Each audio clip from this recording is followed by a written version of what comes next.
I'm Janet Connor, Executive Director of Skills USA Texas, and it's been my pleasure to serve the students and advisors of Skills USA Texas for more than 20 years. Throughout those years, I've worked with countless students and a variety of state officer teams. This year's been a little challenging for everyone, with virtual events, hybrid events, Zoom meetings, isolation and quarantine, whether or not school was open or closed. We were all trying to protect each other from COVID. And this year's state officer team has not been unaffected. They missed meeting other members face-to-face at district conferences, at state conference in Corpus Christi. Summer leadership at the Canyon of the Eagles was canceled. The national conference in Atlanta, Georgia, and the Washington Leadership Training Institute in Washington, D.C. all canceled just to keep each other safe. Just wasn't the same year for any of us. And yet this team of officers succeeded in becoming a team of student professionals that represent and serve Skills USA Texas members well. I am proud to call them a leader from the great state of Texas. They all come from diverse backgrounds. They have totally opposite personalities, and they each have different academic interests. They have different goals for themselves. Their goals range from aviation, video production, construction trades, criminal justice, and drafting. Between their different personalities and activities, it all makes for an interesting conversation. But they have one goal that they have in common, and that is to become a leader in their field. I look forward to watching them grow in their professional and their personal lives and hearing about those accomplishments. I look forward to hearing from your students as well, their successes and their accomplishments.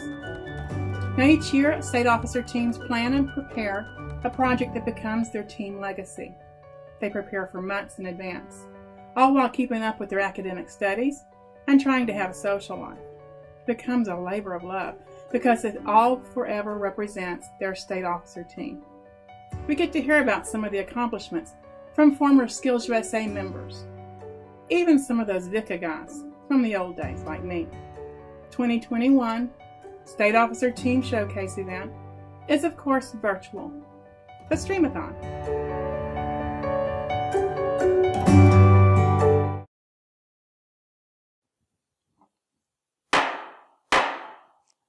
The meeting will come to order.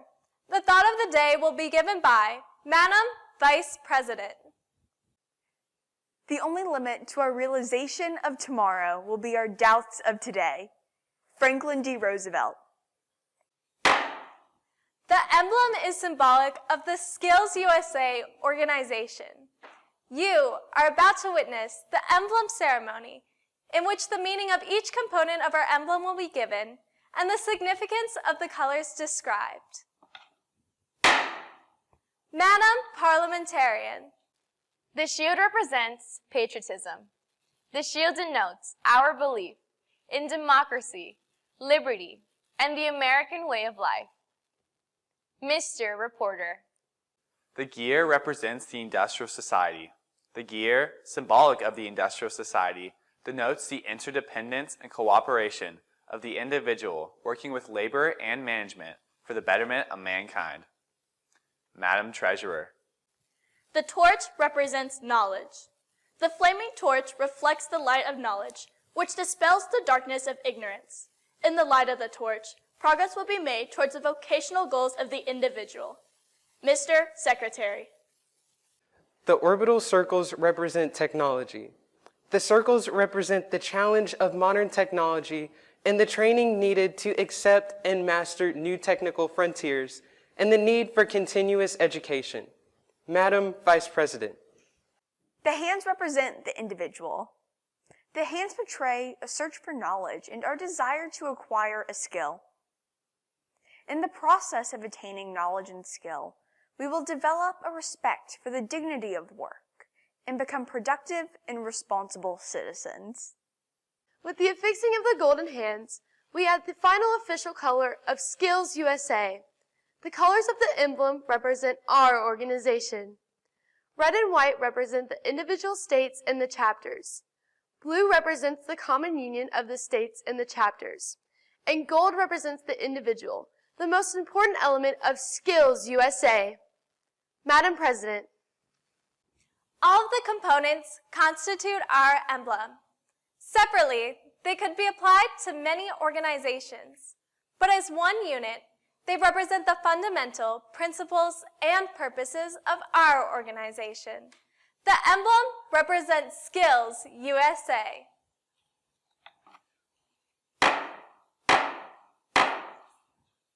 We will respect the flag with the Pledge of Allegiance. I pledge allegiance to the flag of the United States of America and to the republic for which it stands, one nation under God, indivisible, with liberty and justice for all.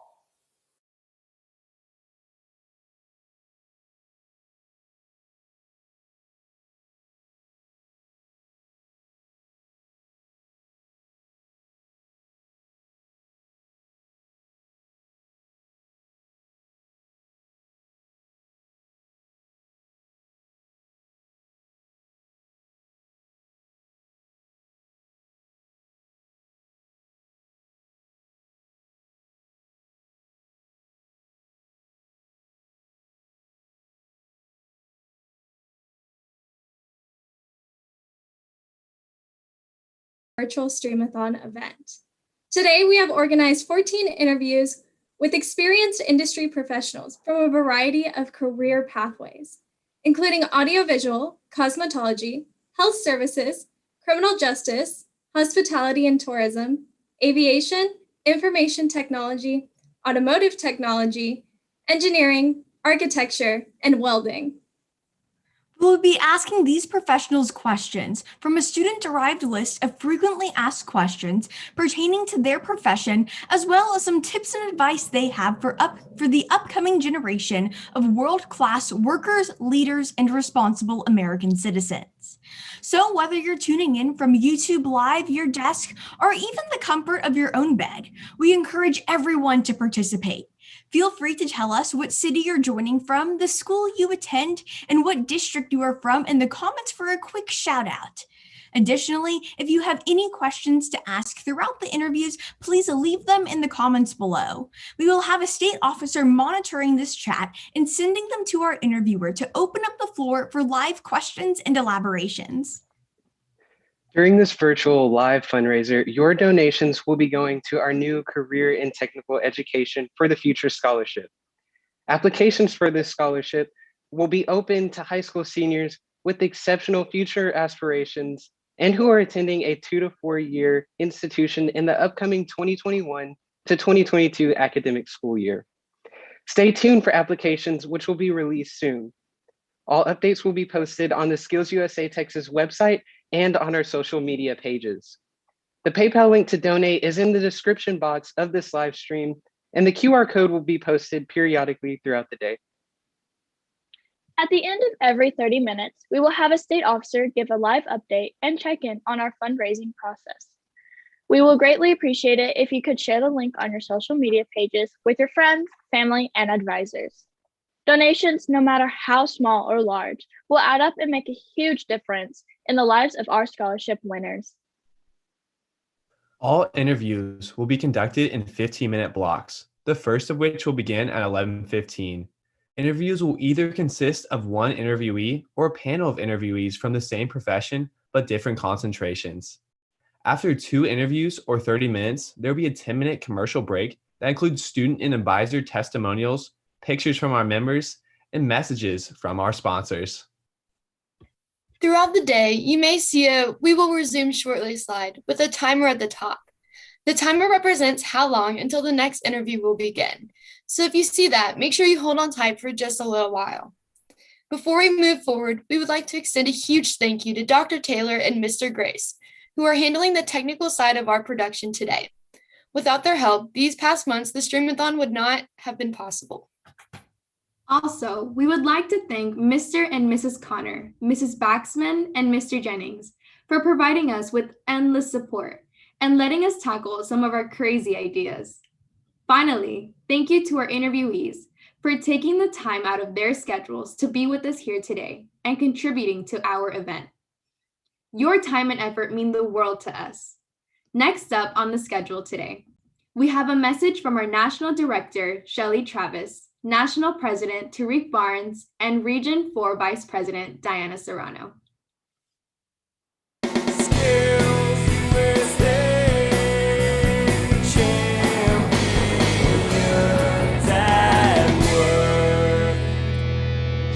Hello, Skills USA Texas. I'm Shelly Travis, Skills USA's Executive Director, and it's my honor to speak with you today as part of your CTE for the Future event. I want to salute each and every one of you for the incredible work you've done in your state despite many challenges you've faced over the past year. You've made all of us extremely proud, and I hope that you feel the same pride in yourselves. There's an old saying that's more relevant than ever these days: never let a good crisis go to waste.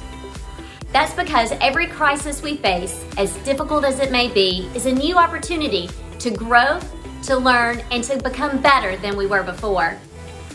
You and all of our Skills USA members nationwide have shown incredible resilience through these difficult times, and you're showing it again right now through this special event.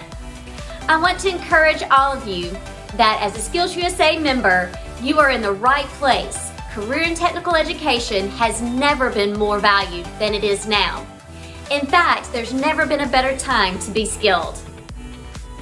America will be relying on students just like you more than ever as we rebuild our economy in the wake of this pandemic. The personal, workplace, and technical skills you've been developing have never been in more demand, and the opportunities that are ahead of you have never been more plentiful.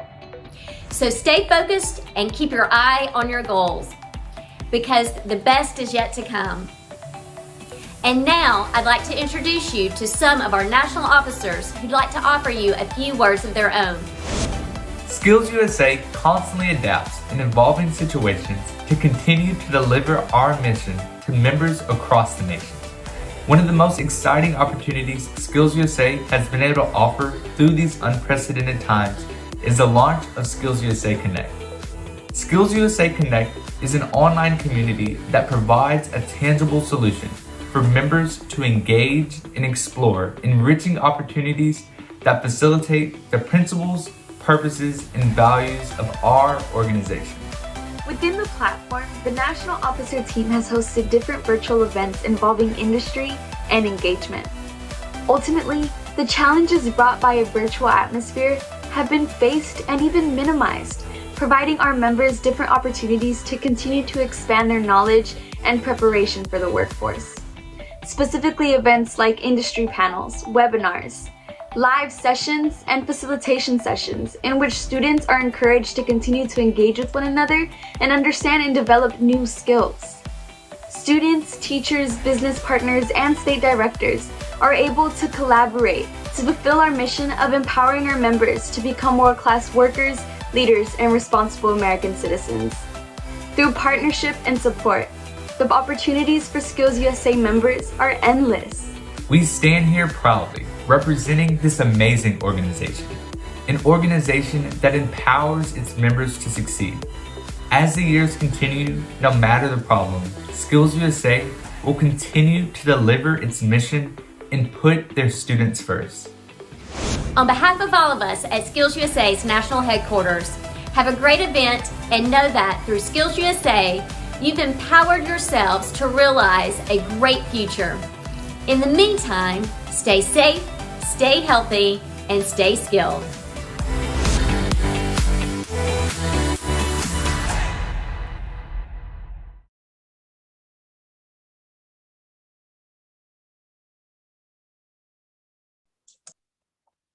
Our first speaker today is ABC 13's Chaz Miller.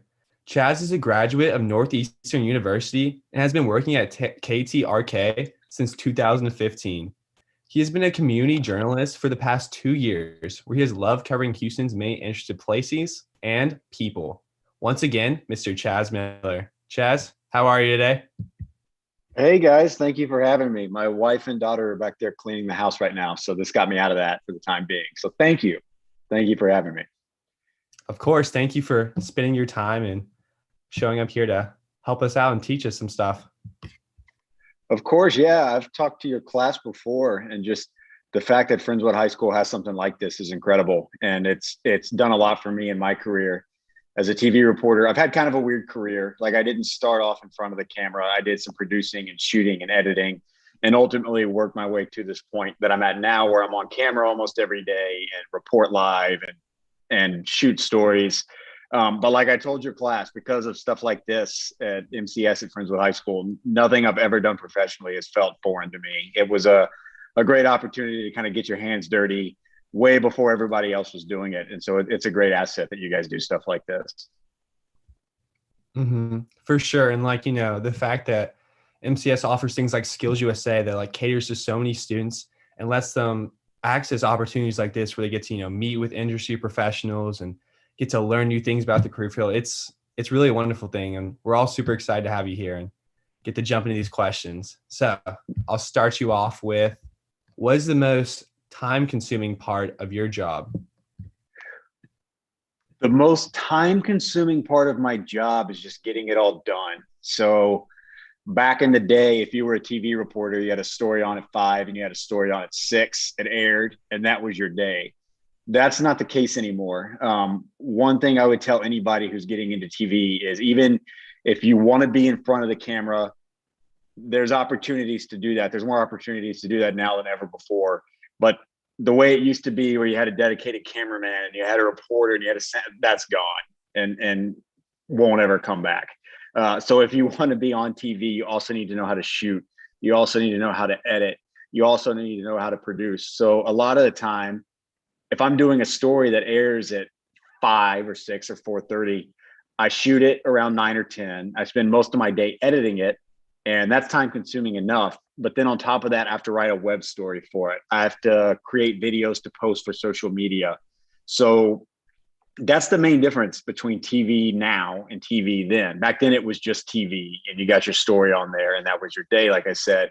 But now you've got to fill all these different boxes. And so it's time consuming. It's not hard. I really enjoy what I do, but time consuming is just making sure that everything that has to be done for one story gets done. And that's from shooting it to editing it to teasing it on social media to writing scripts for it, writing web articles for it. There's just a lot of different elements that didn't exist even 10 or 15 years ago. It's fun. It's not boring. It keeps me on my toes all day. There's not a lot of sitting around, which I like.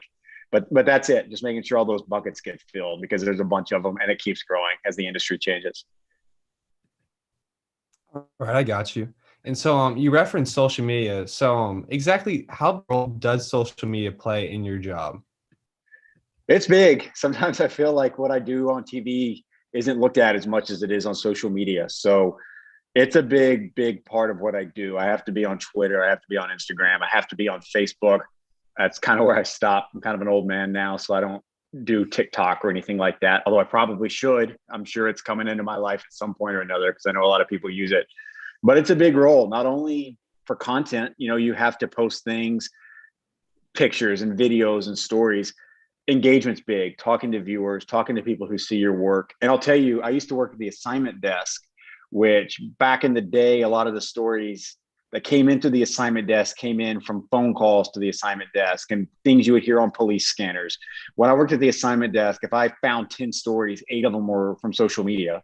So just paying attention to social media, reading your comments, interacting with people, you'll be surprised how many stories you'll find just from doing that. And so one element of social media that's big is just creating that content, letting another set of eyes see it, because a lot of people that are going to see it on social media aren't going to see it on TV. But then the other thing is that engagement, just talking to people, because at the end of the day, that's journalism 101. You're not going to find stories. You're not going to learn about stories without talking to people. So social media is just another way to do that. And that's my favorite part about it. Not so much creating content for it, but just engaging with people. Because at the end of the day, that's my job, is engaging with people. And it's just another tool to do that.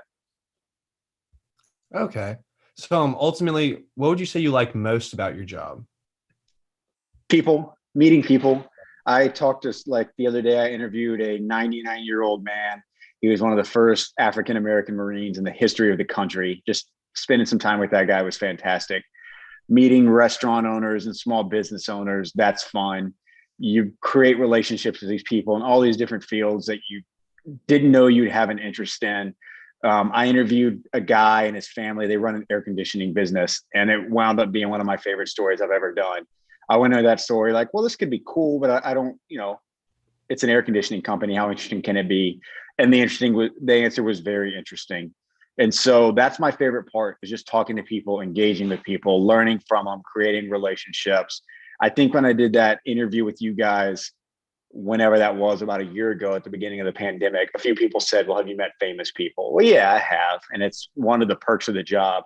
But I would rather interview a small business owner than an athlete any day of the week. Athletes, they're mechanical. They'll tell you some stuff, but there's always going to be a cloak. You really create business and small business relationships with those owners. And that's my favorite part of my job, is just meeting them, seeing what makes them tick, because they've all got a story. They're all passionate. And it's cool knowing that the time you spend with them is going to make an impact on what they do. My favorite thing is I'll do a live shot at a restaurant that I did a story on for a small business. And as soon as I get off the air, you hear their phone start ringing. That's my favorite part of my job, because you know that whatever little talents that I have, it's going towards making a difference for somebody who's out there doing what they love. And so that's my favorite part. Being on TV part's cool. I enjoy it, but that's not what makes me get out of bed every day and do it. It's just meeting people and telling their story. I like stories. I love that. I really do. That's awesome. So we have a question from the YouTube audience. So how do you feel with your transition from behind the scenes to on camera? I really like it. When I was in MCS, I wanted to be in front of the camera. And when I moved off to college, I kind of shifted my priorities a little bit. I went to school in Boston. I moved back home, was behind the scenes for a while. And then I got this job, and it kind of reminded me why I wanted to be in front of the camera and have more control over the stories that are being told. The job I have now has lit a fire in me that I never knew existed, or I knew it existed, but it had been kind of dormant there for a while. So it's been fun having this expanded role, because like I said, I enjoy telling stories, and being in front of the camera gives you opportunities to do it, not just by speaking to people, but because of my kind of weird background. And because of the fact that the industry is changing, I've got so many tools that I can use now to tell those stories. It can be written word, it can be video, it can be my voice, it can be podcast, it can be long form video, it could be me just on camera telling you what's going on. And so it's been fun. It just kind of gives me another tool in my toolbox to get the word out there. All right, I got you.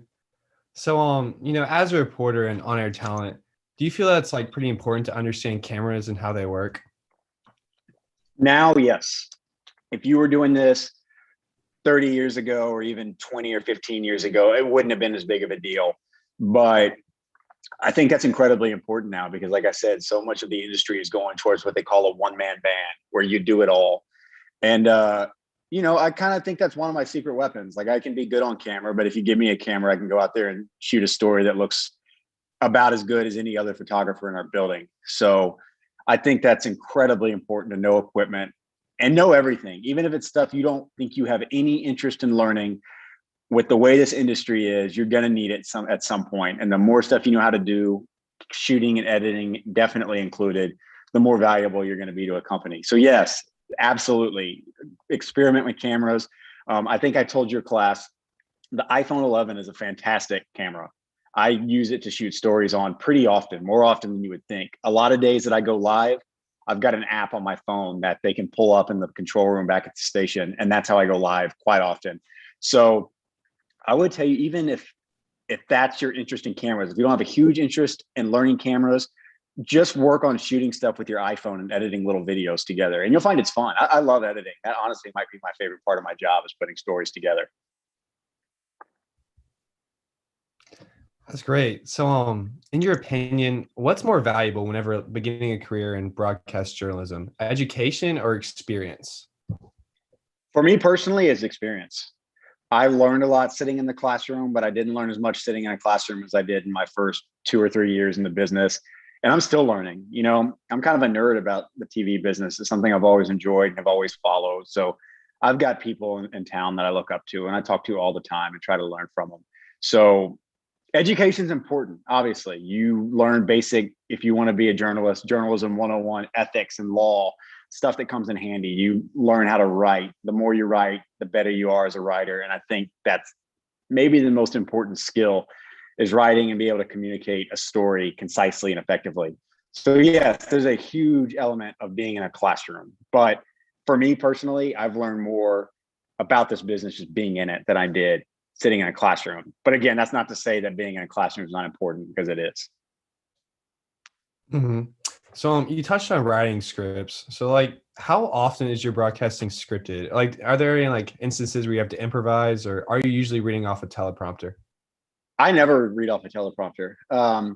I'll write a script for every story I do. So every time you see me on camera saying, "Oh, we're here at the yesterday was the Gulf Coast Regional Blood Center. They lost 3,000 units of blood due to the freeze." I'll write something out, but when they say go, very rarely do I say what I've written down. It's helpful to write something out just because it kind of gives you an idea of what you want to do. It gives you a basic kind of framework in your mind to work off of. But I'm pretty liberal when it comes to veering off script. So it just depends. But writing stuff down definitely kind of gives you the knowledge in your head that you need to speak effectively on camera. All right, all right. So, what skills would you recommend for students to start learning now, like, in high school or college as they prepare for a career in broadcasting? So take advantage of what you have. MCS, I would imagine it's the same as it was when I went there. They had great equipment. They had tools that, like I said, because of them, I never felt out of place in a professional environment. Use them as much as you possibly can. You talked about what's more important, education or experience. Well, one of the great things about colleges is that most of them have a radio station, and most of them have a newspaper, and most of them have a TV station or an online streaming type of deal. Take part in all of those. You'd be surprised like how much radio coincides with TV, coincides with newspapers and online writing. You'll learn stuff in all of them that you can kind of package together. So that is what I would tell you to do. Take advantage of the skills, take advantage of the access to equipment that you guys have. And then when you get into college, take part in those clubs and out of school activities, because that will set you forward. And of course, especially if you want to be on camera, when you start applying for jobs, they're going to ask you, well, do you have any video? Do you have any online articles you've written? Do you have any podcasts or anything like that that you can show us? They're going to want to see examples of your work. And for that first job, that's how you're going to get those examples. MCS, college, and you probably end up using more of your college stuff just because the 4 years in between the two. But that's what I would tell you to do. Just get your hands dirty as much as you possibly can. And you'd be surprised like how many people want to help young people like you all. I was in your boat however long ago. That's why anytime I'm asked, hey, can you talk to a classroom? Absolutely. Go to Twitter, go to Facebook, go to Instagram. Our email addresses aren't hard to find, chaz.miller@abc.com. And just reach out to people. People like me, people who have been in this longer than me, shorter than me, they know that they were in your shoes at one point. So 9 times out of 10, they're going to be willing to talk to you and reach out, give you advice. It's just paying it forward. Awesome. So I think this will be our final question. So how do you look to improve as a reporter on a daily basis? To me, I think the thing that I can do to improve the most is just stay informed and watch what I do. Like obviously critique my work. I used to not like, when I first started doing this job, I didn't like seeing myself on camera. But then you kind of realize, well, like sort of like a quarterback watching film, like you got to watch film to see what you need to do better. So I watch myself a lot. That's a small element of what I can do to be better performance wise. I watch my stories back and say, well, maybe I should have edited it this way. For somebody in my job, I think the most important thing to do is just stay informed, read as much as you can, try to watch TV as much as you can, talk to people as much as you can, magazines and books and anything you can get your hands on to feed your mind. And I told you guys this last time, like for me as a reporter, I use a bunch of different sources to influence the work that I do, music and shows and movies and writing. They can all kind of mold together to form your storytelling. So for me personally, to get better, that's the number one thing is you can't let your mind rot. You just constantly have to feed it with something. And the more you know and the more you follow, well, the easier your job gets. And the easier your job gets, the better you're going to be at it. So that would be my advice for anybody in any industry. Always evolve, always be looking to learn, always keep an open mind, always practice and strive to work harder. Because, one of my heroes is Tom Brady, and you can hear him. I mean, you guys got 7 Super Bowls, and he constantly talks about how he can get better. So I think that's a good mindset to have, no matter what your career. Always pay attention. Always look to learn. You're never as great as you think you are. There's always room to improve. All right. And so actually we have one more question from the YouTube Live. So Emily Zapata from District 6 Townview Law Magnet asks, what does your daily schedule look like working your occupation? I'm lucky. And my daughter's over there laughing at me. So I'm able to I work a pretty normal schedule.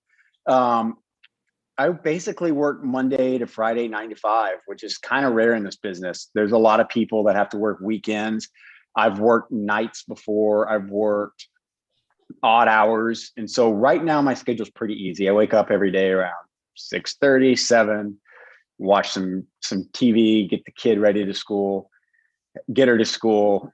And then I come in, I'll be at work by 8 o'clock. We have a Zoom call every day, just kind of laying out the day. And then that's kind of it. I mean, it's not repetitive because every day is a little different. But for the most part, my normal schedule is what I told you guys it was earlier. Get to work around 8:30, 9 o'clock, get whatever I need shot, start writing stuff, start editing stuff, usually on TV anywhere from 3 to 6, usually home by 7. So I'm very blessed. It's not that way in this business. And if you want to get into TV, you're going to have to expect to work weird hours at first. But it'll pay off. I've done it. And you get to where you kind of like it. Like for a long time, I wanted to work the hours that I work now.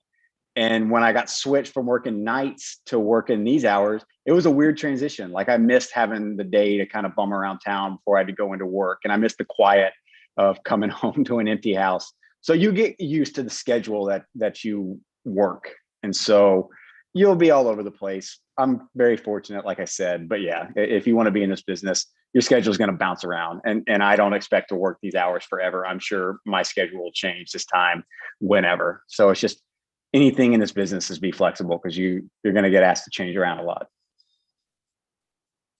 Awesome. Well, thank you so much for joining us here today. Yeah, of course. Thank you so much for thinking of me and having me. And like I said, anytime you guys need anything, any advice, have any questions, you guys know where to find me. So always happy to help. All right. Thank you. Thanks, Tanner.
Donated to help out CTE students earn scholarships to help prepare for their future career. All right, so next up we have two members of our audio video panel. The first member of our AV panel, we have Miss Barbara Klein. Barbara works at Texas A&M University, where she has served as the instructional assistant professor, associate department head, and undergraduate program coordinator for the past 2 years. Additionally, she has been a 3D animation and visual effects lecturer for nearly the past 5 years at A&M. And the second member of our AV panel, we have Mr. Brandon Goodwin. Brandon is currently a member of the Academy of Scholastic Broadcasting, where he serves as the Director of Resources. He has a decade of experience working on projects with record labels, nonprofits, and advertising agencies, as well as his 7 years of experience working at ASB. Please welcome Barbara Klein and Brandon Goodwin. Thank y'all so much for being here. Yeah, thanks. This is awesome. Thank you. Sweet, sweet. So we'll go into our first question. So for each of your individual fields, what do you feel employers look for most when interviewing potential employees? Barbara, do you want to go first? Sure. Okay. Yeah, I think what employers look for are they look for aptitude and attitude. So your aptitude is going to be your skill set, that hard demo reel and or experiences that you can show. But then when they're interviewing you, they're actually looking also for how well you're going to fit into the team, maybe how you think and how you present yourself. Yeah, I wrote almost exactly the same thing. It's like literally, I also have a video production company called Blend Studio in Springfield, Missouri. So that's, when we're hiring potential producers or freelance crew and stuff, you want to see their work, but definitely want to see the attitude and the hustle. So for me, like they're two sides of the same coin. You can be really talented, but if you're like a slacker, or if you are just not fun to be around on set all day, it's just like, you're just not going to get asked back to be on the shoot for the next job. So it's kind of, I would say it's sort of easy to like get a job, but it's really hard to like make sure your employer's always happy with you. So if you want to make sure your employer's happy, which means you have job security, like keep your work up, keep your attitude and your hustle up. Okay. So, what would y'all say is the most important skill someone should learn before beginning a career in any form of production or in any of y'all's fields? Do you want to go first, Brandon? That way I can copy you next time. Skill-wise, yeah. I mean, honestly, I think the most important thing is being able to write and communicate. If you know how to do those two things, and if you know how to tell a story, which is all kind of the same thing. If you can write, if you can tell a story, if you can communicate simply with other people and distill information down into the simplest format possible, that's very, very valuable. In audio video careers, a lot of this stuff is going to get replaced with like AI, robotics. A lot of this stuff's going to get automated. A lot of jobs will go away, but I know the jobs that will never go away are the writing jobs, the storytelling jobs, and the communicating with other human beings jobs. So it's like, I just say like, learn those things, all the other tech, you can learn the other technology, but for me, it's writing and communication in my experience. Yeah, I'd say the same thing. It's about communication and stories. And so while that is, from that aspect, I'm looking at it from the visualization aspect. And when you're filming and shooting, you're telling that story through how you frame your subject and your camera lenses and the tone and the color, and as well as the tone in your voice. So all of that is telling a story and framing how you want to present something. And so for me, I would say cinematography is going to be a solid base. Learn how to shoot, learn how to frame, learn how to tell that story through your camera. All right. Okay. So I know y'all kind of touched on this earlier, but if you were to hire someone in your line of work, what would you value most, experience or education? I kind of think in terms of hiring, like I honestly don't put too much weight on like either one of those things. Like for me, it's just like communication and if they're not a jerk. And I don't care really how educated someone is at a moment. I don't really care how experienced they are when we're thinking about hiring someone. I'm looking for kind of two things. Like, are they a curious person? Are they just like curious about the world? Are they like, I want to know more about that. I'm like interested in that. If you're a curious person that's just endlessly fascinated with the world, then you're usually going to do well at our company. And then also if you're just committed to continually improving. So if you're like always looking for ways to improve. So, those are the two things. So it's like, but also curious people that are always looking for ways to improve, that usually leads to them being educated, and it usually leads to them having experience. But there's a misnomer with having experience or having education, which is like if you say you have experience and you have education, that could mean, oh, I've arrived and I'm good to go and now I'm finished, I'm done. And the truth is, I don't think in my company, I don't want people that feel like they've arrived or finished. I want people that are super curious and that want to keep getting better at their job. That's what I look for. I really love that answer, Brandon. I like how you framed it as curious. Because my answer is that to me, both are important. You have to, experiences on the one hand can be educational, and education open your mind to experiences. And so all of that is curiosity. If you want to, you're going to know. And when you're in an interview and they say, do you have any other questions? You should have questions. You should be curious. You should want more and always be inquiring. So yeah, to me, they go hand in hand. I'm in higher ed, so I think education is also important. Naturally, of course. Of course. So, for both of you, how do y'all strive to grow daily in y'all's jobs? For me, that's retooling and training. You're constantly relearning software. Like you said, the software keeps changing and keeps increasing. So that's that full-time learning. You're retooling, rethinking how to say the story in a different way, rethinking how your audience is changing, rethinking how to present the information in a new way. And so that for me, again, goes back to the education. It's constantly reevaluating where I am and improving. And I would say that for me personally, I just listen to a lot of audiobooks. I have an Audible account. I'm constantly listening to books on project management or how to run businesses, and then just listening to podcasts. Like there's so many podcasts out there now about whatever job you're interested in.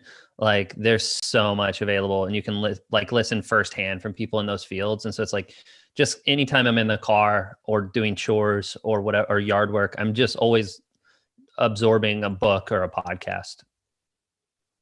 Okay. Yeah, I agree. Good advice. So, has there ever been an instance in y'all's line of work where, maybe things didn't go according to plan and you had to improvise in order to meet a deadline or create a finished product?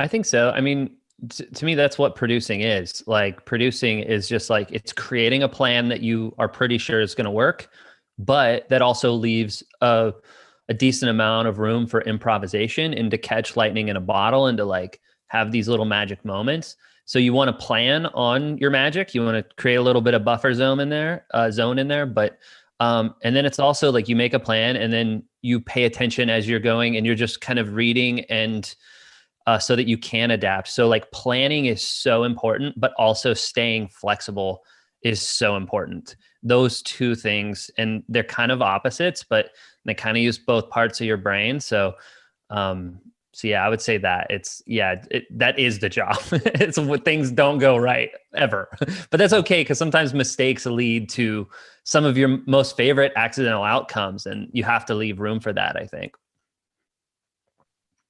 Yeah, absolutely. I would say the same thing. That's an everyday occurrence. It's just, that's how everything works. And so with that, when you're scoping it out and you're planning the whole story, and then you have to, kind of reevaluate at some point, that leads you to scoping. And so you're going to have to know what your key points are.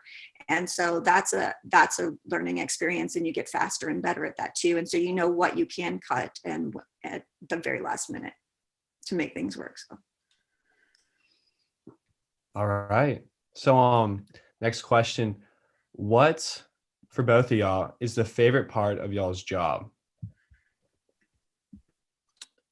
My favorite part of my job is the fact that as a video producer, like I just get to kind of meet so many different people from so many different walks of life. And I get a high level understanding of a lot of different business models and areas of interest. And because my job is taking this thing that seems really complicated and then boiling it down to like, oh, actually it's really simple. We do this, this, and this. And so it's like, I like getting just the vast variety and diversity and novelty of new people and new kinds of businesses I get to interact and try to understand at all times. I just find that very, very fun. I would say the same thing. It comes back to people and their stories, and that's what you're telling. You're telling their stories through various ways. And so getting to know them and helping them display that information and convey that message is why we do the job. I would add to that too, that I almost want to change my answer a little bit, or actually amend it. It's when you go away and you make something, and then you show it in front of a group of people, and you get to see them react to it and respond to it. And you get to go, okay, that worked, or that didn't work. Like for something to work in front of an audience is the most satisfying thing to me. That actually is. I'm just haven't done that in such a long time that I forgot what it's like to go make something and then see people in an audience respond to it. Like that's actually my favorite part. And I can't wait to get back to that. I can't wait to get back to having some people in an audience or a theater reacting to something that we made. Oh, I love that. That's wholesome. Yeah. All right. Well, thank y'all so much for both of y'all's time. We got some great answers, and I really appreciate both of y'all being here. This was great. Thanks for having us. This was fun. No, thank you. Thank you, Tanner. For sure. And just a reminder, so right now we are at $39 raised, and our goal is $100 as of right now. So just a reminder, every single penny raised, every single dollar put into the QR code that we will put up shortly is going to a scholarship, the CTE for the Future scholarship, that will go to a Skills USA student to help them prepare for their future. So just a reminder on that. We really appreciate any and all donations. Pull out the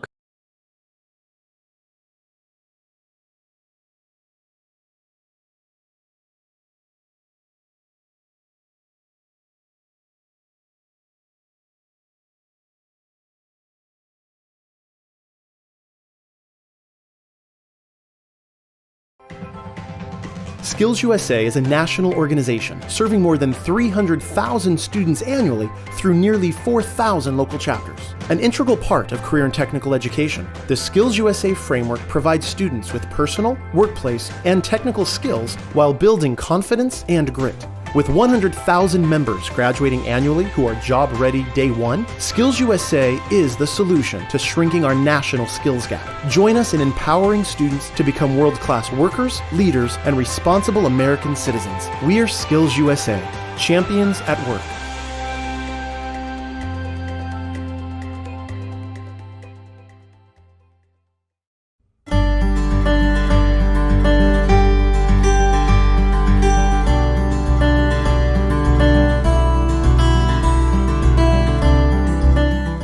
USA, my name is Olivia Salinas and I am one of your Skills USA Texas State Officers. Skills USA has helped me in so many different ways that I could have never imagined when I first joined. I've been able to build my adaptability and flexibility and job-specific skills through architecture competitions, and I've been able to build my employability, leadership, and teamwork skills through different leadership positions and events. But I want to highlight something really important today. So often in high school, we get stressed out because we have to balance so many things in our life and we want to succeed in every single area. Through Skills USA, I have been able to find a healthy balance between working hard and having fun. The state officers have helped me let loose during certain times, but we also know when to get to work to make our dreams and goals come true. Skills USA has taught me that in times where you face struggle, that you need to be able to resolve conflict and keep moving forward rather than getting discouraged and too stressed out. I am so lucky to have this opportunity to be able to establish this balance before college, and Skills USA has been so influential in the person that I'm going to be as I continue my education.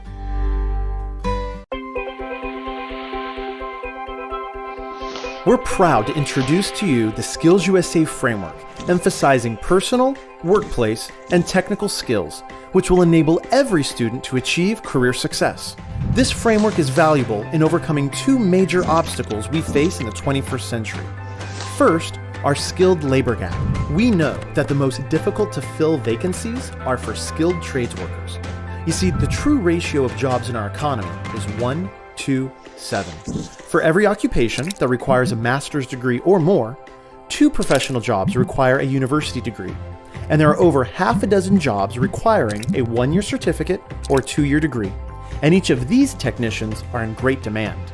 Yet according to recent surveys, more than 33% of employers have unfilled job openings. They simply can't find applicants with the necessary skills. These are good-paying jobs, too.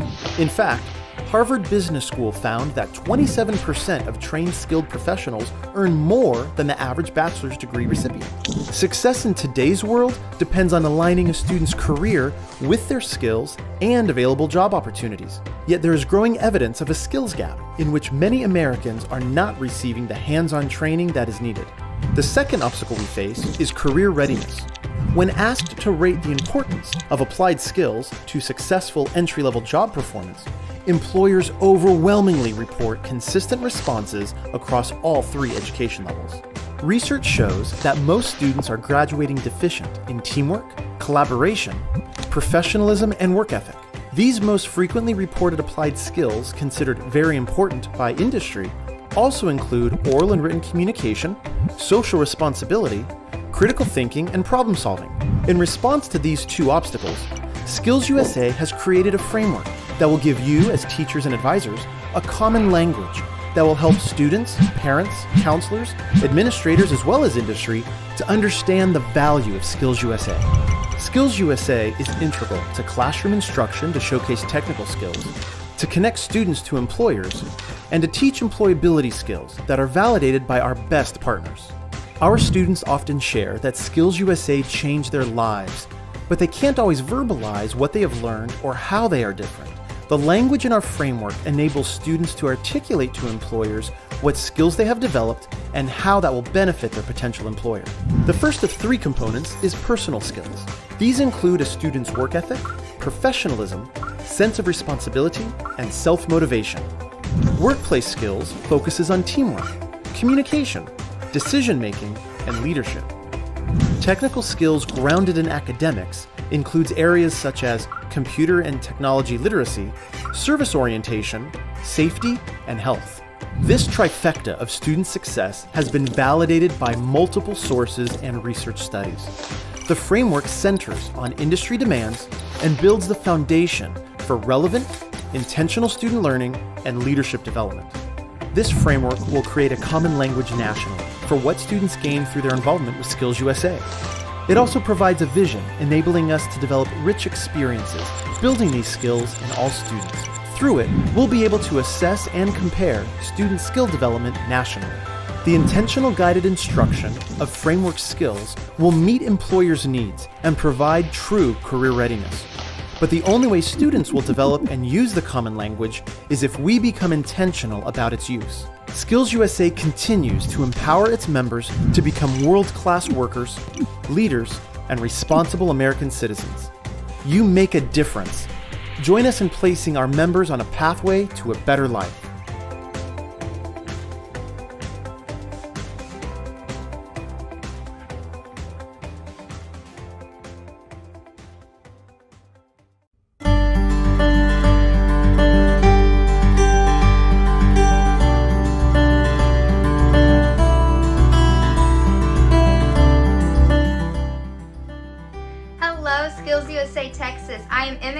Oklahoma, and I proudly served as Skills USA's National College Post-Secondary Secretary from the year 2019 to 2020. After my term as a national officer, I received my cosmetology license and started my career at 918 Salon here in my hometown. The Skills USA framework gave me the foundation that I have stood on throughout my whole career. Work ethic, communication, teamwork, professionalism, service orientation, self-motivation, and professional development skills.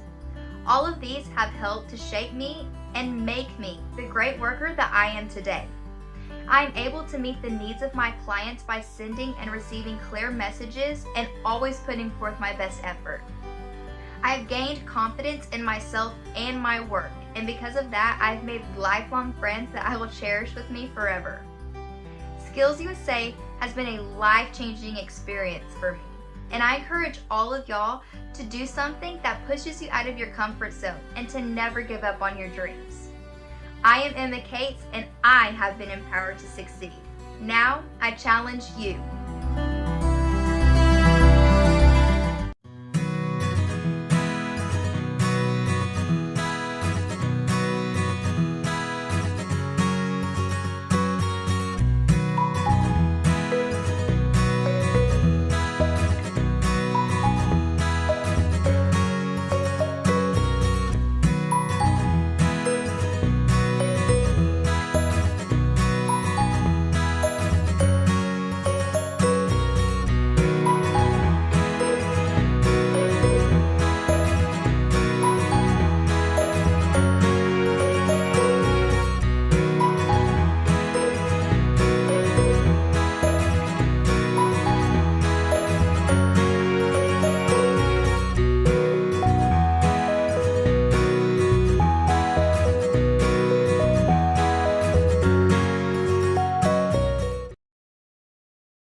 Our next interview is with Miss Sally Greenlaw.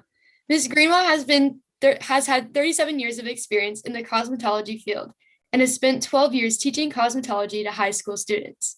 Ms. Greenlaw has also served on the Skills USA Texas Board of Directors and is currently working with recruiting services to help franchises and markets recruit stylist talents for their salons. Please help me in giving the warmest of welcomes to Miss Sally Greenlaw. Good morning, almost afternoon, everyone.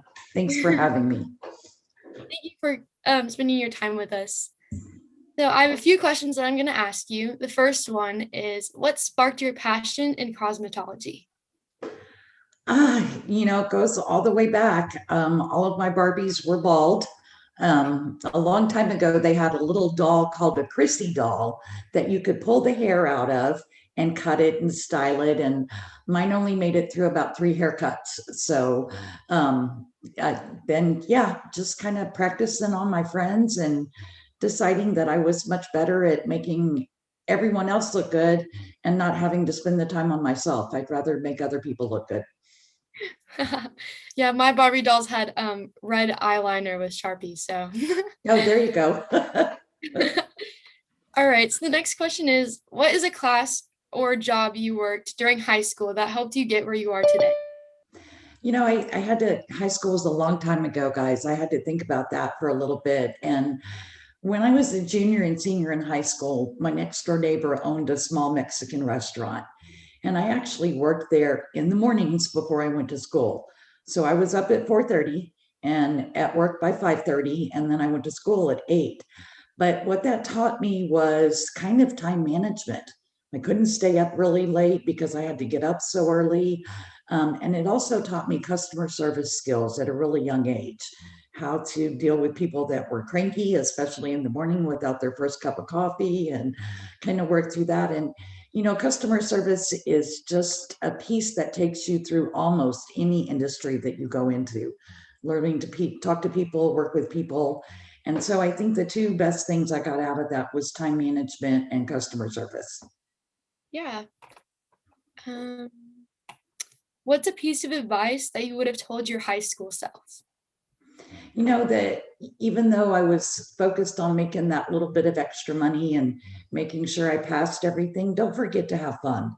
These are some of the best years of your lives, and don't be so focused on I mean, yes, stay focused, maintaining that GPA, doing what you have to do to further your career or your education, but don't forget to have fun.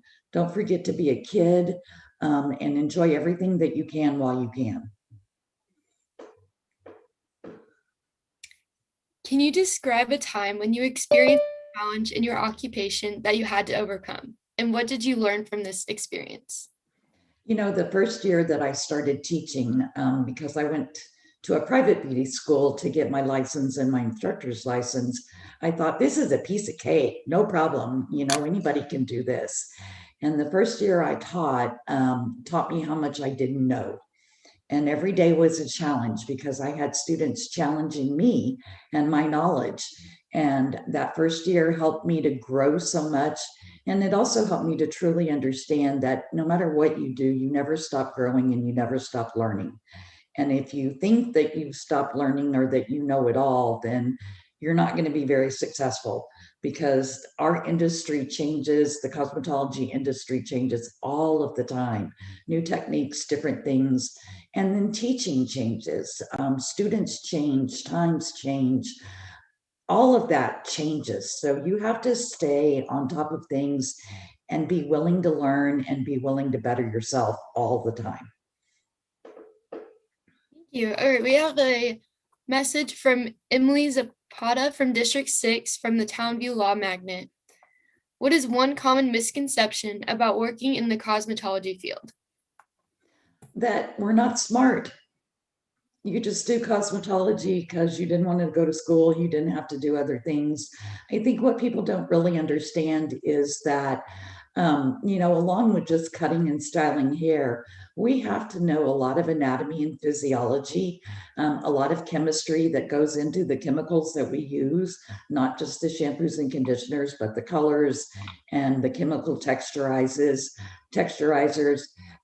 It kind of always just rubbed me raw when customers would ask me when I was younger, so what are you going to do next? What are you going to do, after cosmetology? People have made a lifelong successful and profitable careers in the cosmetology industry. And it's a passion, but it's also knowledge. And it just rubs me raw that people think that we're not smart, that we don't, oh, you just cut hair. Yeah, I just cut hair. But I also make people feel better about themselves. And listen, there's a lot to cosmetology. We're psychologists, we're therapists, we're beauty makers, and we're good listeners. So don't take us for granted. I bet a lot of people realized that when COVID first hit and they couldn't go get their hair cut, and figured out that they couldn't do it on their own, or they couldn't do their color on their own. So it gave a lot more credibility to our skill and what we do. Yeah. I talk so much to my hairdresser, so I completely get there. He is my therapist, yes. All right, so what classes or internships would you recommend for high school students that want to become employed in your field? So there are a lot of school districts that offer internships, like citywide, they'll do it for a day.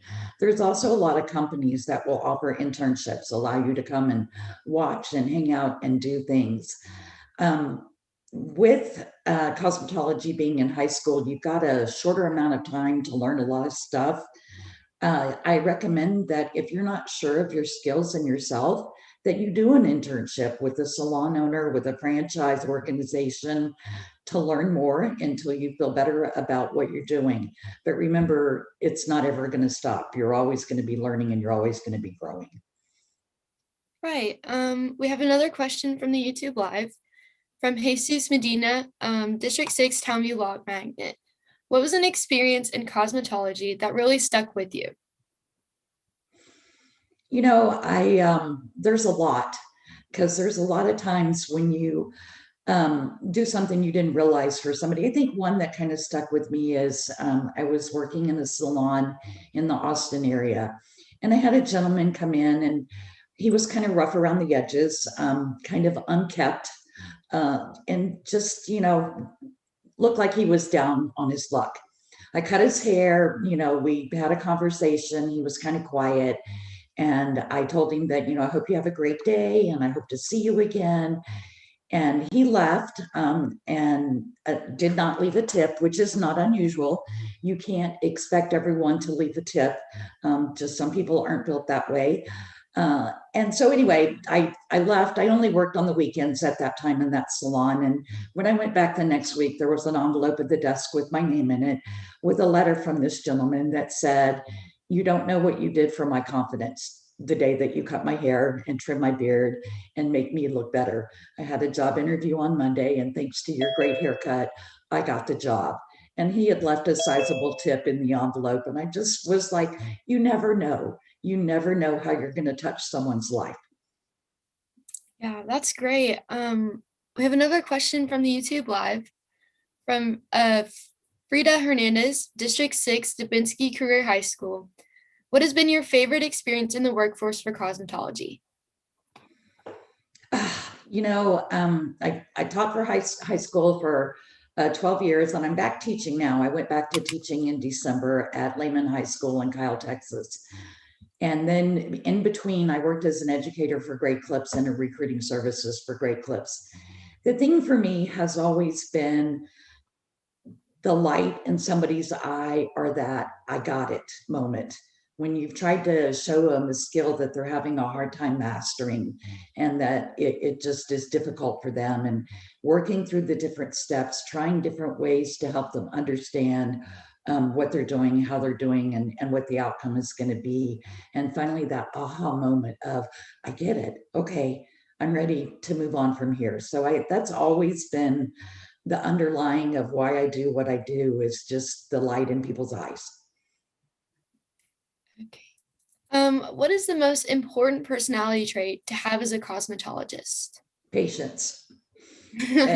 Patience and compassion. You're dealing with 2-year-olds that can't sit still, all the way to crabby old men that have had a bad day. So just understanding each one of your customers individually, and what their needs are for the amount of time that they're going to spend in your chair. All right. And our last question is, what makes each day of your job new and exciting? You have to view each day as what opportunities are going to come today. What opportunities are my students going to give me to better myself by asking questions that I may not know an answer to? And what opportunities am I going to give to them to better themselves, to challenge them, to make them want more, and how to help them discover more? Yeah, that's great. Thank you so much for spending your time with us today. I honestly think cosmetology is just so cool. I wish that my school offered that as an option for us. So thank you for spending your time, and I hope to talk to you again soon. Yes, hopefully so. Thank you so much for having me. Everyone, don't forget to give to the scholarship fund. What a worthy cause that these student officers are doing for this great organization. Thank you so much. All right, y'all have a great day.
Thank you everyone for joining. We're in the health science panel, but before we begin, I would love to mention that we have only raised 39 so far, and I would love to encourage you to donate some more. We have the link under the description of the video. We also have that QR code that you can look at anytime.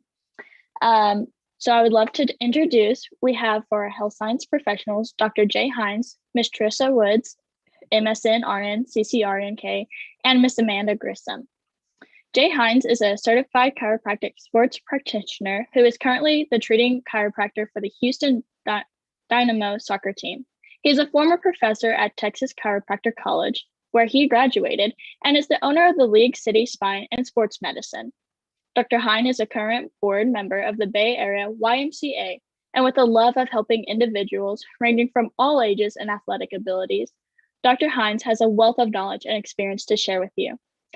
Trissa Woods is a chief nursing officer for Caris Health Systems over 3 hospitals and works with the North Center Texas Trauma Regional Advisory Council to obtain much needed supplies during this COVID pandemic. In fact, Trissa Woods has opened 2 COVID units at 2 different hospitals. Amanda Grissom is currently a health science teacher with 9 years experience as a nurse.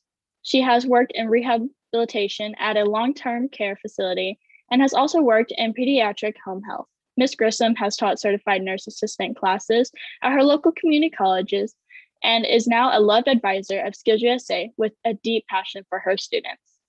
I want to thank all of them for being here with you, and let's get started. So I have a few general questions for any of y'all who would like to answer. First one being, now that we're in the COVID pandemic, how are y'all dealing through this pandemic, and how has this changed y'all's career right now?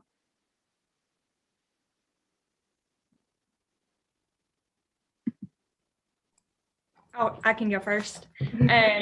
COVID has completely changed nursing, working in a hospital, of course. A year ago is when this really truly hit and got shut down, being that we're right here at spring break. We changed the way people come in the front door of the hospital, eliminating visitation, the mask, the screening of everybody, the testing of everybody. Who gets a test? In the beginning, we didn't even have enough tests to test folks. So did we test our staff? Do we test our patients? We only have 5 tests available today. The state only gave us 20 tests to use this whole week in the beginning. Of course, now it's evolved and we have as many tests as we want. And now we're picking who gets which vaccine in what order. So it's really just changed everything from walking in the door to how you care for a patient to where you put patients, everything.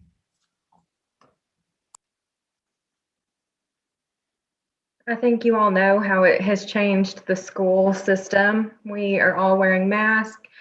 Visitors are limited. So I think we have had to shift a lot towards technology for anyone that we're bringing in to speak to our health science students. So we've had to get creative in getting professionals in to talk to our students. So I think this is great that you guys have put this together so that our students can get a glimpse into different professions, and we're all staying safe as well. And for us, an outpatient facility is a lot easier to run than a hospital. In the very beginning, we got a lot of pushback on people not wanting to follow our protocols because our practice is medically integrated, meaning we have doctors and nurse practitioners and chiropractors all together. So we follow both sets of rules from the chiropractic board and the medical board. So after that initial pushback, I think most of our patients got in line or left. Either one was fine by us. And it's just been the new normal of less people in the building, less, we're only allowing one person back with one of our patients, just a little different where we used to cater to families and we'd have the whole family come in and the kids would crash in front of a TV while mom and dad were getting treated. Yeah, it has definitely changed everyone's lives. Next, we have a question from Jesus Medina, who is part of our District 6, and he's from the Law Magnet asking a health question. Love that. He says, what advice do you have for any aspiring nurses?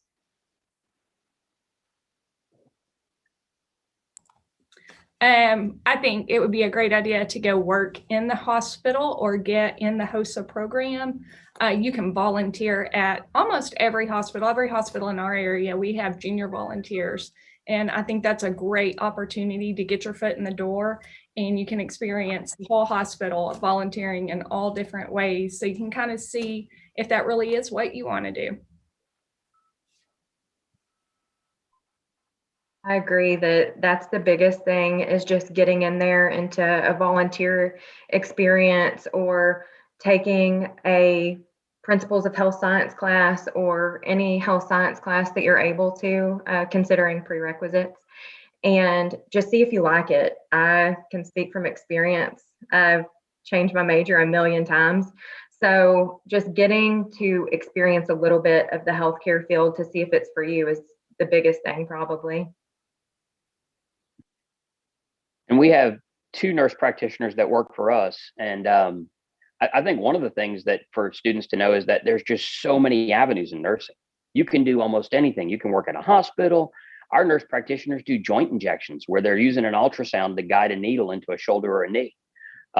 So you've got endless possibilities. And if you see one and that doesn't excite you, that doesn't necessarily mean that nursing isn't the right answer. It might be that particular aspect of nursing that isn't the right answer.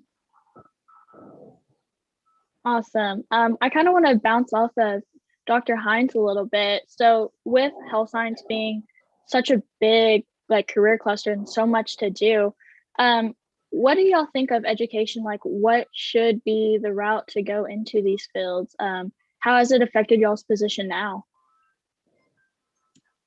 I'm going to possibly flip the question, and then you can tell me if oops, I apologize, did I lose y'all?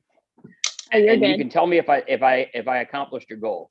So you said, what's the best route? And I think the more important thing that somebody's already mentioned is the more volunteering you do and the clearer you see the path, how you get there is less important than knowing what path you want to take. So, people commonly say like, hey, going to medical school is really hard, or becoming a nurse is really hard. And yeah, it is. But if you've seen, if you've gone and volunteered somewhere and you have a really clear vision of what you want to be, then that schooling path becomes so much easier. And then how you get there, quite honestly, it may be dependent upon your finances. It may be dependent upon a lot of other things. So whether you get there the junior college route, then later on go to a 4-year college, or whether you go straight into nursing school, or whether I have a preceptor with us right now who went into the Army, went into the Navy, and the Navy actually paid for his chiropractic school, and all the chiropractic school is super expensive and private. So that was in retrospect, a brilliant way to go. So it's less about how to get there and more about having that clear vision and knowing what you want. Does that help, or did I change the question too much? Absolutely. I think that was perfect. So perfect. It looks like we have another question from the chat from Anna Velasquez. District 5, she says, how do you feel your high school education has prepared you for your given career? So kind of more education as well.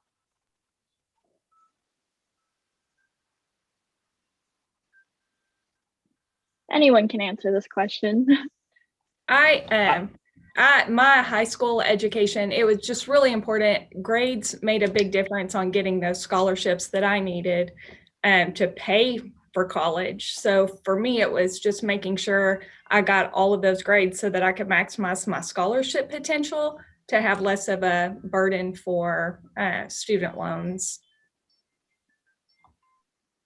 For me, it was just having a very firm background in core sciences, so that when I got to college, I wasn't so overwhelmed, because, that can easily happen. In retrospect, I went to private school. I think a lot of the public schools, especially in Texas, have a lot more opportunity and options.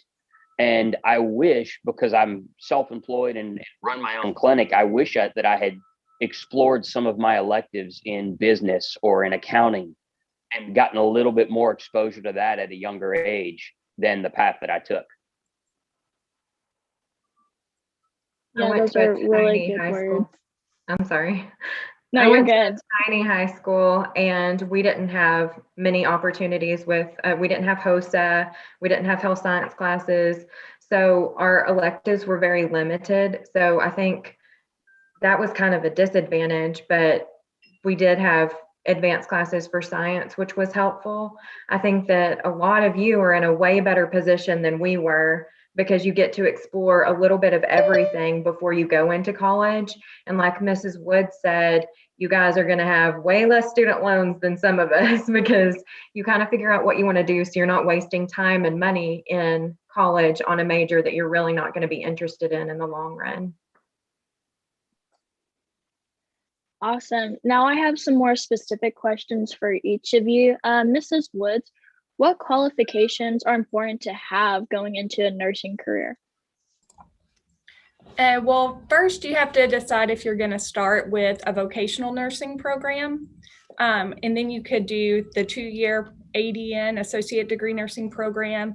Then there's a 4-year bachelor degree nursing program. Any of these programs allow you to practice in a doctor's office, in a hospital, any place to get started. The route you take is really what fits best for your life. For me, I went straight to a bachelor's program, and because that worked best for me and for my life. I have plenty of friends that started as an LPN, started working in a hospital, then went to a 2-year, then went the 4-year and kind of baby stepped it. And, you know, it's just whatever fits for you as you get those, as you get your license.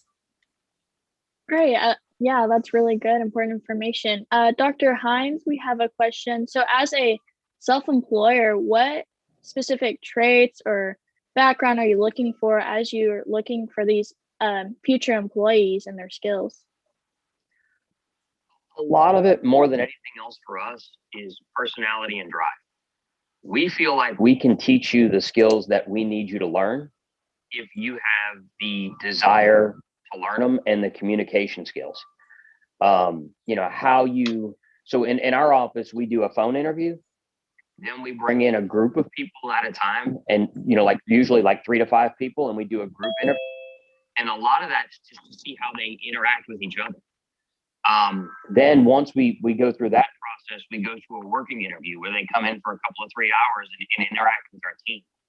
So we're looking to see, and we're way more worried about their interactions and their personality than we are their skill set, because skill set for the most part you can teach. Now there are certain, like we draw blood in our office. So obviously if we are looking at somebody who's going to be a phlebotomist or a medical assistant, they've got to have that skill. So, but most of the time it's more about who you are than what you know. That's really crucial to know. Thank you for that. And I think we have time for one more question. So Mrs. Grissom, we have a question in the chat, and it says, what has been your most memorable patient experience? This is difficult. I had a lot of really great experiences in rehab whenever I very first started my career. And I think that was a lot of that was pretty memorable. But I actually got to work in pediatric home health, and I went to work with, I went to school with my pediatric student and just provided for all of his medical needs while he was at school. And that's actually what got me interested in teaching. So just being able to provide care for that patient while they were at school, and then also whenever they got home, that was probably my most memorable patient. Well, thank you guys so much for being here and giving us the opportunity to interview y'all and having all y'all's experience. Each one comes from different backgrounds, and I know the students will really utilize this. It looks like we are out of time, and I just want to thank y'all. Do you have any last words to say? Thank Great you so job. much. Thank you. This is great. Y'all are doing such a good job. Thank you. All right, and before we end this, I just want to make sure that everyone knows that we still have that donation link under our video. And if you have any questions for the future interviews, always ask in the chat box. Thank you, guys.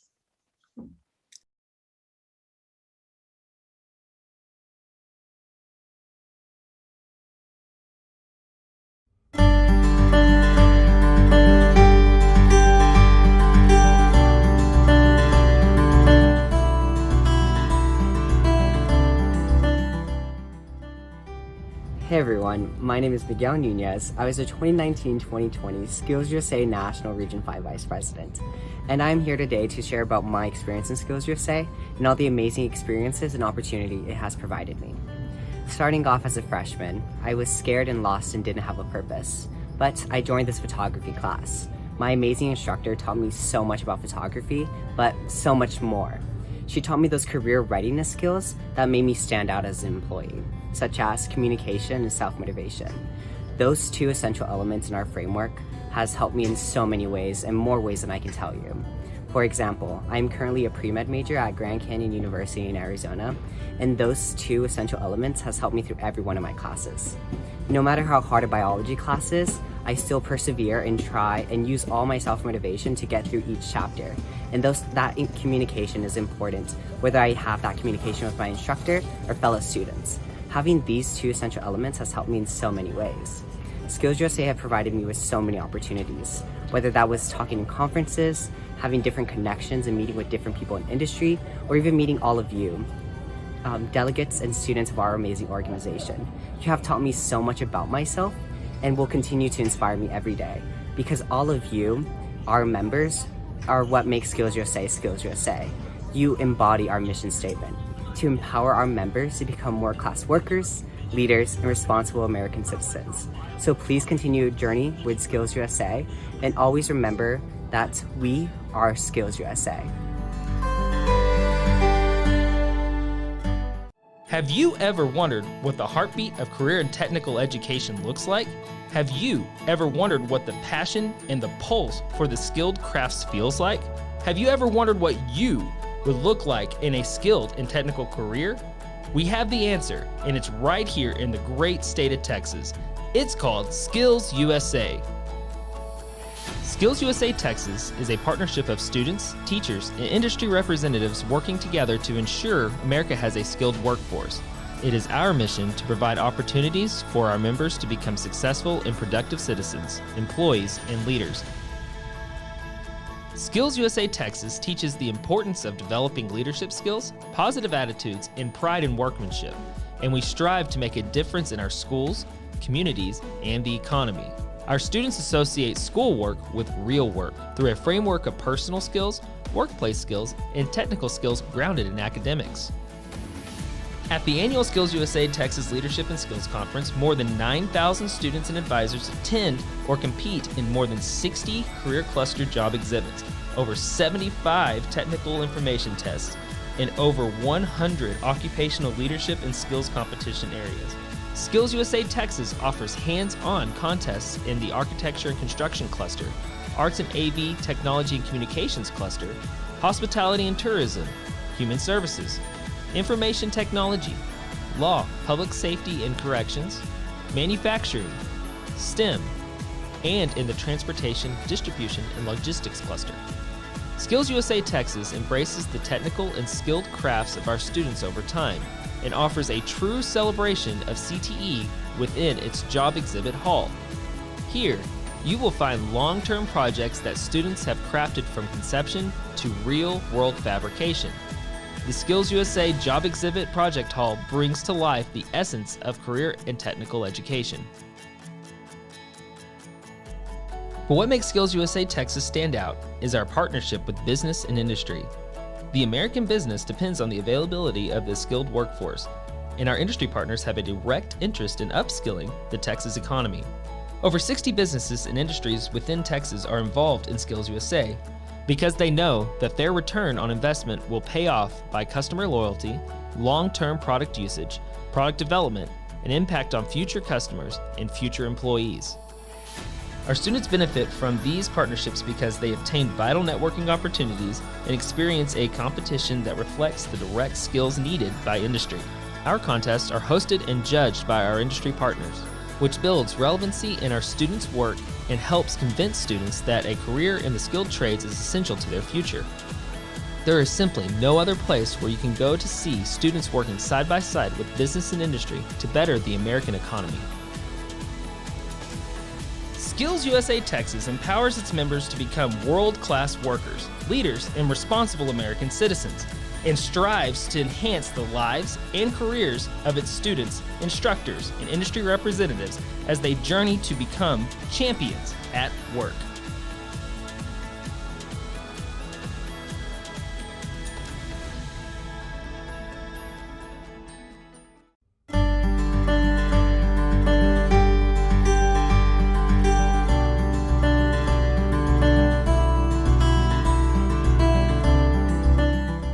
Hey Skills USA members, how are you? This is David Landman. I'm the advisor for Chapter 4217 here in Wiley, Texas at Wiley East High School. I just want to say I think this is a great idea, this Streamathon, that we're raising money for scholarships for Skills USA members. And it's important because not only am I an advisor, but 41 years ago, I was a senior in high school and I was in my Skills USA chapter in Westlake, Texas.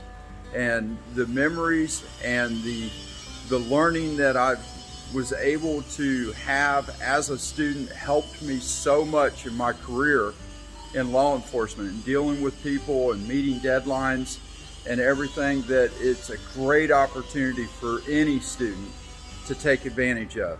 So I just want to say thanks for joining us for our Streamathon and good luck. Talk to y'all later. Bye.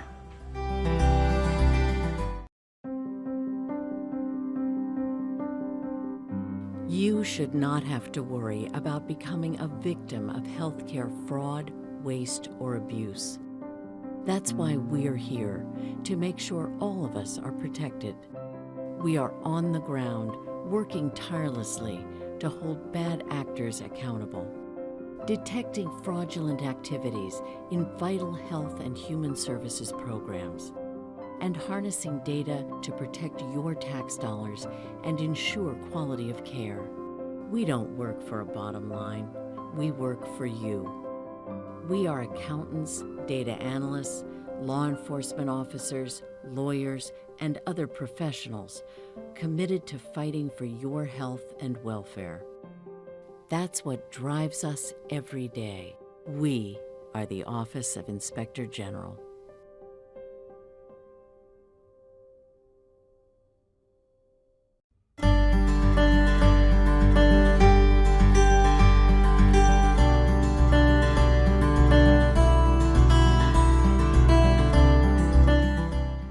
Hello, my name is Logan Pardue. I'm a Skills USA student at McMillan Junior High in District 5. Skills USA has given me experience in working to accomplish goals and solve problems in a team setting and taught me healthy team dynamics. I also have been able to use what I have learned in school and apply it to real-world scenarios. Skills USA shows me the importance of learning everything that I can. Additionally, by participating in community service with Skills USA, I now understand that meeting the needs of my community is just as important as meeting my own. Skills USA has made me feel better prepared for life after high school.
Hi. So our next speaker is Mr. John Hall. After graduating from UT Law School, Mr. Hall went to serve in the Army and the Army Reserve for 29 years. He was an assistant attorney for Brazoria and Galveston counties for 13 years. Mr. Hall is currently the law and public safety teacher at Friendswood High School. Hi, Mr. Law. How are you today? Mr. Law, I'm great. Mr. Thank Law, you. I'm so sorry. That's all right. I'll tell you, my middle name is actually Lawson, Lawson. So I guess it fits. Yeah. Okay. Well, I'm ready to get started if you are. I'm ready. Sure. Okay, cool. So our first question is, what can students do to now be prepared to enter into the law enforcement or other legal professions after schooling? One of the great things about going into law or law enforcement is you don't need any particular training in high school to do that. There are high school students who are planning to become police officers, and they can, of course, take programs like ours in law enforcement, but there's a lot of other avenues to get training. So for instance, some communities have Explorer Scout programs through their police departments or sheriff's offices. Plus, you can always go work in a law-related field. So we also have a practicum program at our high school where students go work in law offices or some law-related office. But beyond that, there isn't anything in particular you need to do, because what law enforcement and the law community are looking for are people who are well-rounded, who know how to make good decisions. And so really any background can prepare you for that. Okay. Okay, that's great. Mainly because like a lot of students don't really know where to go. So it's great that no matter where you're from, you get to pursue law enforcement. Okay, so your next question is, what are the best characteristics someone can build and show in order to be considered for leadership positions in your platform? A couple of things. One is competence in your field. If you're going to lead people in whether it's in law enforcement, or anything related to that, emergency management, the corrections system, private security, if you're going to lead people, you need to be very well educated in your field. You'll be much more able to tell whether somebody has a good idea if you are really good at that job. And I think critical is to be truthful and honest, and have a real dedication to the people that are working for you. If you're in a leadership position, you've got to be caring for the people, caring for the job they're doing, and I think being an honest, truthful person goes a long ways towards building trust with your employees or the people you supervise. So those are the two factors I think are most important. Make sure you're really strong in this field, that you know what you're talking about, and then be a caring, compassionate, truthful leader with people. Got it. Yeah, I completely agree from what I've seen and what I've heard. Okay, so this question kind of goes back to a little bit of your answer in the first question, and it is a criminal justice major necessary to enter into law enforcement career, or do you recommend others instead?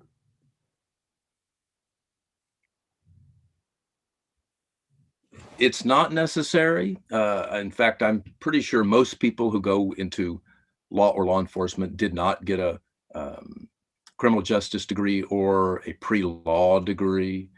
What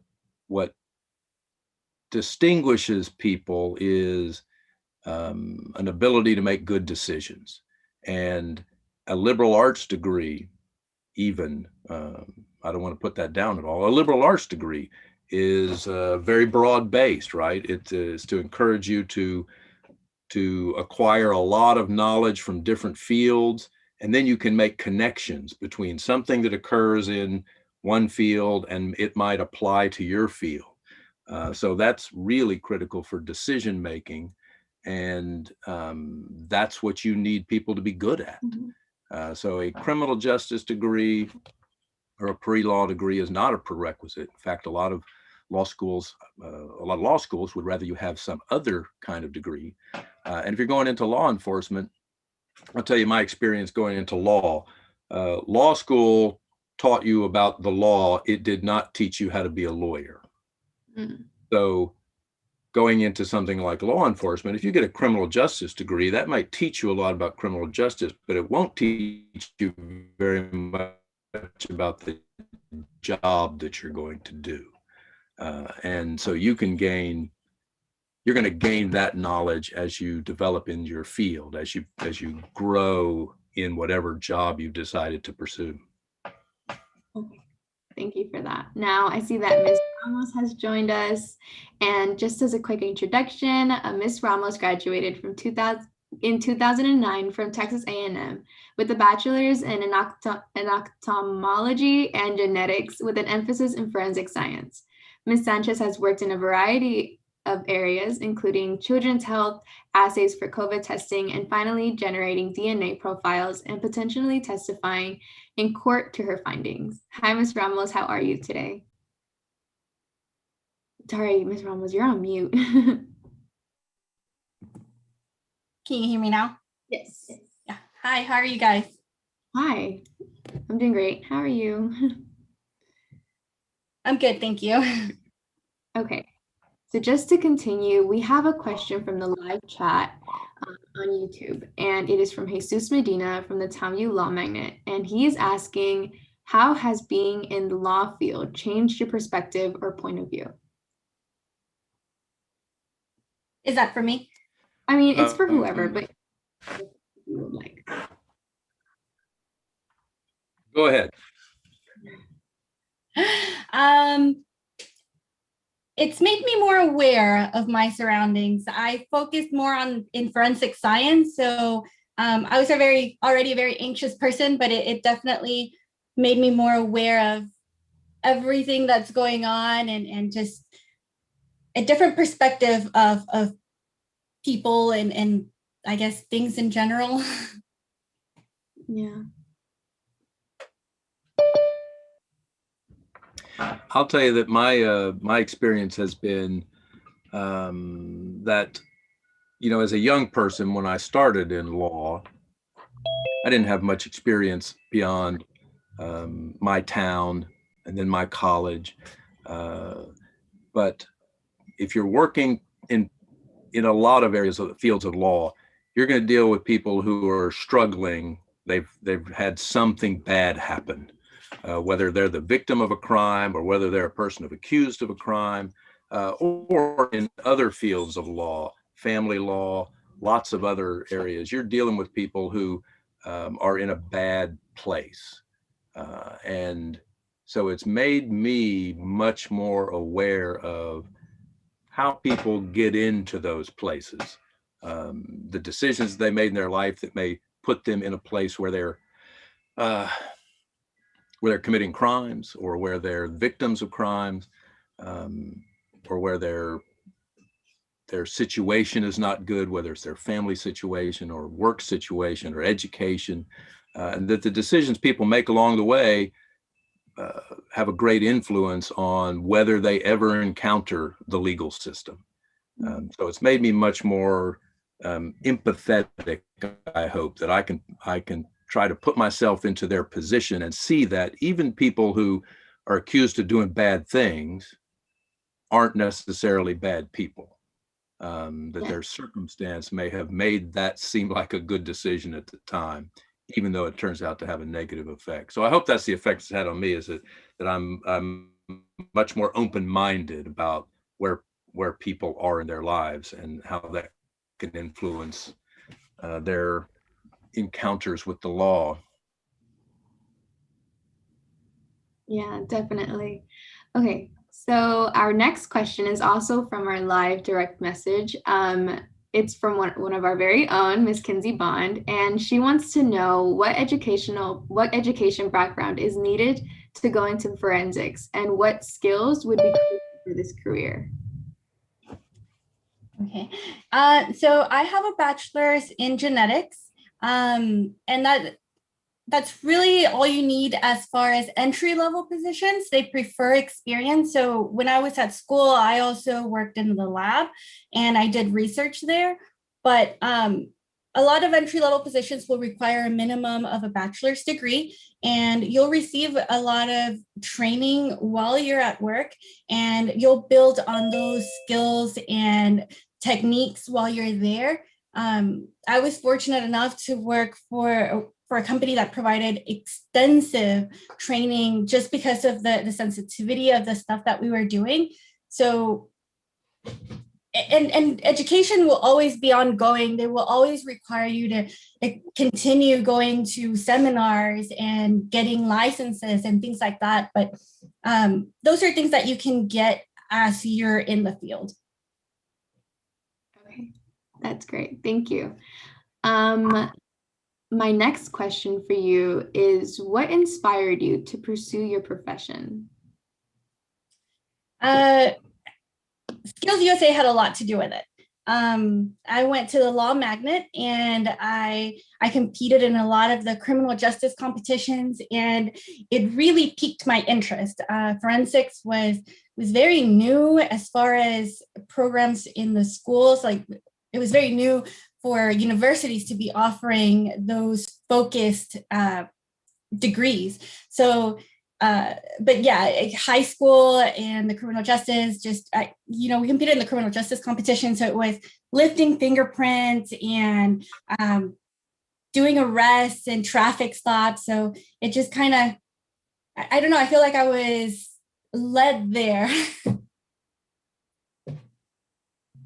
Yeah, I see that. I can definitely see that. Mr. Hall, would you like to add on? Sure. In my case, I think I had some ideas about law and order and right and wrong, and I really wanted to be on the side of law and order. And so when I went into law, my goal was to be a prosecutor, which in Texas we call an assistant district attorney. But I went into the Army. That was my first job as a lawyer. And did a lot of criminal law and prosecution in the Army, but I also did defense. So over time, my ideas about law and order might have developed, but that's really what inspired me, is I wanted to be involved in that part of our society and our community that tried to protect the community.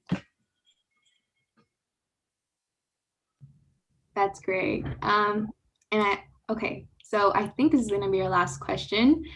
So feel free to really elaborate it. What is the biggest sacrifice and the greatest takeaway from your job?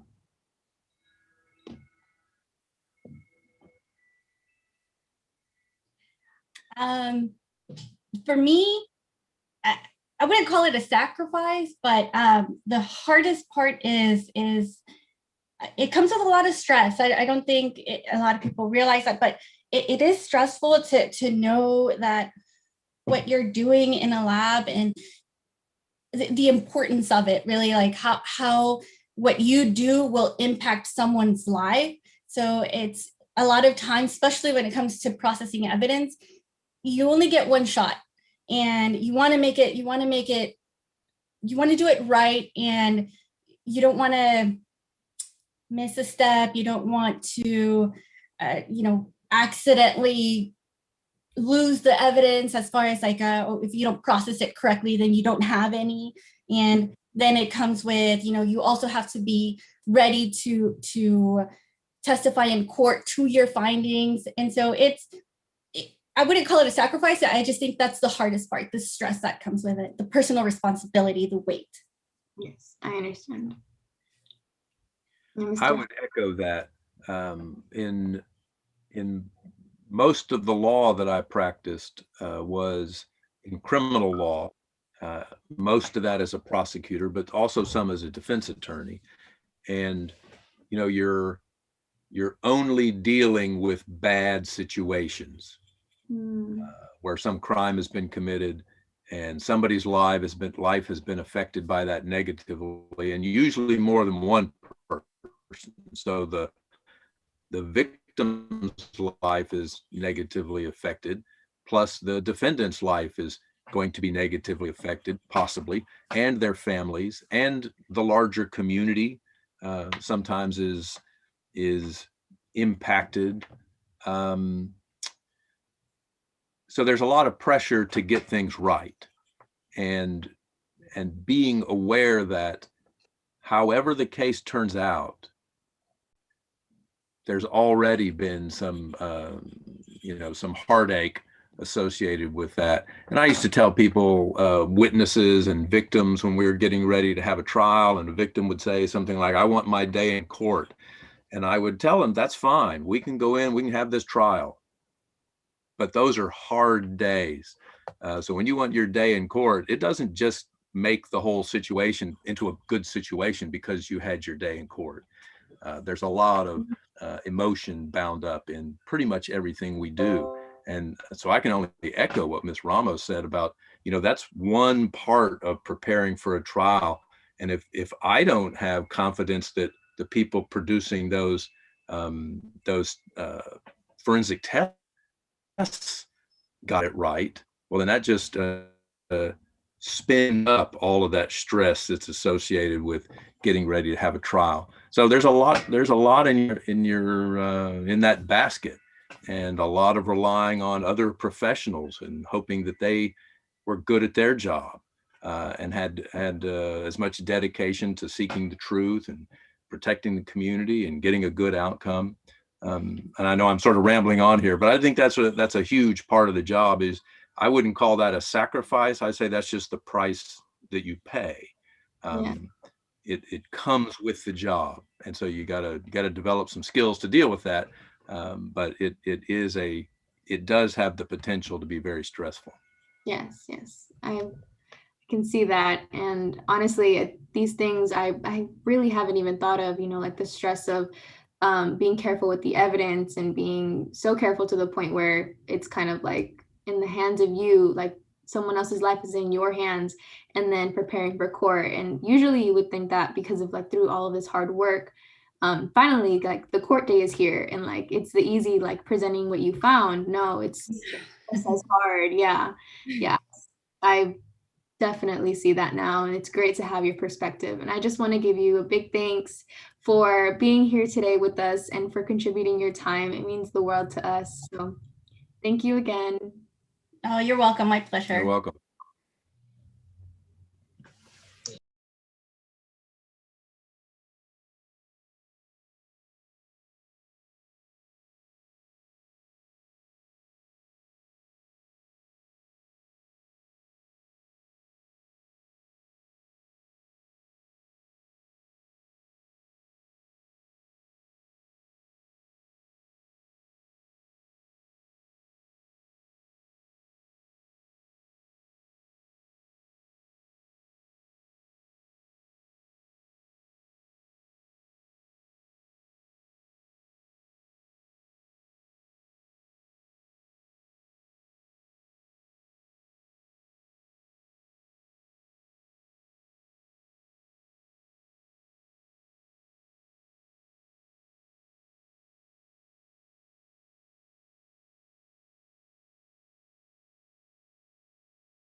Hello and welcome everyone. We are here for our second criminal justice panel today.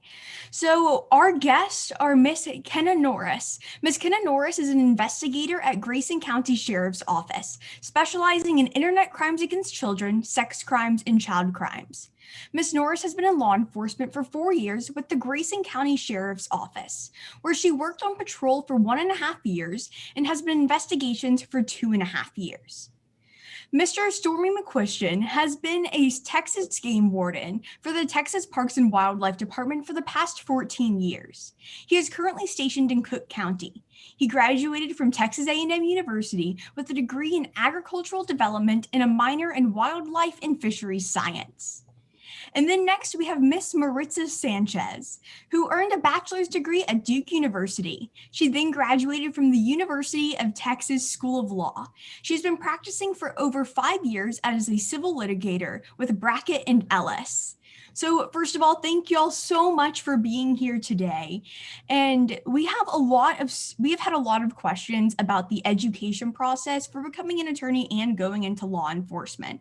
So our first question today is, what can students do now to be prepared to enter into law enforcement or other legal professions after schooling? I think mostly they could probably just work on staying out of trouble and building a good work habit. Mm-hmm. Yeah, I would say, take advantage of the courses that your school offers that are the most competitive, the most challenging. Whatever career pursuit you have, it's not going to get easier than high school. So you need to really put your best foot forward, even as a young age, so that you're well prepared for your future endeavors. Yeah. Most definitely. I mean, it starts, depending on how old they are, it starts now as far as keeping your head above the water. And like Kenna said, staying out of trouble, because these background investigations that these agencies are getting off into, they go back to your 5th and 6th grade teachers, looking back how you acted as a student in class, all the way through college, and then what you've done afterwards. So depending on how old you are, it starts right now, for sure. That is a long history of information. And so on developing work habits, a lot of our students want to develop these workplace habits, but don't know where to start. So if you could give any advice on that issue, what would it be? I think one of the most crucial things about developing good workplace habits is it doesn't matter what profession you are, you have to respect others, because if you begin to respect others, you respect their time, whether it be a client, a judge, a coworker, or your assistant. You have to respect people's time, and that makes you more efficient overall. So time management, I think it's crucial as a young adult to start there. Whether it be you show up on time for your first interview, you show on time for your fast food job that you have right now as you're growing. I think time management is a crucial place to start at, because it's not that easy for some people. So you really do have to work at it. Yeah, definitely. Thank you. And then for everyone, what inspired you to pursue your profession? I'll take that one. My inspiration set early for me back in the 5th grade. I had a game warden come into my class in 5th grade and talk. And to me, it just hit home really hard. And from that point on, it was something that I saw myself being a game warden, whether it was in Texas or Wyoming or wherever. That's when it started for me. And it was just, wow, this guy is really something. Really cool individuals, got a cool job, doesn't sit in an office all day, and makes his own schedule. So that, to me, it really hit home for me as something I wanted to do, and luckily it turned out.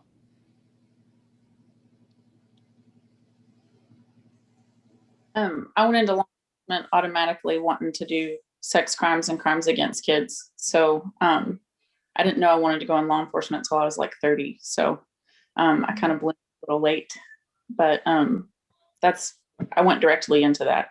That's all I wanted to do. I knew I wanted to be an attorney when I was about the age of 15. When I started high school, I went to the Tammany Law Magnet there in Dallas. So even my high school path was already law enforcement, criminal justice related. But personally, I was born in Mexico. So my family migrated to the US when I was young. I stayed here illegally, and it took several years for me to gain my citizenship. And just overnight, I went from being here illegally to being here legally. And that was just a shocker to me that my whole life situation changed overnight. And so I was interested in policy and law and how those things go about. And I don't do immigration law. but it's what initiated like that spark for me to want to be an attorney. Those are all awesome stories. Thank you so much for sharing them. Our next question is for Mr. McQuistion. What is your daily routine as a game warden? Well, that's a good question. Every day is different for a game warden, or it can be, and it depends on what time of year that we're talking. So we're kind of special in the law enforcement field as being game wardens. We don't have schedules or shifts to work. We go to work when we feel like we, need to. We're required to work 40 hours a week, but most of the time those 40 hours are at either nighttime or they're on a lake in a boat. My schedule doesn't consist of driving the same streets every day or the same roads. I could be on a creek in a river, or on a creek in a riverboat, or patrolling the lake in a big 20-foot centered console Triton that I have. Or last night, for instance, I worked till 1:30 in the morning with one of my partners in Grayson County. So our day is really, really different depending on what we want to do. If we want to go check fishermen somewhere on the water, we can do that. If we want to go work late up into the night and look for spotlights and stuff like that in certain places of our patrol area, I have the luxury of deciding whether or not I want to do that for the day. So in that right, we're kind of special. That flexibility must be really cool. Absolutely. And Miss Norris, what was your training like to become an investigator? So obviously I went to the police academy, and I took a test to go into investigation, but to do the internet crime children, I had to take a federal class to learn a bit about computers and how certain things are transferred from person to person and that sort of thing. But it's just small classes here and there. Awesome. Thank you. And then Miss Sanchez, what tips do you have for any students that aspire to practice law? Oh, that's a big question. It is. You have to be intrinsically motivated to get a lot of things done in law school. It's only 3 years, but it's jam-packed with a lot of work. So you really just have to be self-motivated to get through it. I think anybody can go to law school. I think anybody can pass the bar. You just have to be willing to put in the time and effort it takes to learn what you need to learn to pass the bar. And then, like a lot of training, what you learn in the classroom is separate from once you go into your career.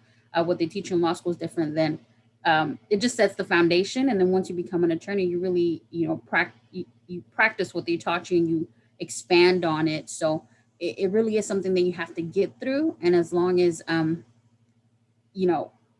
you put in the hours, you don't have to be the smartest, you don't have to be the fastest or the best, or you just have to put in the hours. As long as you are willing to put in the hours and sacrifice, you will succeed in law school and as an attorney. So hard work. Thank you. Yeah, hard work. Nothing can replace hard work. And then for everyone on the panel today, what are the best characteristics someone can build and show in order to be considered for leadership positions in your profession? I think a strong work ethic. Watching somebody that's maybe leading you now and picking out their good characteristics and emulating those. Mm-hmm. Yeah, and to add on to that, my profession requires me to pay attention to guys who have been doing the job prior to me, and I learn from them, and it took me 3 to 4 years before I was worth a darn at my job, because I needed to pay attention to the guys ahead of me as to see how they were doing things, how they were filing cases, or how they were working. And one big thing about being a game warden is you've really got to be self-motivated, because, not having a shift to work like most law enforcement folks, we've got to be self-motivated. Hey, we need to get out of the house. It's time to go to work. I think a good quality to become a leader I work in a law firm, and our leader is a managing partner. They're an attorney too, but then they also run the law firm. So I think to be a good leader of a firm, you need to have integrity. And for any attorney, it's important that you always do the right thing when nobody's looking. You have a lot of people counting on you, and you have a license to protect. And I know there's a lot of funny jokes about, what attorneys do and just make money and don't take care of the clients. And so I personally, as an attorney, I try to fight against those perceptions. So integrity, I think it's key. And also just reliable, a solid person that if somebody asks you, no matter how big or small the task is or the case is, that you're going to be the person that gets it done and the buck stops with you. Yeah, definitely. So with all this talk about self-motivation, how do you deal with the stress that comes with your job and, constantly working hard and trying to gain those leadership positions, etc.? Personally, I work out almost every day. Nutrition and physical activity is how I deal with my stress and trying to do something fun on a daily basis. Mm-hmm. Is it hard to maintain a work-life balance? It can be. The really busy days, or when you have like a really big case that you're working on. But you try to always make time for that. Even if it's only getting into the gym 30 minutes that day, you still try to maintain that. Yeah. Some of the things that I see, in my job, we deal with a lot of drownings and a lot of bad things. Police officers see a lot of bad things, and I don't see half the things that Kenna sees, because the things that she does in her line of work is incredible. And honestly, I don't see how she does it. We do see bad things, but we also see good things as well. As far as dealing with the stress, I come home and the things I do at work, I don't bring them home to my family. I try not to. If they ask how my day went, I'll let them know. But when I come home from work, it's home, it's not work. And I avoid talking about it. But I've got really good partners around me that we kind of talk together. So that helps a lot with the things that we deal with on the game warden side of things. Yeah. Kind of the way that I push really, really hard as a young attorney to make time for myself. It's really easy to want to kind of work your way up. And the best way to do that is by really throwing yourself into work. But it's not healthy. And what I do is basically on a big level, I just go on vacations often. And when that's not possible, I find small things I can do each day, whether it be no matter what. Today I'm having my Starbucks and then I'm watching reality TV for an hour. Like, if that's all I can do, I'll do that. But it really is you have to take care of yourself. Mm-hmm. Otherwise you won't be good at what you were hired to do. So you burn out and you don't want that. Starbucks is my preferred mode of self-care too. So what would you say to a student that is on the fence about becoming an attorney or going into law enforcement?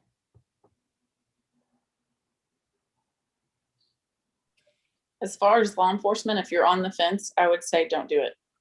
Just, you're not going to put forth all of your effort, and you might spend a couple of years doing it, and that might be a couple of years that you lose. I don't think it's something that you can go into without fully being involved in it. Yeah.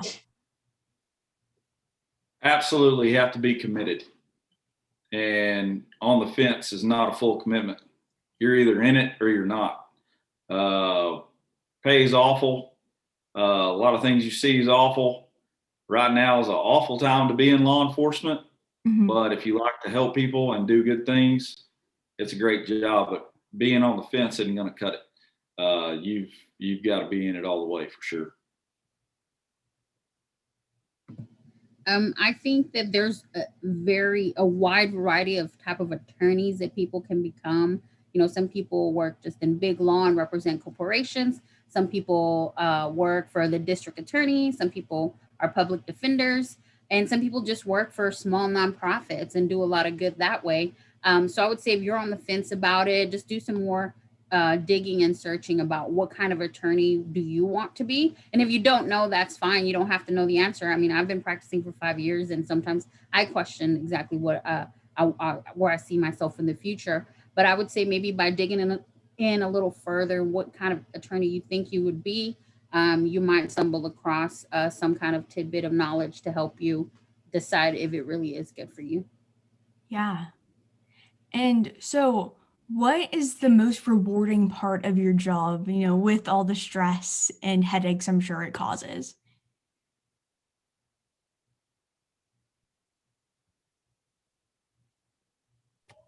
For me personally, it's dealing with kids and I'm safe and knowing that I was able to help them out of a bad situation. That's probably the most rewarding part of it. Does it make the hard parts worth it? Absolutely. Mm-hmm.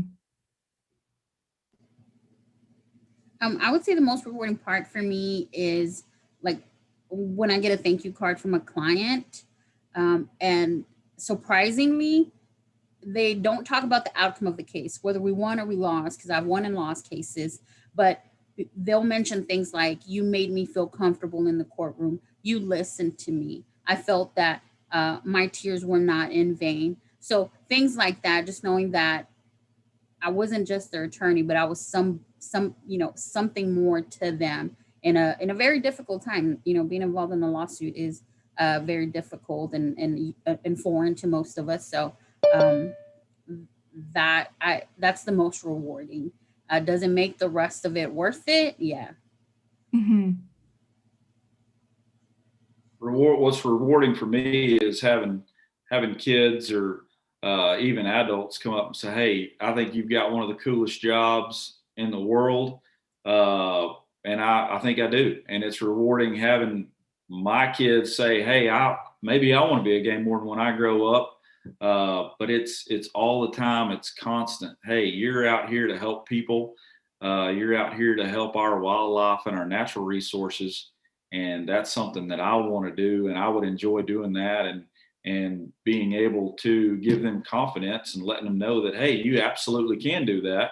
That's pretty rewarding for me. Yeah.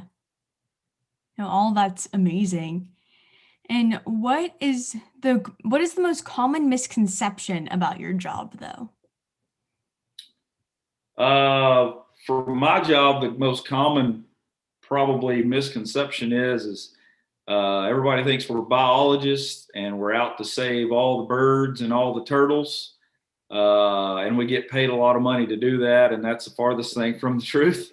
But hey, it is what it is. You know, we carry a gun for a living, and it's definitely a dangerous job. Everybody that we deal with carries firearms or knives. Whenever we pull up to a scene or in a deer camp or what have you, we take a lot of people to jail at certain times a year, and it's not all about being bird and turtle cops. We've got more to do than just that. So we try. Bird and turtle cops. I like that. And so this is going to be our last question. So if anybody wants to answer misconceptions about their jobs, but we are going to start wrapping it up. I can say the biggest misconception about being an attorney, that we bend the truth. It's not true. I mean, when I start client meetings or everything, I always say, tell me what happened. And number one is tell me the truth.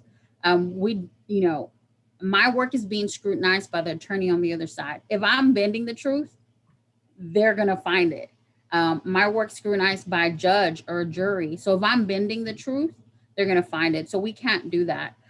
We do think differently, so we dissect spaces between words, and that matters, but that's very different from bending the truth. So I think that's a common misconception, what people call loopholes or and yeah, it bugs me, but I think once people interact with an attorney, they realize, hey, it really isn't like we see them on the TV or the movies or whatever. Definitely. One of the biggest misconceptions that I found is that it's a man's world in law enforcement. There's not a lot of women in law enforcement. I'm the only female in investigations at the county. I think we just now got a female on our patrol side. So I think we bring a different set of tools to the job. And I many times that they were expecting a man to show up and it was me. So that's probably one of the biggest. No, we talk about all the time how like diversity on a team makes the whole process just so much easier in getting those different perspectives. So thank y'all so much for being here today. We greatly appreciate y'all's time. On our fundraising goal though, we are currently at $925. So thank y'all so much for that. Our next goal is going to be around $1,000, but thank you to everyone who's donated, and make sure you send the PayPal link to your friends, family, and advisors. Thank you. Thanks for having me. Thanks so much. Y'all did amazing.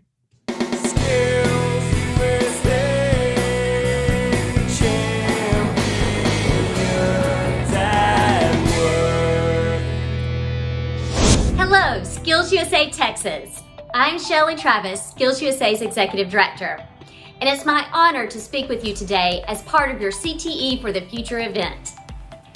I want to salute each and every one of you for the incredible work you've done in your state despite many challenges you've faced over the past year. You've made all of us extremely proud, and I hope that you feel the same pride in yourselves.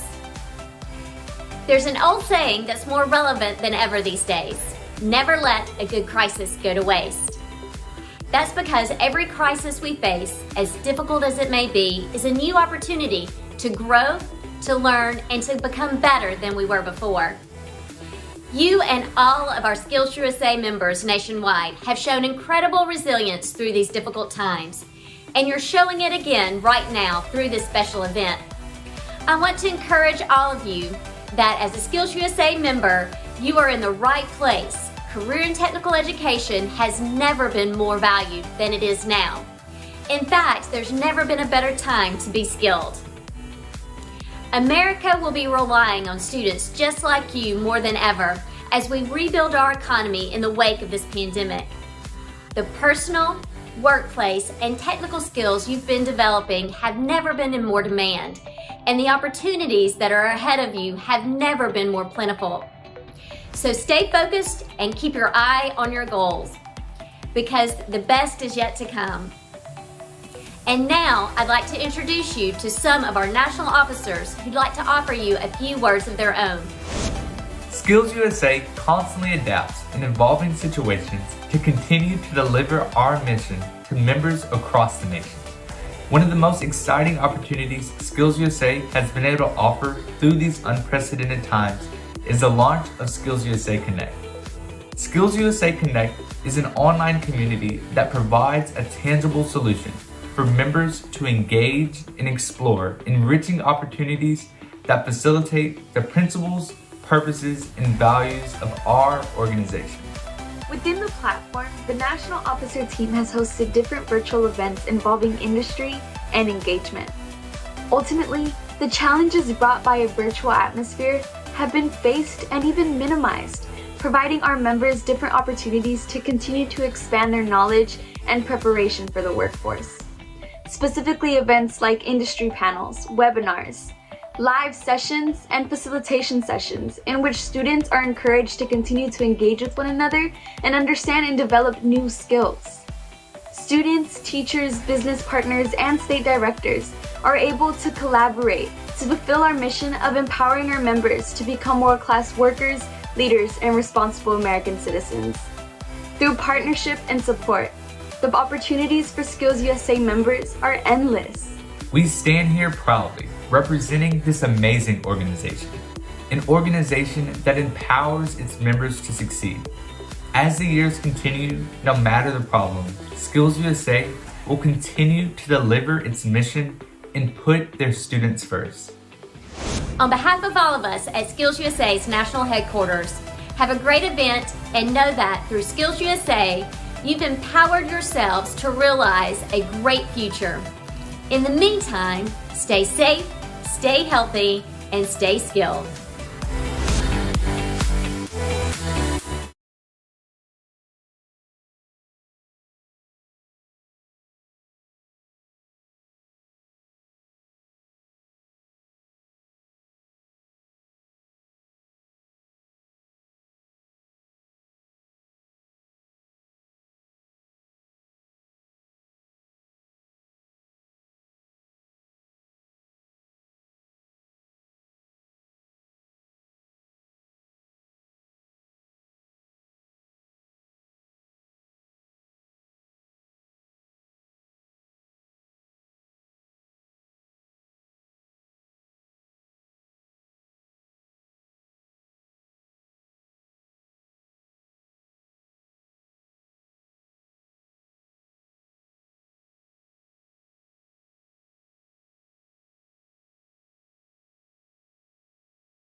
Hi everyone, thank you for joining the hospitality and tourism interview. Before we begin, I want to reiterate that our donation links are down below and in the chat, so please donate. We've had a lot of donations and we appreciate them greatly.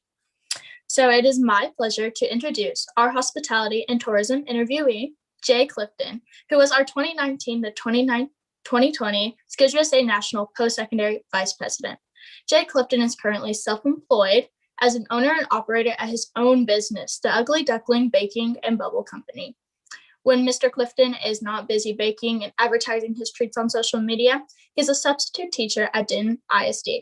Here to answer your questions with contagious energy and enthusiasm is Jay Clifton. Thank you for being here, Jay. You're very welcome. Hi, everyone. All right, so let's begin. Our first question: what advice would you give to aspiring students in this career? What I would suggest is, first off, even if you're in high school, try to find some way to either work in the industry or volunteer in the industry, get some kind of experience other than what you're getting at school, because school is basically designed to give you the basics, and working in the industry will give you like a real world knowledge of how to do things. I was very lucky that my school kind of required us to have jobs outside of the school, so that way we could get that experience. And that's, even if you're in high school, go volunteer at some soup kitchens, something like that, just to kind of get some kitchen experience in. That's a great answer. I wouldn't have thought about that. What interested you and made you choose hospitality and tourism? What do you love about it? So for me, I grew up baking and cooking with my entire family, and I always felt at peace in the kitchen.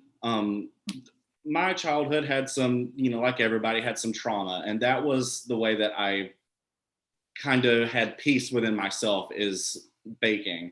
My earliest childhood memory was with my mother, and she was pregnant with my little sister, and I remember it was sunset and we were baking peanut butter cookies. That's literally the only thing I remember. And my first memory is of baking.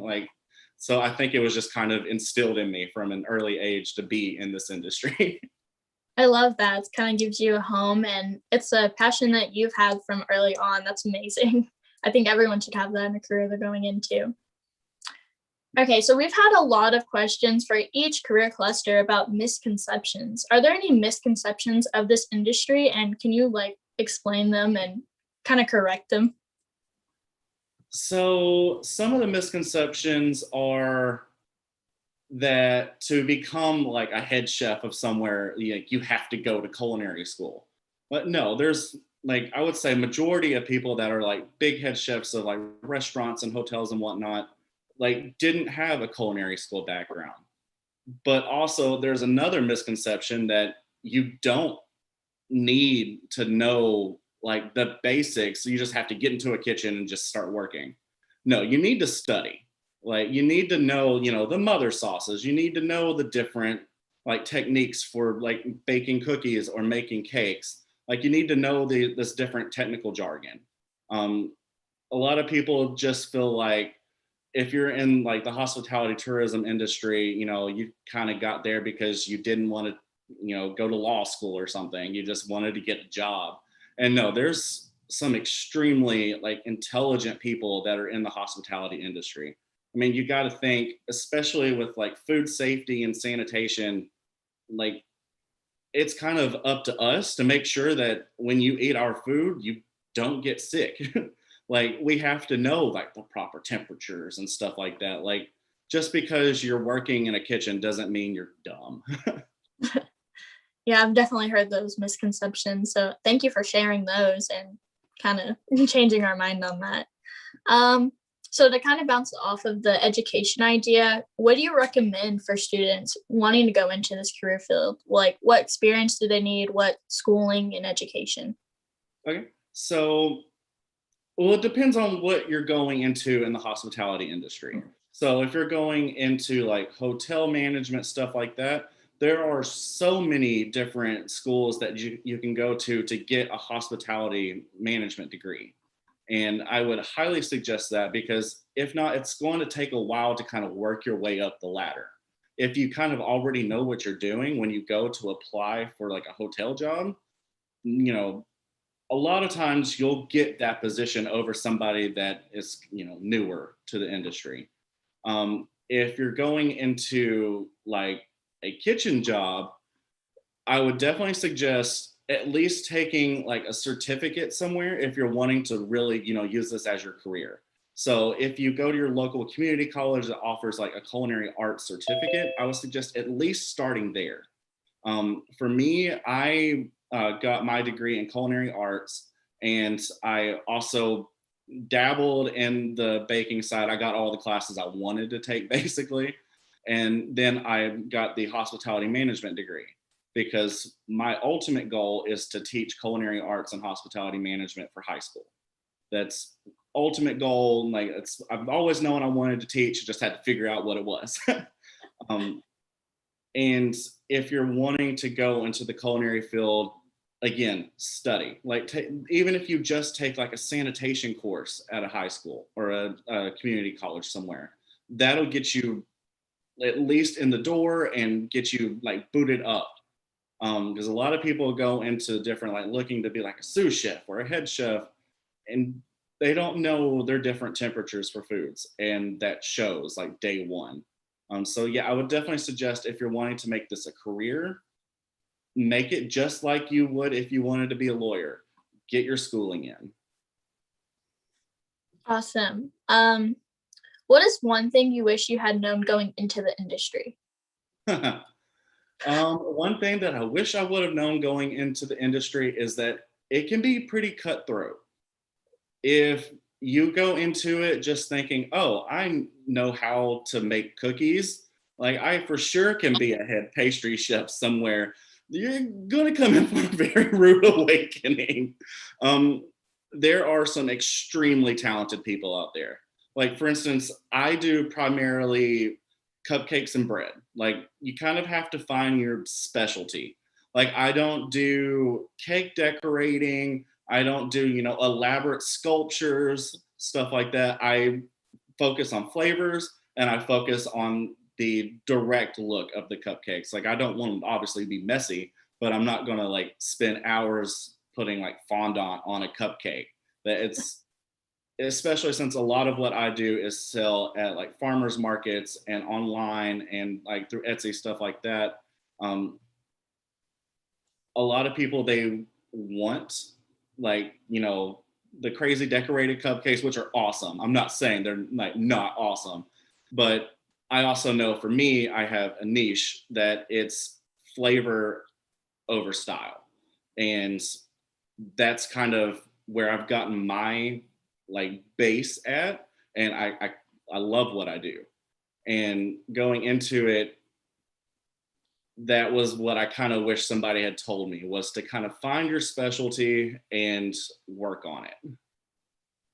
Well, I think your treats look absolutely stunning. Thank you.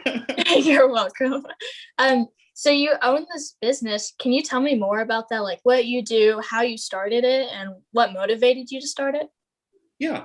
So when I first started, I started probably the worst time you could ever imagine starting a business. I started it right as COVID got really big last year. And oh, great, there's a train going by. But I started it at literally the worst time you can imagine. And at first, all I knew was that I wanted to do cupcakes that looked good, but tasted even better. And I knew that I had a really good knowledge of bread.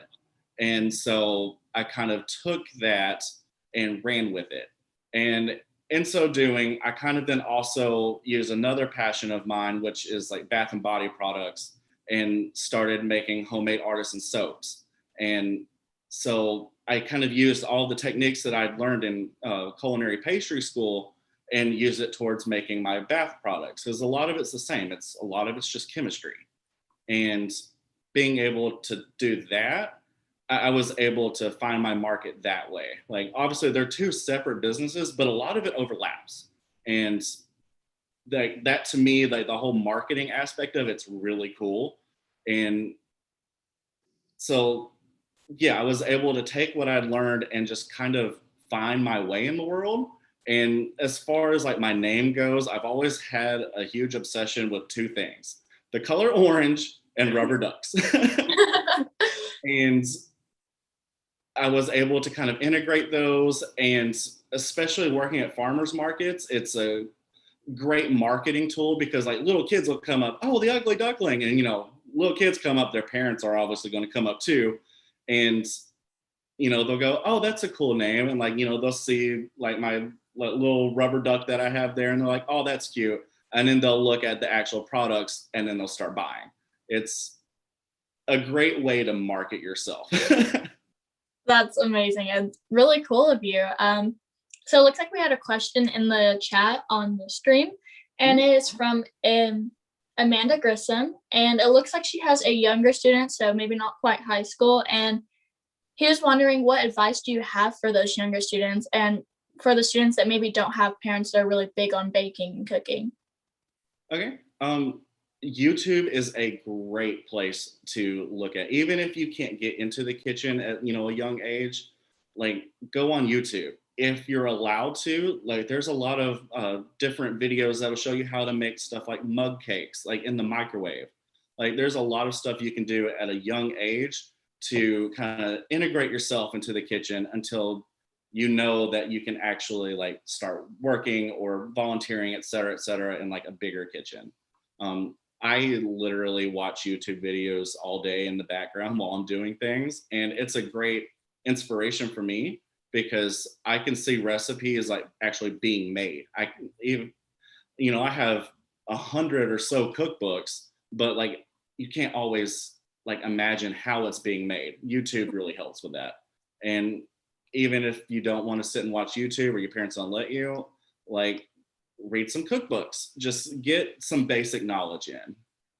Awesome, thank you. And to wrap things up, what's your favorite thing to bake? Oh goodness. My favorite thing to bake has to be homemade yeast rolls. Like they just remind me of like Thanksgiving and Christmas, and honestly, they sell extremely well.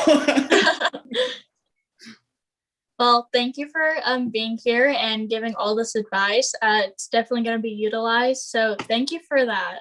Absolutely. You guys all have a great rest of your day, and thank you so much for having me. Absolutely. All right. And just to finish up, everyone, don't forget that we have a donation link below in the chat, and this money is going to be utilized for our students going towards a scholarship. So please donate. And I just want to say thank you to everyone.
Hello and welcome to our employability skills panel. We have two great speakers here today. So up first, we have Miss Crystal Smith.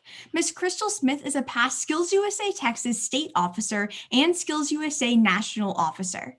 For Skills USA Texas, she currently serves as an advisor to the board of directors, a member of the state advisory committee, and leadership coordinator.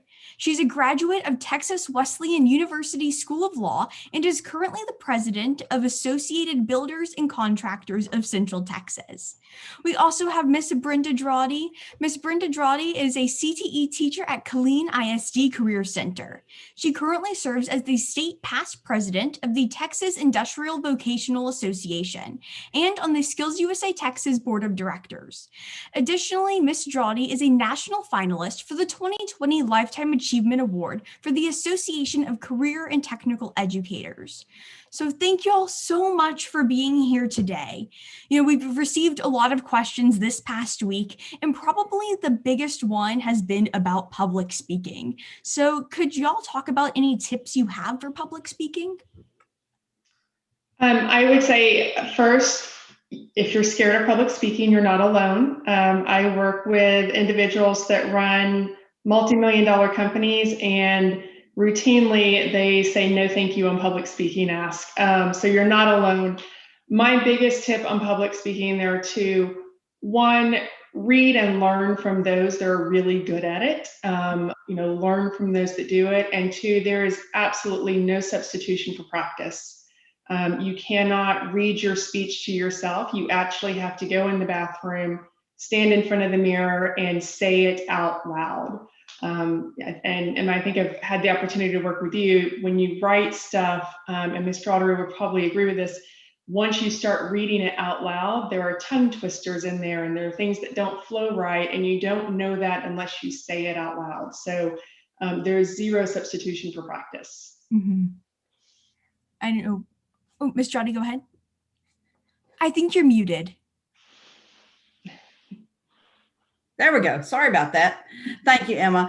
I would say that is exactly right, Smith, that people have it in their head what they want to say, but you need to write it down and you need to practice it in front of that mirror, because how it comes out gets you to congeal it all together, and then it puts back in your head. And everybody's going to be nervous. Even if you've been doing it 100 years, you're still nervous before you get started. And that's a good thing because it keeps us on our edge. Yeah, it shows that you care. And then for getting nervous, are there any tips you'll have for kind of not making it or preventing it from getting in the way of your speech? I think, you just do these kind of things and you count and you try to just calm yourself down because you've practiced, you've done all the right things. So you just want to get in that realm of, I know I am good. I am going to do this and I'm going to be good at it. Mm-hmm. And it's self-talk. And another thing to realize is that other than a handful of people that you may have practiced this speech with, nobody knows if you messed up. It's your speech, you wrote it. And so if you skip a line or if you say something incorrectly, nobody knows that. And so the only way the audience would know that is by your reaction to what you've done. So exactly what was said, a lot of positive self-talk. I've got this, knowing that you've practiced and prepared for it. Yeah, so just kind of rolling with the punches of your speech. And then, so moving away from public speaking and onto interviews, which kind of related, what is the biggest mistake you see in interviews? I think not being prepared is one of the biggest mistakes. You need to do your homework. You need to research the company so that you have an understanding of what that company is about and you can ask intelligent questions. I think that a lot of people want to know what the money is. And of course we work because we have to have money, but you can't let that override a good interview. You never ask about money during the interview. There's a special time to do that, and that's not the time. And people get nervous. They don't come prepared. They don't have their resume. Maybe they didn't fill out their application all the way. You need to have a pen in hand. Just be prepared, be ready, practice those questions. Mm-hmm. Exactly the same thing. Walking into an interview, if you can, if you've got friends that work for that company, ask who's going to be interviewing you. When I interviewed for my current job, I reached out to 2 or 3 people that I knew and said, hey, what are they looking for? Who's going to be on the interview panel? You know, what would I be good at this job? And I think that the other thing that I've seen is a confidence issue, and it goes both ways. People that are not confident enough and people that are overly confident. And so you want to walk in knowing that I can do this job and I would be a good fit for the company and I would be good at this job. But nobody wants to hire somebody that is overly confident because they have to work with these people every day. And nobody wants to walk with someone that has zero self-confidence either. So you've got to have that right level of confidence. And I think that you also need to remember you're interviewing the company as much as they are interviewing you. I've walked out of several interviews in my career where I said no, even if they called and offered the job at the right amount of money, there was no way I wanted to work at that company or with those people every single day. So remember, it's an interview going both ways. And what type of questions should students ask during the interview to interview the company? I think it depends on the type of job that you're interviewing for. I always like it when interviewees ask questions that A, show they've researched the company, they know what the job is, and B, that they are looking forward to the job. So, what are the expectations? Why is this job open? Is there growth with this position? Because it's showing that they're invested in the company. This isn't just a quick blurb on their employment resume, that they're actually looking forward to a future. Yeah. And I think you also need to know what the company is expecting of you. Typically they do talk about that, but sometimes need to have that question, what is expected of me if I accept this position? Mm-hmm. And then what interview tips do y'all feel like are underutilized that are extremely valuable? I think that having a great attitude is the key to success, and no matter what you're doing. Mm-hmm. Our attitude determines our altitude. And that's an old saying. I know y'all have heard that, but it's so true. A great attitude is the key that just opens doors. It's like the key that opens your back door coming in every day. That great attitude, again, not being overconfident, but just knowing that life is good, mm-hmm. and have a good attitude about it. Yeah, Dr. Taylor tells us that quote all the time.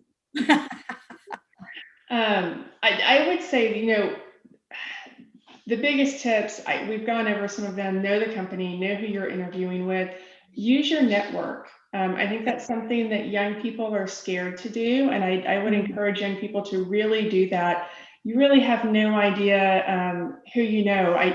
We interviewed a political candidate, and after talking to him, realized he was one of Dr. Taylor's former students. Like, you just never really know how those connections happen.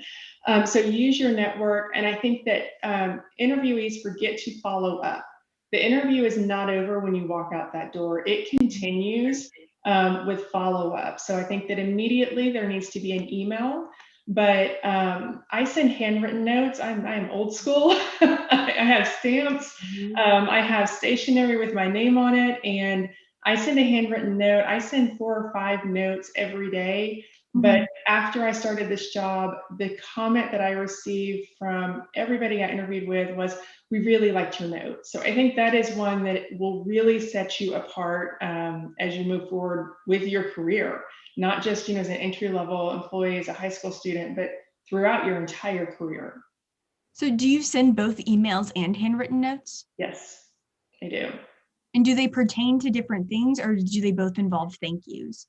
They're thank yous. And if there's something that is specific that came up in the interview, one interview we talked about the person interviewing me, they were going on vacation with their spouse to the place that I got married. And so we talked for a couple of minutes about that. So I included that in the note. It was wonderful meeting you. I hope you have a great time in Mexico. I look forward to working with you in the future, and I'm excited about the possibility. It doesn't have to be anything. It's not a novel. It's a quick 2, 3, 4 sentences, but it's a thank you. And if there's something personal you can drop in there, then absolutely do that. Thank you. And then trying to make those personal connections. Oh, I'm sorry, Ms. Jotty, do you have? Oh, that's okay. So I've taught career prep for a long time, and many times the students, I've seen it over and over, the students that write a thank you after their interview are the ones that get hired. 9 times out of 10, that's the ones. They took that extra time. Well, thank y'all. And then for our final question today, we have, what is the best thing any student can do to prepare for the workforce? Wow. Get a certification, get into career and technology. It's so super important. And above all, join Skills USA, because the things that you learn in Skills USA it's just all encompassing. And I cannot imagine not having that in my classroom. Through all the different subjects I've taught, that is the one glue that has helped the school, the kids, the employers, the parents, you name it. It just pulls it all together. So they need to be active in Skills USA, get those certifications, get the keys that open the door to their future. I would echo that the stuff I learned in Skills USA as a 16, 17-year-old, I'm not going to say how old I am now, but a couple of decades later, I still use that stuff every single day. And it's amazing how many people don't have that. But I would also say, be humble. Know that when you are walking in, you don't know everything. I had a college professor that told me your degree earns you the right to interview for the job, and it shows your employer that you can learn. So know that you don't know everything, but I've had members after members, because we are looking for you guys. We are looking for young people that want to go into construction. There's such a demand, and I'm told time and time again by employers, we need a good attitude and we need someone with a work ethic. We can teach everything else, but those are the two things that I know employers are looking for. That's all amazing advice. Thank you all so much for taking time out of your day to speak to our members. We greatly appreciate it. And for our donation side of things, we are still sitting at $925. So keep up the good work donating. Thank you to everyone who has donated. And moving on to commercial breaks. Thank you. Thank you so much for being here.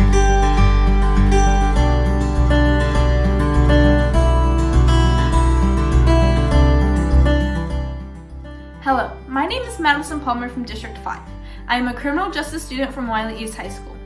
Skills USA has helped me be ready for my future by preparing me for the world of work. They do this by expanding my leadership skills, where I can reach out to other people confidently. They've also hosted events like the Streamathon, where I can meet and talk to different people in my career path so that I have an idea of what I want to do in my future.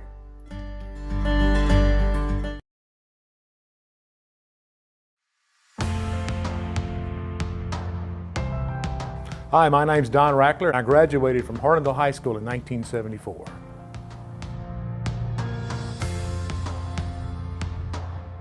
I own John Wayne Service Company. We are an air conditioning, plumbing, and electrical company.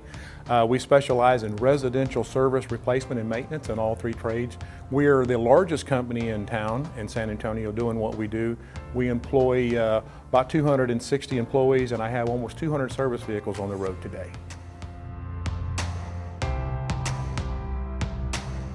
The Skills USA program actually changed my life.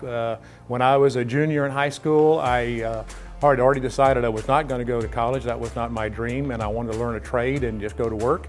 And I was fortunate enough to take plumbing in my junior year. Mr. Rob Perkins was my plumbing instructor, was a great man, a great American, and just a great plumber. And he took an interest in me, and I took an interest in the trade, and he taught me a lot about the plumbing industry. And my senior year, I took air conditioning with my teacher, Mr. Pete Harden, which was another fabulous teacher, just a great American. And he took a real interest in me. And that's where I was introduced into the VICA, the Vocational Industrial Clubs of America, where we had the contest. And in that year, I was the district champion, the state champion, and the national champion in air conditioning skills trade. And that just set my course, my path for where I was going to do the rest of my life. I loved air conditioning. I started in the trade. I worked in the trade for several different companies for about 10 years. In 1984, I started a company called San Antonio Air Conditioning. Just me and my wife was how we started, with $5,000 that I borrowed from my wife's grandmother. And we built that company up to about a $3 million company. I had about 30 employees. In 1999, I sold that company to a consolidation group called Service Experts. And then in 2001, with my wife and my sons, we started John Wayne Service Company. And today we employ over 260 people. We have over 200 service trucks on the road. We are the largest residential service, air conditioning, plumbing, electrical company in San Antonio. Probably the top 2 or 3 in Texas and the top 10 in the nation.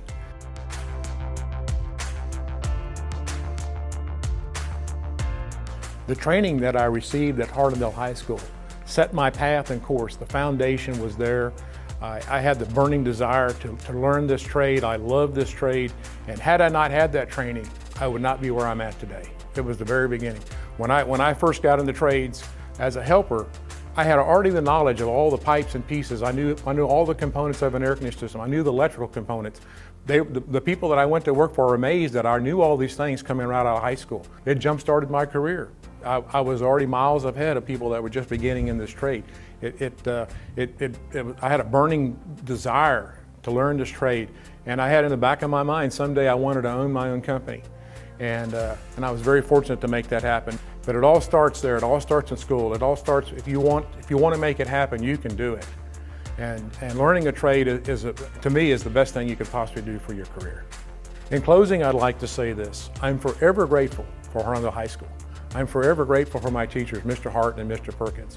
I'm forever grateful for Vocational Clubs of America, which you now call Skills USA. It started my career. It started my path in this business, in this industry. And without that foundation, without that training, without those teachers, without the school, I would not be where I'm at today. And for that, I'm forever grateful.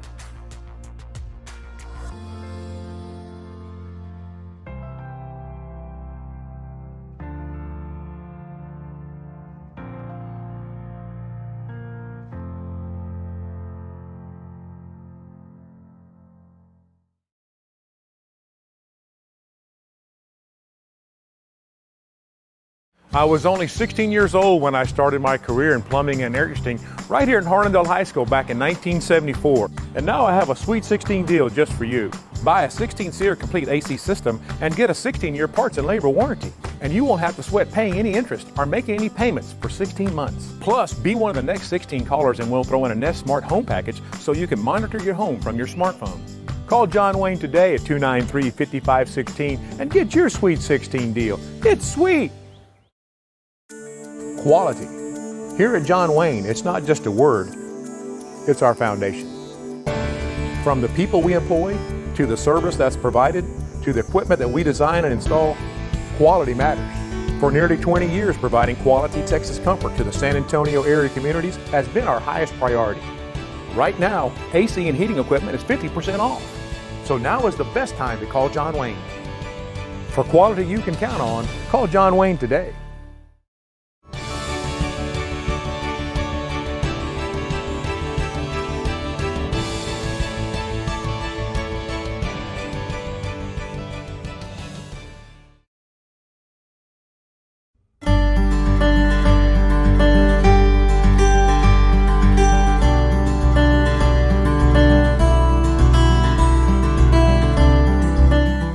Hi, I'm Emily Zapata from District 6 and I attend the Law Magnet. Before Skills USA, I had little to no idea in what I wanted to pursue as a career. I felt kind of stuck because I thought I was the only person who had this issue. But with the help of my peers, I was able to find this amazing organization where I found my interest in criminal justice. Through Skills USA, I was able to find my passion and find my goal, which is to become a forensic scientist. Now, through this organization, I was able to learn the skills I need to achieve this goal and to become a better leader. From being shy and not wanting to be involved in the conversation, I became more personable and better at communicating. This will help me to get into my dream college or even get a job. Honestly, I'm truly grateful for the opportunities that Skills USA has granted for me, and I know that I am ready for my future. Thank you.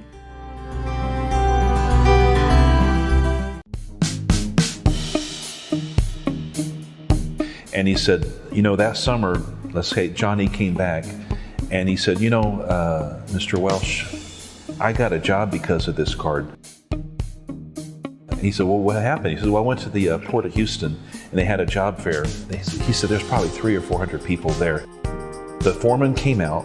It was in the dockyard, and he came out on the side of the trailer, and he said, "Who here has an OSHA card?"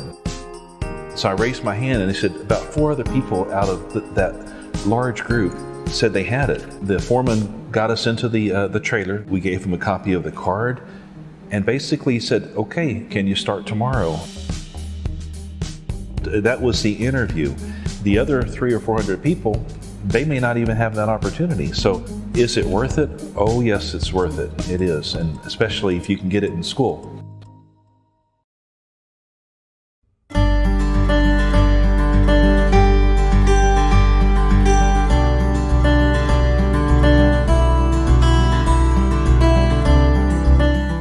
Hey Skills USA Texas, my name is Maria Jose Coronado, and I'm your state parliamentarian. One way that Skills USA has impacted me is in the ability to better my communication skills. Communication skills are essential when communicating with members and business partners, but especially within a team. Within a team, you are going to be given a task, and in order to perform efficiently and effectively, you must be able to know how to communicate and convey your ideas, as well as reflect and listen to the ideas of others.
Hello, everyone, and welcome to our aerospace engineering / aviation interview.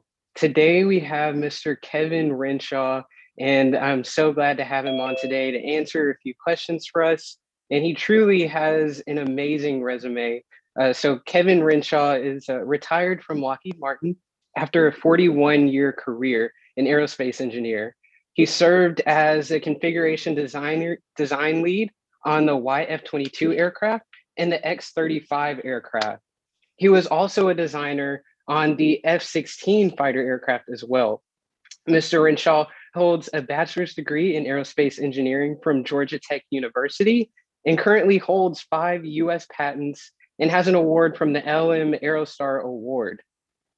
Mr. Renshaw is also a certified commercial pilot and serves on the board of directors for the Texas Soaring Association.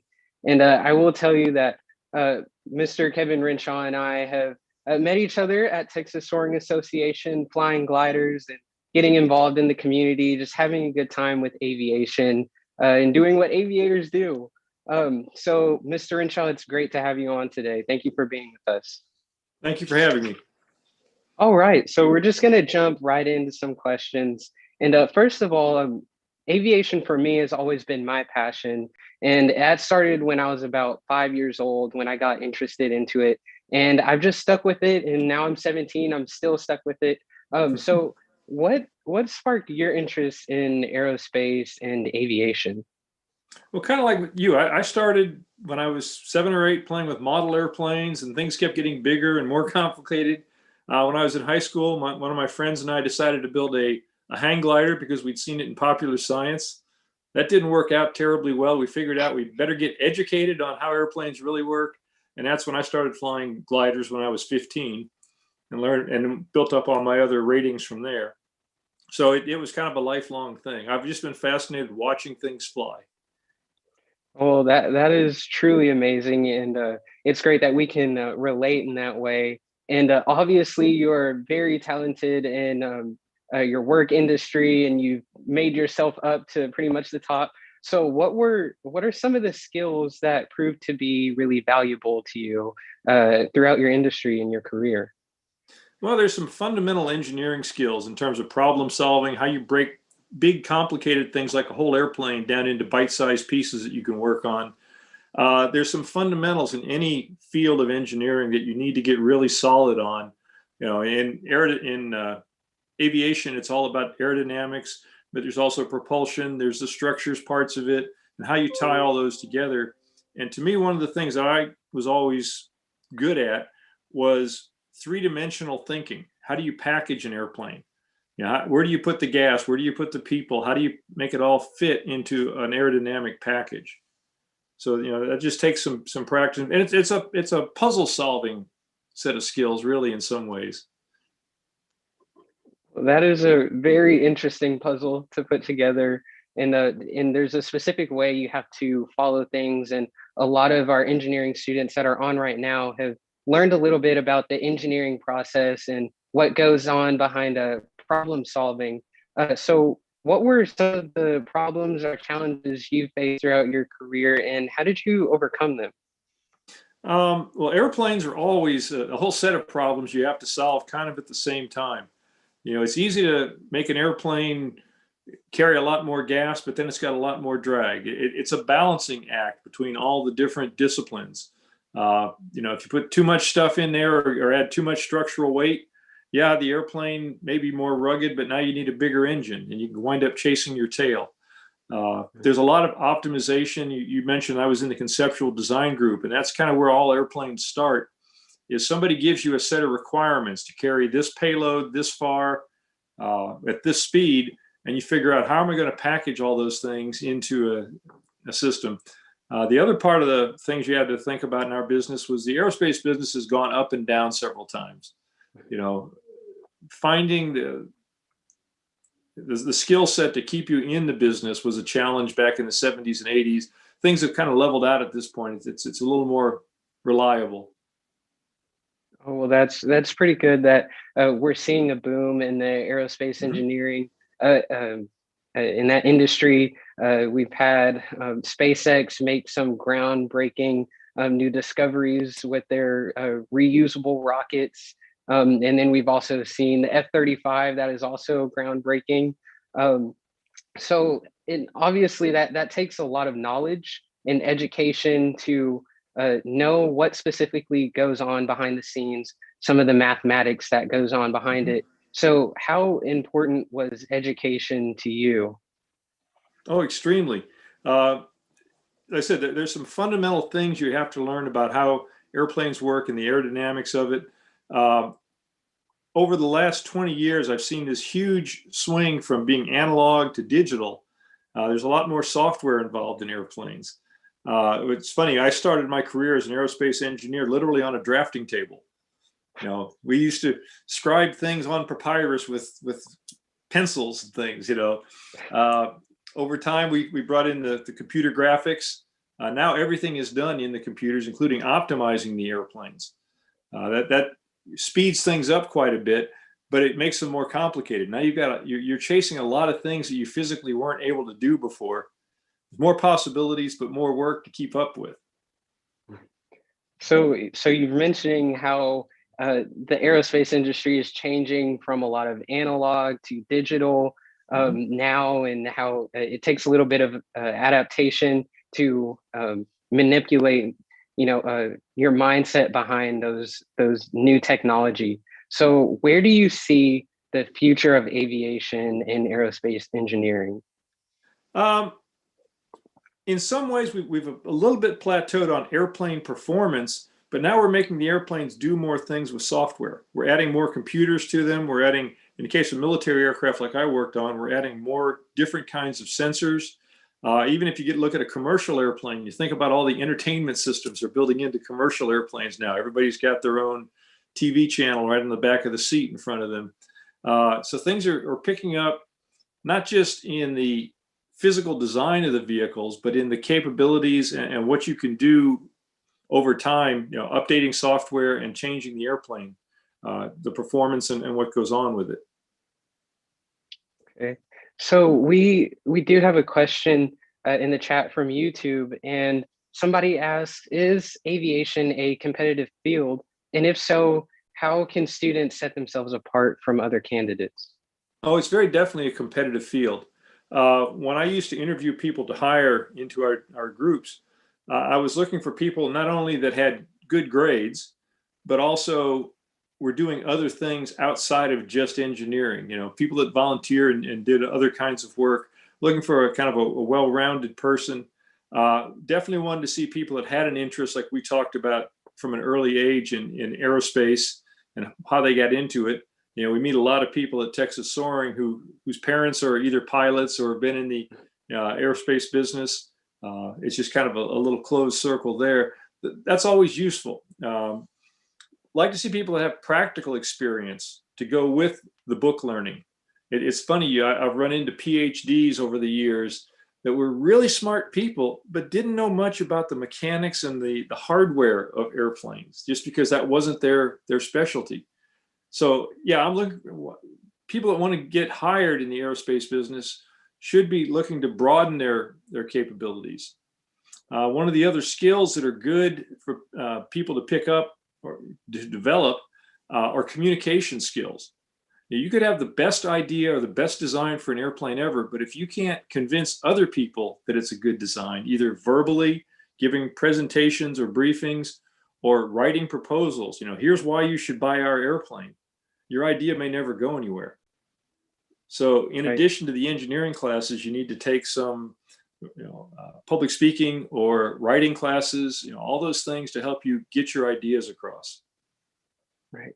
And now we're seeing a shortage in pilots and aerospace engineers because a lot of them are older now and a lot of them are retiring and physically can't fly anymore. And so that leaves a lot of room for the new generation to come in and take over. And that also presents some problems that might come up with new technology. So what do you think are the biggest challenges that the aerospace engineering industry will face sometime in the future? Things keep getting more complicated and moving faster. You know, how quick we want to turn around the design of an airplane. You mentioned that there's an older generation that's retiring. One of the good things about the younger generation is they're much more comfortable dealing with the computers and the things that go with the digital world, both in design and operation of airplanes.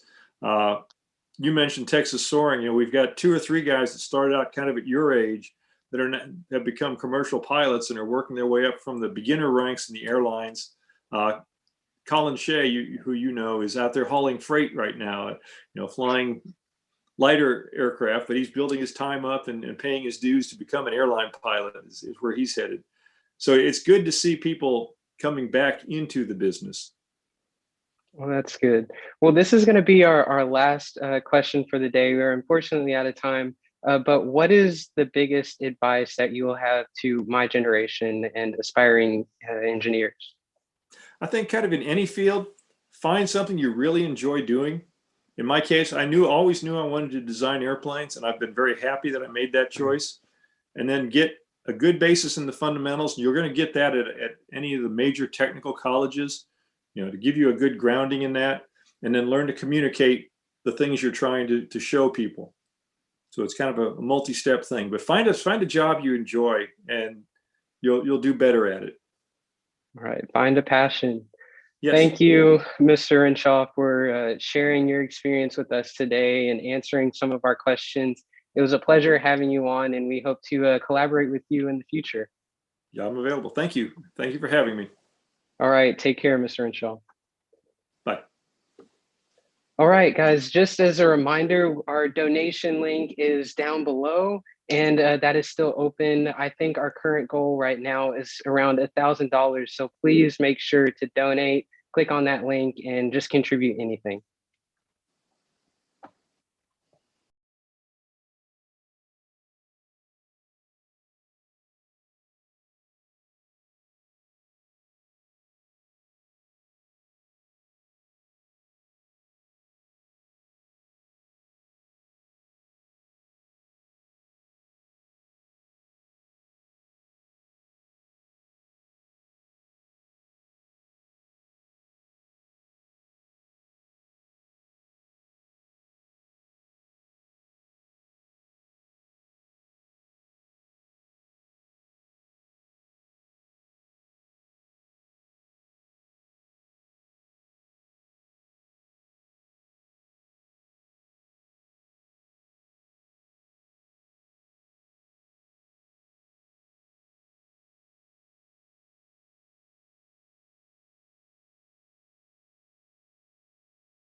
Luis Lopez, and Skills USA has been very impactful in my high school career. See, I kind of just stumbled upon it whenever two people, representatives from our local chapter, came into my robotics room and told me about the competitions that they offered. And I honestly didn't know that Skills had a wider range of different competitions that have to do with different CTE and technical careers down the road. And it's why I love Skills so much is because it shows you all the different steps that you don't usually get to see in a CTE room that are required to be successful in a workplace. Not only do you need the skills that you learn in, for my case, engineering, about how to code or how to work well with teams, but with Skills teaches you professionalism, leadership, and how to work well with other people, the diversity, everything that's in the framework, honestly. It shows you what's required, and that's why I love Skills. And it's also just one big happy family.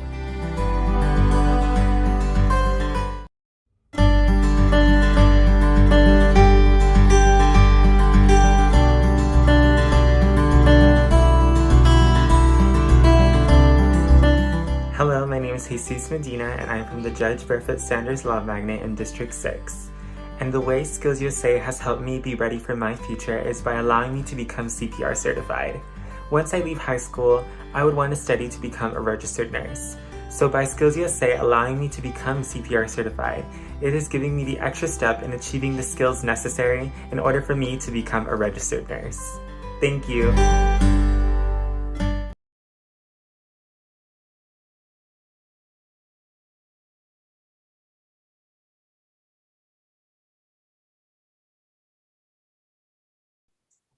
Welcome back, Skills USA members. Our next interview is with information technology professional Jack Saunders. Jack works in information technology and works as a software engineer or game designer to create games at Trisim LLC, to create games that are fun, but also help students further their education. Please help me in welcoming Jack Saunders. Hi, everyone. Good to be Thank here. you for being here today. Time out of your day for us to interview you. Absolutely. All right, so I have first some questions that have been sent in to us previously, and then if I get a question from the YouTube Live, I will ask you that question and then go back to these set of questions. Yeah, great, for sure. All right, so the first one we have is, how have you seen technology advance within your field? So a couple different ways. Mostly it's just, so as a game programmer, I'm working in several different game engines. And so just watching all of the different ways that engines have been developing over the past couple of years is super interesting. Even just, I graduated not this December, but the December before that. And just the amount of things that are available for free at anyone's fingertips. Anyone who's interested can get into it. And even just the growth that we've seen in the past year has been fantastic. Thank you so much. Yeah, absolutely. What's the most challenging part of your job? Well, okay, so I work at a very small company. Triceum is only 4 full-time people at the company itself. We have another sort of partner company that helps us out, but I'm the entire programming department at our company itself that's working on the games and the front end. So I would say the most difficult part of my job is I have a lot of plates that I'm trying to balance and spin. A lot of different things that I kind of have to learn on the fly. At one point, I had to translate our game into Czech, create a Czech version of the game. I do not speak Czech. So we had to find a subject matter expert and sort of get that implemented. And that was just kind of an example of one of the things that I have to do. So a whole lot of plates. Yeah, it sounds like a lot of adaptability and flexibility, which is great because that's part of our framework skills and our employability skills. Absolutely. It teaches their students. Yeah, for sure.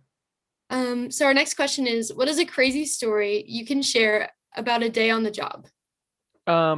Probably the Czech language version of the game. Just getting the call, hey, Jax, how you doing? Oh, I'm doing great. Do you speak Czech? I don't. I'm just like, okay, cool. Have fun figuring it out. And it was fun. It wasn't that difficult, but it was just kind of it was a realization of, okay, I'm the guy that's going to have to sort of figure out how to get this done, which is actually a little bit empowering. Just like they my company trusts me enough to know that I can get it done, even if I don't necessarily know how to do it at the time.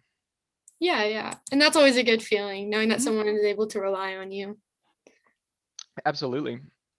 All right, so what were your college courses like? They kind of ran the gambit between really interesting and really challenging to not really my thing. I'd say it's such a broad field that you're gonna get a little bit of everything. At this point, I have programmed anywhere from a basic Hello World all the way up to a complicated game in about 6 languages, 6 or 7 languages. And going into college, I'd only programmed in um, 1.5, pretty much. So uh, just it was interesting and challenging to see all these different things. We talked about the nitty gritty of networks. We talked about cybersecurity. We talked about finite state machines and electrical engineering, and like you really got to see so many different things. So while they might not have all been for me, it was a fantastic experience to get a sample of all of that. And then if you wanted to continue on any of those, you could do graduate school like I am now. Right, okay, yeah. So if you had to choose like your favorite college class, what would you say that it would be? Um, it's funny. My favorite computer science college class was probably game programming. Any of my game programming classes were interesting. They were very difficult. If you've seen the movie Whiplash, it was kind of like that, but it was because he was very he pushed us to be great. So that was an interesting experience. But my favorite class of all actually had nothing to do with computer science. It was a human development courtship and marriage course that I took. Kind of it was an elective. I thought it was really interesting because I've always been interested in psychology. And I know it has nothing to do with anything else, but I thought it was fascinating, just the psychology of that. Yeah, sometimes you don't expect like the courses you take to be like one of the ones that impact you the most. Absolutely. Yeah, it was totally out of nowhere. 19th century music, also very interesting. I did not care about classical music. I was like, I'm going to take this, it'll be a blow off class. And it was fascinating. I found some composers that I really liked, and now I still listen to their stuff. So, That is so crazy. Okay. So our next question is, what makes each day of your job new or exciting? I think it has to do with the plates that I'm balancing. It's every day there's something new to do, right? Every day it's either I'm also dealing with support tickets. So our game is more of a service. Every semester, students purchase our game and they through our website, and it's assigned by a teacher, kind of like you would have a textbook. And so we have a live product that people are logging into and working with and that kind of stuff. So we have support tickets, right? So if anybody has an issue, they'll submit a ticket and that'll come to me. And the fun issues are legion, right? So every day there's a new issue to tackle, or it's just there are always different tasks, different things to learn. And I think that's the most exciting thing is how much I'm learning, because I've been working at the company for about a year, and I am so much more confident in my ability to code after even just 1 year, because they're expecting me to do good. They're expecting me to do my job. And so I really have to focus on that. Yeah, of course. So what is your work environment like?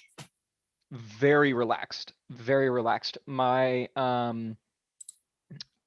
don't have that much direct oversight. Obviously, I have a boss and he gives me tasks and that kind of stuff. But the deadlines aren't terribly concrete, in that he's fantastic at delegating. He recognizes that he's not a programmer. He knows a fair amount, but he's not in the nitty gritty of it. And so if I say, hey, I'm sorry, I know I'm taking too long on this, I know that this is taking longer than we thought, I'm going to need another week, he'll say, okay, that's totally fine, because he recognizes that I'm doing my best, I'm doing my job, and he does that with everyone, which is fantastic. So it's really relaxed, but also he does a really good job of everybody does a really good job of keeping themselves accountable. So there's a nice sort of network of accountability and trust. All right, our last question. what is something new you had to learn when you first got hired at your current job? I think it was probably the existing code base. So I came onto the project after the game was already done, for the most part.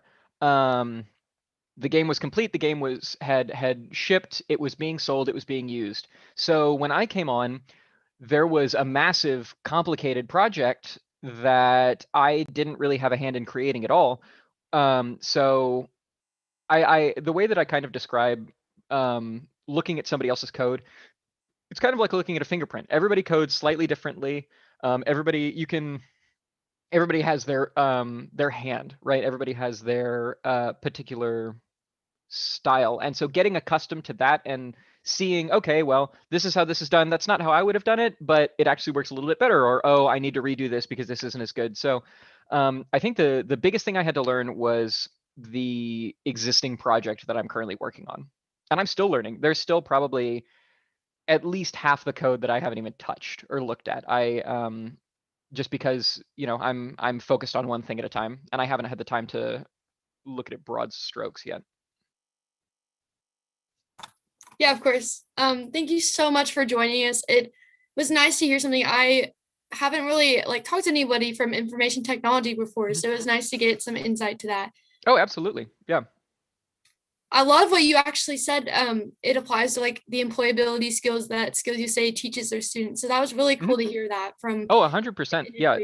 Skills USA was a phenomenal part of my high school experience. And I don't know how much time I have, but I was a contestant in the game design contest and the interactive application and game contest. And I loved it. It was fantastic. That was really what solidified my drive as a programmer and as a game programmer specifically. That was what sort of the skills that I learned there, are what really empowered me to go get this job. Through that contest, I saw, okay, I can do this. This is something that I love. This is something that I want to pursue. And I did, and it was fantastic. And that's how it was really through skills that I found the job that I have now and found the passion that I have. That's so great. Thank you so much for joining us today. I Absolutely. really appreciate your time. Yep. All right, so guys, it looks like we're up to $975 as our running total. So keep donating, keep participating. We love to hear you guys' voices. We'll see you in just a moment after our break. LB Foster works with heavy civil marine contractors and engineers to provide innovative product and material logistics solutions for infrastructure projects on inland ports and rivers. Check out this short video showcasing our involvement in many U.S. and international port infrastructure projects.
Whenever we were kids, we'd look up to the superheroes, the ones who could fly and swim underwater, the ones who could run across the world and see through walls.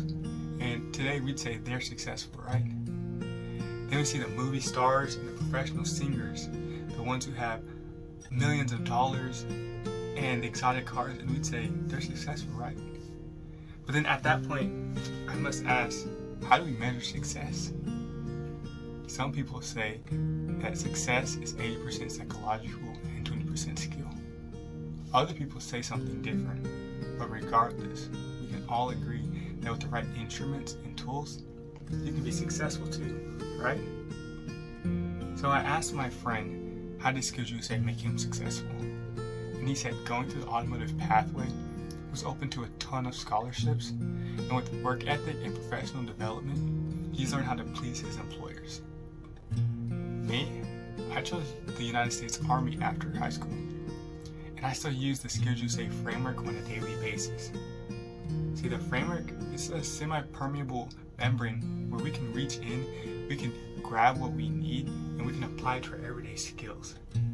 I'm talking about the adaptability and flexibility, the multicultural awareness and sensitivity. Those are things that we are founded on, our foundation that can help us be successful. So then whenever we reach our mountaintop, we view the silhouettes all around us. We can step aside and mentor the next generation, the leaders of tomorrow, today, just like Skills USA has done for us. And with Skills USA, whenever we meet people who are abundant, and then those who have wounds that we can't imagine having, we can mentor them. We can help them not only navigate through their situation, but realize that they have the ability, that they are the leaders that they've always looked for, that they can reach success too. Then I guess at that day, you can kind of say that we are the not-so-average superheroes, right? My name is Malachi Perry, and thank you for having me.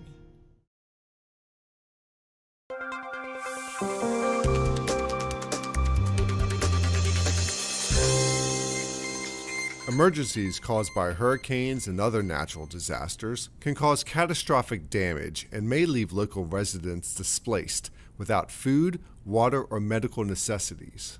When these disasters strike, agents with the HHS Office of Inspector General are ready to jump into action.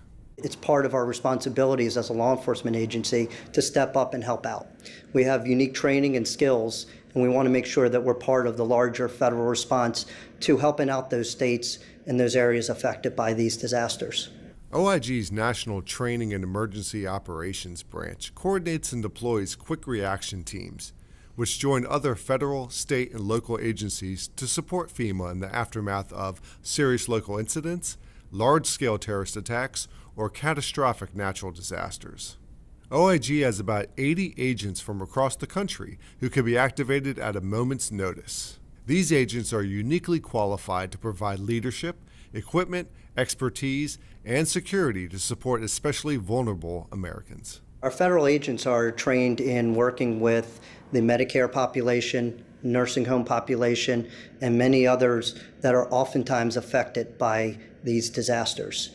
So it puts us in an excellent position to provide them with the extra public safety and security that they need during one of these events. OIG agents assisted major emergency response efforts after Hurricane Sandy in 2012, Hurricanes Harvey and Maria in 2017, and Hurricane Florence in 2018. During these emergencies, agents aided search and rescue efforts, protected essential medical equipment and supplies, and provided security at shelters. It's hard to believe the devastation that the citizens are dealing with during a national disaster. These people in need of essential resources. I think it's really important that we're there and providing them the assistance they need because our agents are uniquely qualified to do so. They have specialized training and they have an excellent understanding of what the population is dealing with.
Hello, everyone, and welcome to our automotive interview for our Streamathon event. Today, we have Mr. Tommy Spence as our interviewee, and we're going to ask him a few questions about his industry and automotive technology and his experience with cars. So welcome, Mr. Tommy Spence, and just to give him a quick introduction, he is an automotive instructor at Seminole High School and currently serves on the Skills USA Texas Board of Trustees. Now, Mr. Spence just got the honor of winning the Carl D. Perkins Community Service Award, and he is now moving on to the ACTE Region 4 Award and eventually to the National ATC Award, ACTE Award, sorry about that.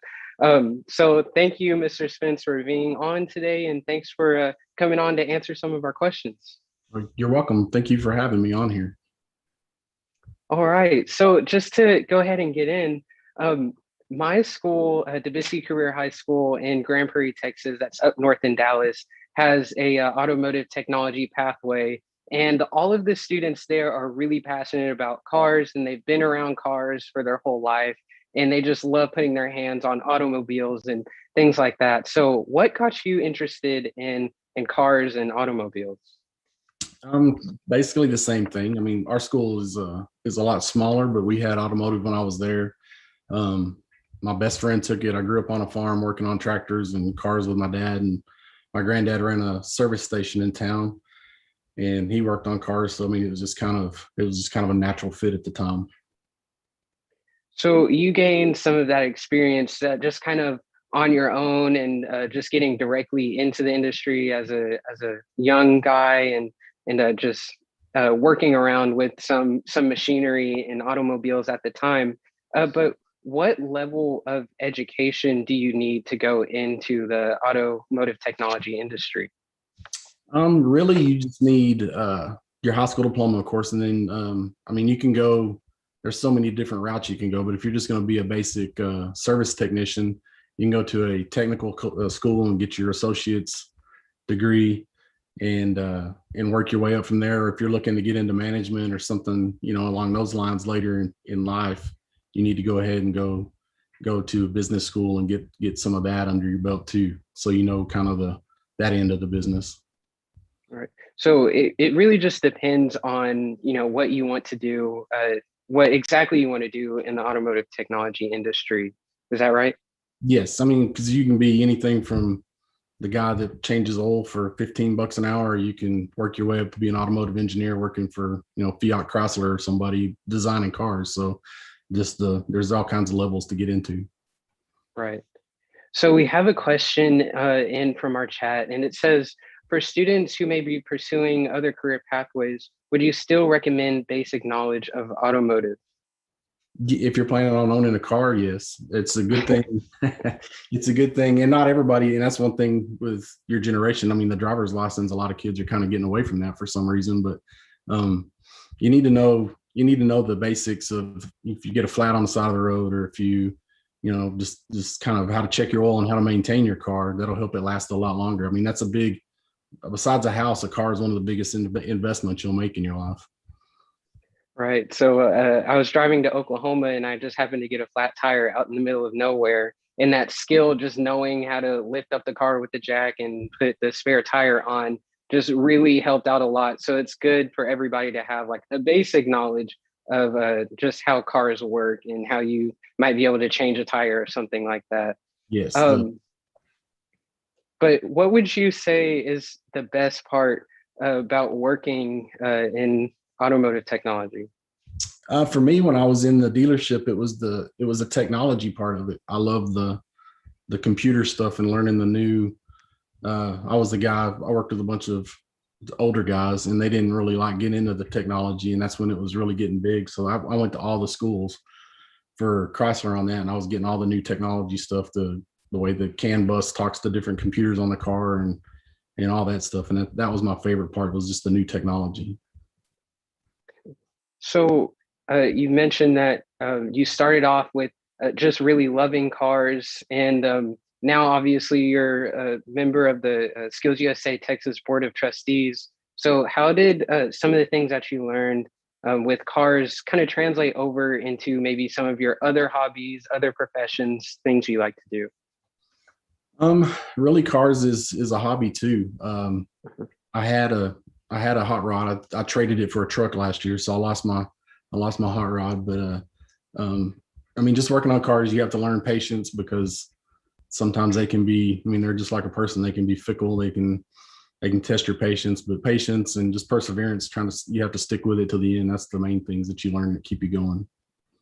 Right.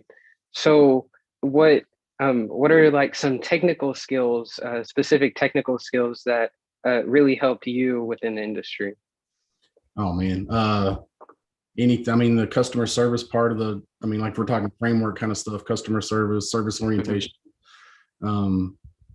just dealing with people. And I mean, that was one thing I did. I moved up and I was actually, I don't know, like a liaison, I guess, between the customers and the shop. So you have to learn how to deal with happy people when you fix their cars. You have to learn how to deal with mad people when you tell them stuff they don't like. And I mean, it's just, there's so much that just transfers all the way through everything from English writing on your ROs, repair orders to math, figuring out prices and all that. I mean, you just need anything you can learn in school, you're going to use. Right. And obviously, the automotive industry looks different from how it has looked in the past. So what would you say has changed in it, and how have you adapted to those changes?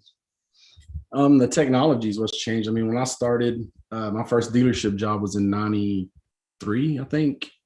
And I mean, of course, the cars were computerized, but they didn't have all this crazy stuff they have where self-driving cars and you can push a button and now the Ford pickups back your trailer up into the barn for you. I'm not sure how they do that.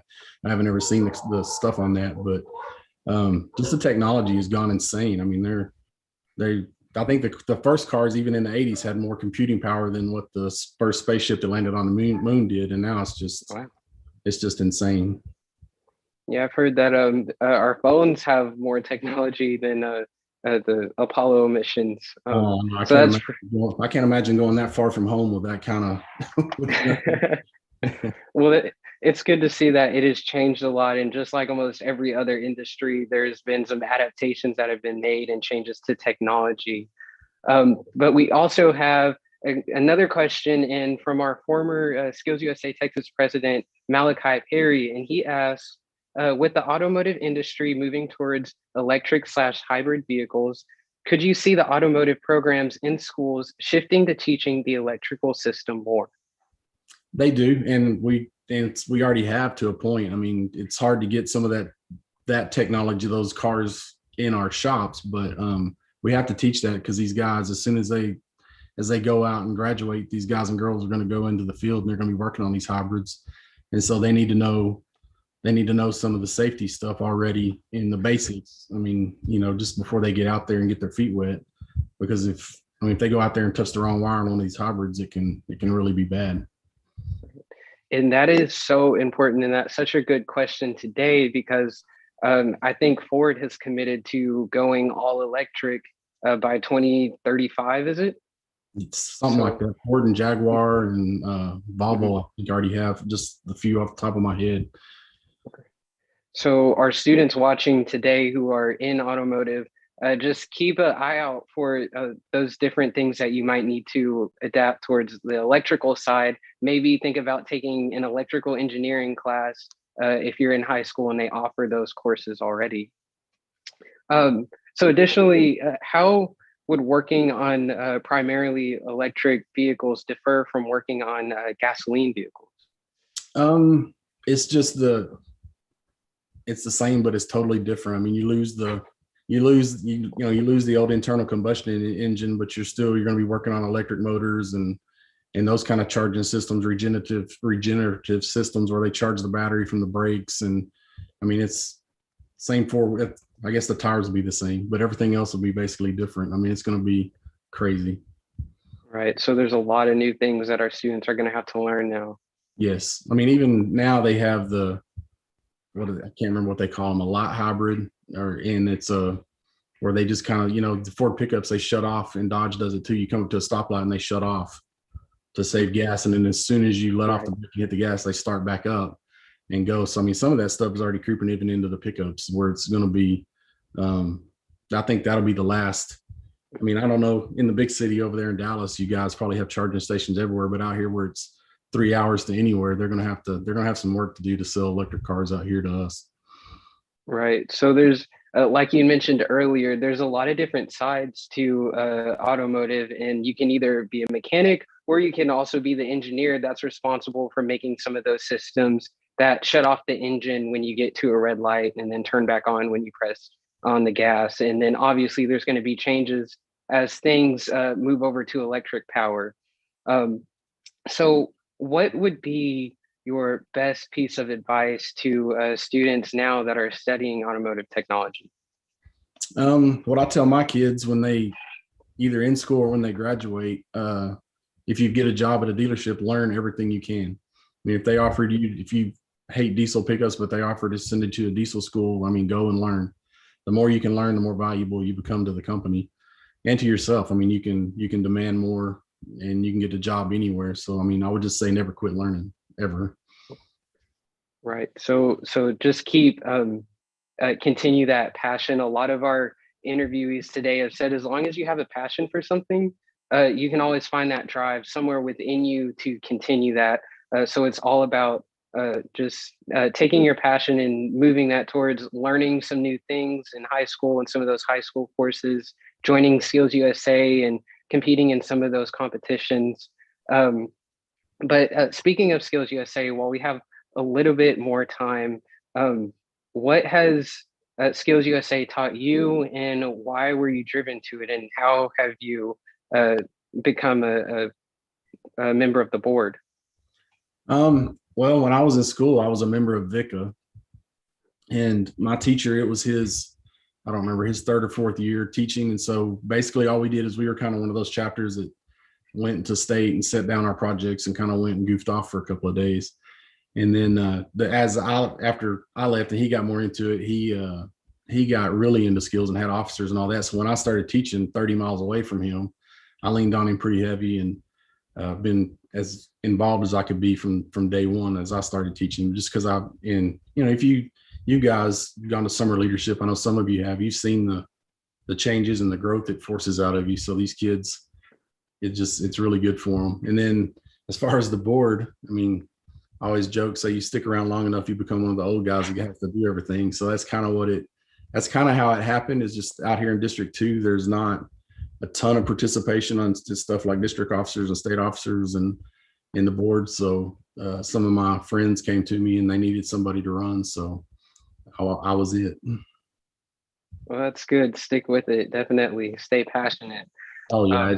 It's me and my buddy Raymond from San Angelo, we always joke that skills is a lifestyle. It's not just something you do, it's something you live. Right. Well, if there are no more questions in the chat, I don't think I see any more. I want to thank you for your time and sharing us some of your wisdom, and just contributing to the Skills USA community and putting some of your knowledge back into our generation. That really means a lot. And good luck to you with your community service activities. That's a huge accomplishment. Thank you. Then thank y'all for having me, and thank you guys and I told Troy this in the breakout room, and I don't know if any of y'all were in there, but just thank you guys, you state officers, for doing what you've done this year. I know it's been tough, and you kind of feel like maybe y'all got ripped off on some of the stuff y'all hadn't got to do, but just know that we're proud of y'all. Y'all done good, and we appreciate it. All right. Thank you, Mr. Smith. Mr. Spence, take care. All right. Thank you. Thank you, Mr. Spence. You're welcome. Thank y'all. Thank you. Thank you.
Our next speaker is Mr. Richard Morales. Mr. Morales is the Director of Engineering Construction Projects at L.B. Foster and graduated with his Master's in Structural Engineering from the University of California at Berkeley after getting his Bachelor's in Civil Engineering in New Mexico.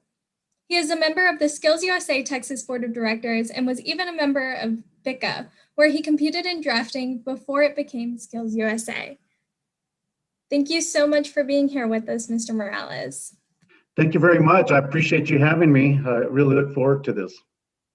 So the first question we have sent in is, how did you decide what type of engineering you wanted to go into, since there are so many different types to choose from? Well, that's a funny question because when I first started I was in VICA and I took the drafting component of back then it was called VICA, but vocational. And I was actually thinking of becoming an architect. So I was going through college, my undergrad, and I went up to almost 300 level courses, which is like a junior, senior. And I was going to be an architect. And then I competed in this competition because as an architect, you got to take this one intro engineering class. And in this class, we had to compete school-wide on it, and we won first place on this civil engineering project. And long story short, they asked me to present this at a national conference, and I presented it. And after I got done, these two gentlemen walked up to me, and they said, "Where are you going to go to school? What kind of engineering?" And I told them, I'm going for architecture. And they said, "No, you want to be an engineer." And so they actually they had a big factor in me going back and finishing all my engineering classes. I go to a school for construction, so it's great to see students being able to compete to figure out exactly what they want to go into. Kind of going off what you said about them suggesting you going to engineering in college, does it matter what college you go to for engineering? Is there any way that another school will give you sort of a head start going into the career field? That's such a great question. I tell young people this all the time. When you're going for your engineering degree, there's a lot of good schools. I mean, I would even suggest, nowadays, because I have kids myself that go to college, you can also get a lot of your courses out of the way at a junior college or, a community college. Get those out of the way because they charge you. I mean, you're getting paid. I had to pay my own way through college, so I'm very keen on the money part. And so I tell them, go get courses that don't cost you a lot and get your GPA up, because that translates into scholarships. And that's where I was fortunate that I kept my GPA up. And I tell everybody the secret number is 3.0. You got to get at least the 3.0 and the money will start coming in. So you gotta ask for the money. That's another failure that people don't realize. You gotta go ask for the money. And because of that, I think once you get your undergrad degree, and it really doesn't matter what college, I think there's a lot of good ones. Engineering is such a field that if you're trying to specialize in something, go for the master's. And in my case, I got my civil engineering, which is very broad, but then I wanted to be a structural engineer. And that's why I went to University of California, Berkeley, because they are known for seismic and structural engineering, which is what I wanted to do. And then once you get a degree from a nice college like that, Berkeley is probably one of the bigger name colleges that really carries a lot of weight. When I meet people, I tend to mention that, and that opens doors. And so those are things that you got to keep in mind. But get your undergraduate, it really doesn't matter. When you get done with college, people stop asking you what your GPA was. They stop mentioning where you went. It's getting that engineering degree is a first step. So yeah, clearly if you go to a college that might not be the best college, it doesn't matter as long as you're getting that experience. Are there any opportunities that students should look out for in college and in high school that they can help build their resume to get a job? Yeah, absolutely. That's another big factor. When I was in high school, again, it was great to be in skills. Back then it was called VICA. I was able to actually leave high school and I got a job right out of high school as a draftsman in one of the largest companies in at the time, Albuquerque. And I got a job immediately.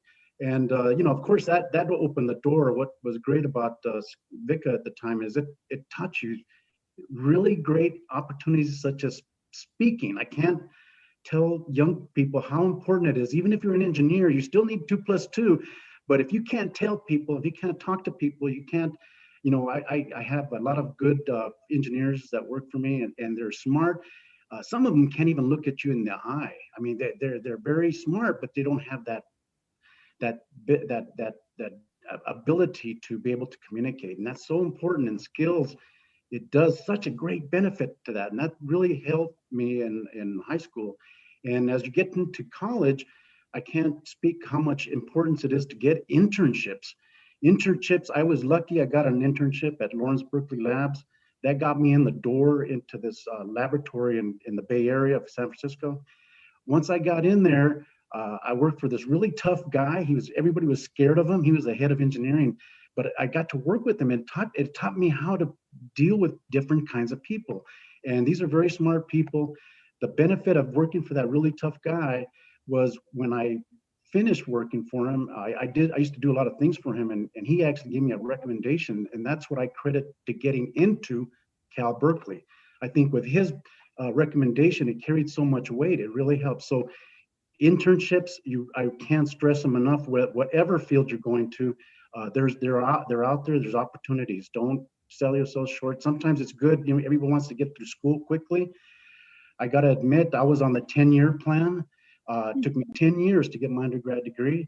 And once I got the undergrad, it took me 1 year to get my master's. But sometimes some of us takes a little bit more time. I was a little on the slow path, but I got experience during that 10 years. So it wasn't a wasted time. I got to work in underground uranium mines. I got to work in power plants. So I got a really good construction is valuable too. So keep those doors open. It's good to have options. I appreciate you mentioning kind of your firsthand experience in the skills gap within your field, and also talking a little bit about how your education may have been lengthy, but you see it as worth it. Going on to kind of the everyday part of being an engineer, what are your everyday tasks, and is there anything that's extraordinarily stressful about your job? Okay, so I was listening to some of the previous speakers, and I really tell you got such a great lineup. I'm going to take it in 2 parts, in my early days and my later days. Okay, so when I was a young engineer, I was fortunate. I got a job at the NASA Johnson Space at White Sands, and that opened a lot of opportunity for me because I was able to do the structural engineering on these rocket test stands, and then build. So at White Sands, I was able to not only engineer it, but go out and build it. And that was before design build, which is one of these big buzzwords right now. And everyone's doing it now. But back then they didn't know what to call it. That's kind of where it started in a way for me, because I got to engineer it, then design it. The cool part about it is I was put in charge of a team of engineers and then put in charge of a team of construction folks to build it.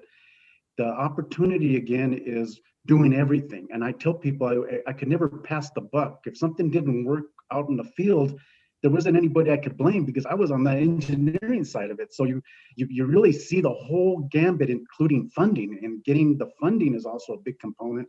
But I'll give one little quick a note that really came good out of that. I remember we were asked at the very beginning, these big guys from Washington, D.C. came in. These are military and as well as McDonnell Douglas folks. They came and interviewed us at White Sands. I was working for Lockheed, and they said, "Can you guys do it?" They asked us, "Can you do this?" And as a young person, as a young engineer, the answer is always going to be yes. You can do it. Don't ever shortchange yourself. You can do it. And we told them, yes, we can do it. And that just made my career just kind of blast off. So that was one of the greatest opportunities. Now, later on this same thing happened to me. I was given the opportunity to work on the Panama Canal expansion, which has just got completed. And again, the opportunity came when I was working for L.B. Foster. They came to us and said, "Hey, can you guys design this cofferdam system?" And we said, yes, of course. And we did over a mile of cofferdam there. And it was just another great opportunity. Even as you get older in age, engineering is always fun. It just never stops. I tell kids I'm fortunate that I get paid to have fun. It's never a dull moment. There's never a dull day. Stress is good. I don't think there's anything wrong with stress. It makes you come out even better. So, there's good stress and bad stress. There's sometimes you got issues come up, but if you get experience now in high school, as you come out as a young engineer, get as much experience as you can, because those things will be valuable later. So I can't stress how much stress, sorry for the pun, but it is important that you guys get exposed to different opportunities. Don't hold back. Well, it's so good to hear that you find your job so fulfilling. And kind of going into that preparation into college, someone asks, what kind of software do you use? And am I behind if I go to college without knowing how to use these softwares? That's another great question. When I first started college, back then, I hate to even, it's going to date me, but we had to learn basic Fortran, and that was really basic software packages. As I specialized into structural engineering, they have their own specialized software. And I remember I took a class at Berkeley, and being at Berkeley, it's state of the art. They're always developing new software. So I saw my roommate had some software he was developing. I asked to use it. I learned it on my own. It's not, a lot of times software, you can learn it on your own. And this is going back to DOS. I mean, this is horrible. Nowadays, it's all automated, but I was able to learn it. I used it in one of my courses, and my professor, remember, he called me back in and he said, how did you get this software? And I had to explain to him how I got it, and eventually got the A in the class. So as you go into professional, there's going to be opportunities where a project comes up where you're going to need some software. A lot of times I learned it as an engineer. They really don't, nowadays they do, but back then they didn't really stress AutoCAD when it first came out. I just learned it on my own. So when I go to interview people now for designers, I actually know the software. I know how to draft myself. So I usually give them a test, and I kind of make it so that I can see that they can really understand how to do it. Paper space, model space, XREFing, and those kind of things in the industry. But a lot of times you just got to learn it. I mean, there's nothing to worry about it. Just you got to tackle it. All right. So I think this is going to be our last question. So kind of bouncing off that, I know there's an AutoCAD certification. What kind of certifications do you need to actually practice engineering? Very good question. And I was going to mention earlier, when you're an engineer, the first step as you get out of college, they got this a test. It's called an EIT test, and it's an engineering and training test. And basically, it'll test you on all these courses that you took in college. You're going to have to take the math. You're going to have to get past the math. I tell young kids now that the cool thing about engineering is you get to use your imagination. You get to design using your imagination. The math is going to be there, but ask me when's the last time I did a triple integral? I can't tell you when. So getting that EIT is out of the way is important. Right out of college, get that out of the way, because you're going to forget all this stuff. And then once you do, some states require 1 year, 2 years of experience, and then you get a professional engineering seal or certificate for that. That lets you practice engineering, just like the doctors have to have their own specialties. Engineering has the same. You can go into different fields, but it's called a PE license, and that is so important. It'll help you get paid more. It'll give you more responsibility, and it means that you take the public safety into account. All right. Thank you so much for coming to this interview. That way we can let our students know who are interested in engineering the kind of steps they need to take and what they can expect in their future. And I think it's definitely going to be inspiring to those students to see how passionate you are about that. Thank you very much for having me. I appreciate being here. If anybody ever wants to follow up, I'm always accessible. I'll let them get a hold of through you guys. Be happy to help anybody out in any way I can. Okay, sounds great. As far as donations, of course, we still have that link down below in the description box. And I am so excited to announce that we have raised $1,585 so far. Of course, keep donations coming, and we are so happy to see that number keep going up because we are able to give back to our students that way.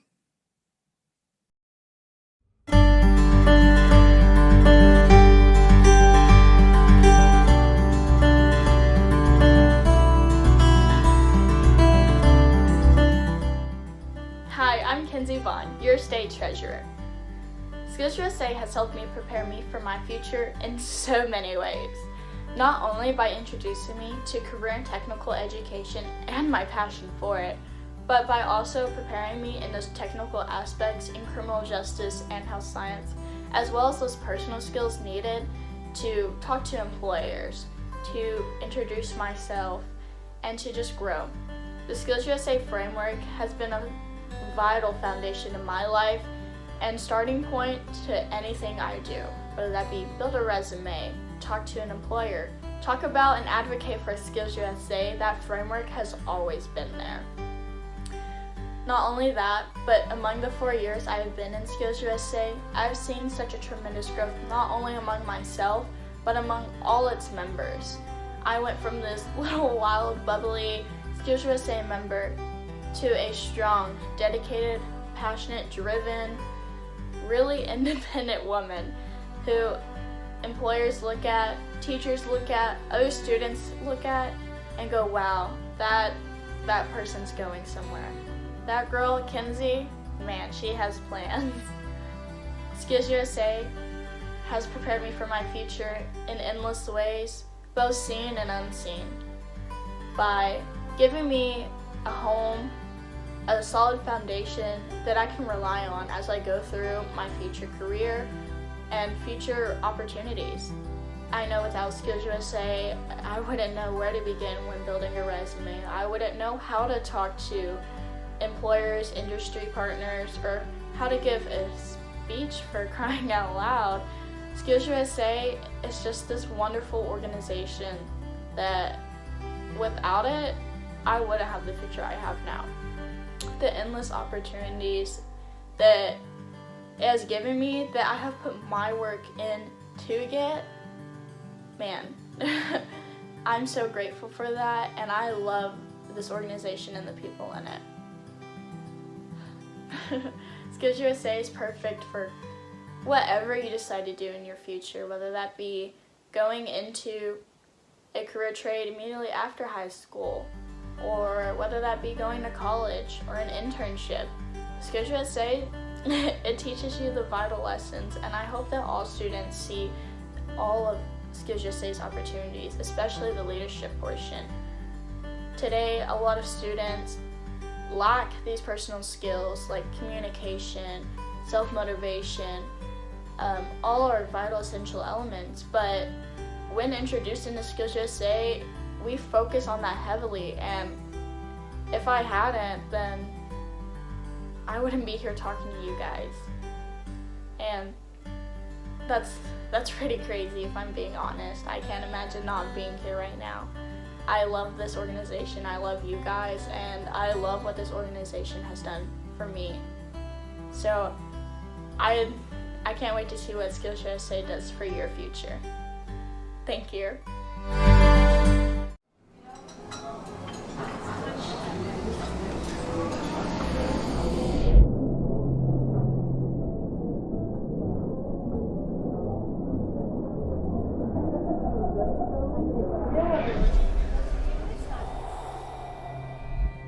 They said our capes didn't shoulder enough class to be heroes. They said we were the butt of the joke because we didn't attend their Ivies. But they forgot to mention, debt is not the prereq to living the dream. You don't have to lean on a desk when you have the drive to design your own league. By design, these hands summon creativity. Technology and trade. Two converging paths, Mother Earth and Mother Board, shaping the terrain for the next generation. We are the rightful journeymen, the waymakers. When the banks crash and the stocks fall, we set the bearings straight. Scrape our knees on sunbeams, hold families together within the framework of our mind, turn businesses into our business. With the vision that keeps the lights on, we build a better world out of thin air. This is the what if for the future masters of trade. The electricians and bricklayers, solar power technicians, energy auditors, tiny home builders for the ones who don't care about the color of a collar.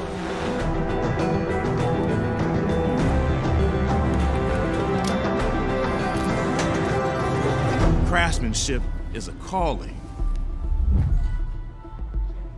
What if the naysayers were so worried about making it in society, they forgot to value the hands that make the society?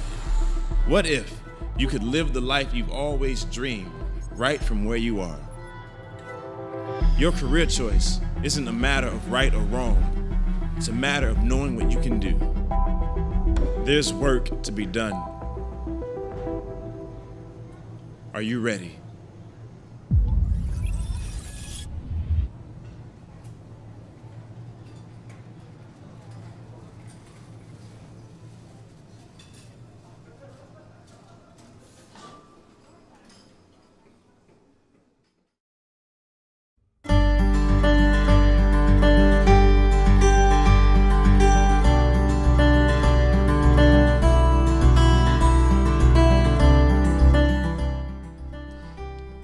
Hi, my name is Tanner, and I'm the Skills USA Texas State Reporter. Skills USA has impacted my life by just giving me just an outlet to really look to improve myself and get better daily. Skills USA has given me so many fond memories, so many good experiences that have just fueled my passion to work hard and to work hard to succeed. Through Skills USA, I've had so many incredible opportunities that I'm so thankful for. And I'm just so grateful this organization has blessed me with so many things that have helped me push forward to shape a better future for myself. I am so thankful for Skills USA, and I know for sure that they have helped impact my life so much for the better. CareerSafe wants to be more than just a vendor. We want to be a valuable partner, helping your students on their path to success. Not only do we want to provide your students with training and credentials that will build their resume, but we also want to be a resource and an advocate for your classroom. According to the CDC in 2018, there were approximately 20 million young people entering the workforce under the age of 24. But this does not mean that these young workers are necessarily prepared and able to handle the risks and hazards that can occur in the work environment. Not being knowledgeable of hazards related to a specific job or knowing how to assess and correct a problem can lead to devastating injuries or even death for a worker. Safety training can make workers more conscious of hazards and risks such as falls, vehicle accidents, overexertion injuries, and workplace violence. Unfortunately, many workplaces offer little to no job-related safety training, which can leave workers and others on the job site unprotected. Based on current statistics, young workers aged 16 to 24 continue to have the highest rates of work-related injuries and illnesses, greater than any other age group. Here at CareerSafe, we are focused on providing young workers with foundational skills for life through safety, health, and security awareness training. We have reached over 1.5 million young workers, but there are millions more that are still at risk, and we are committed to expanding our outreach to ensure that every young worker has the basic knowledge and skills necessary to be safe, healthy, and secure in the workplace.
Our next speaker is Mr. Luis Almada. Mr. Almada currently works for PPK Architects as a project manager. He attained his license after getting a professional master's degree in architecture from the University of Texas at San Antonio. He has been working in the architecture field for 10 years. All right, thank you so much for being here, Luis. Thank you for having me. I appreciate it. I'm honored. So we have a few questions that have been sent in before the Streamathon. The first question is, when going into college, how much direct instruction do you get? Because we know there's a lot of projects going on when pursuing an architecture major. Okay, yeah, so I was kind of having trouble with this question, direct and indirect instruction, right? So, you know, when you're in college, you have your general subjects, and those are mostly indirect. But when you go to architecture, you know, you have your direct instructions, and most of these professors are working professionally. So it's very valuable. I enjoyed having actual working professors teaching, and you know, you got to soak that in, because each professor is different. They all have their own quirks, but you learn something from each and every single one of them. And then as far as that instruction, do they teach you about the programs that you need to use when you're actually in the field? Or is it more independent when learning those like AutoCAD, SketchUp, Revit? Yeah, for the most part, they do not. At least that was my experience. You kind of have to learn that on your own.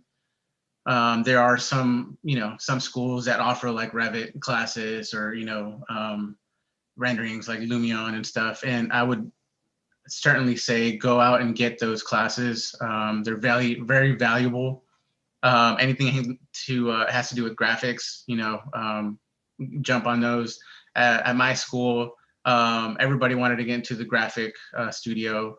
It was only offered to juniors and seniors. And there were, I mean, as soon as it opened up, it was like, you know, full. So no, they do not really teach you that stuff. So you have to kind of learn it on your own.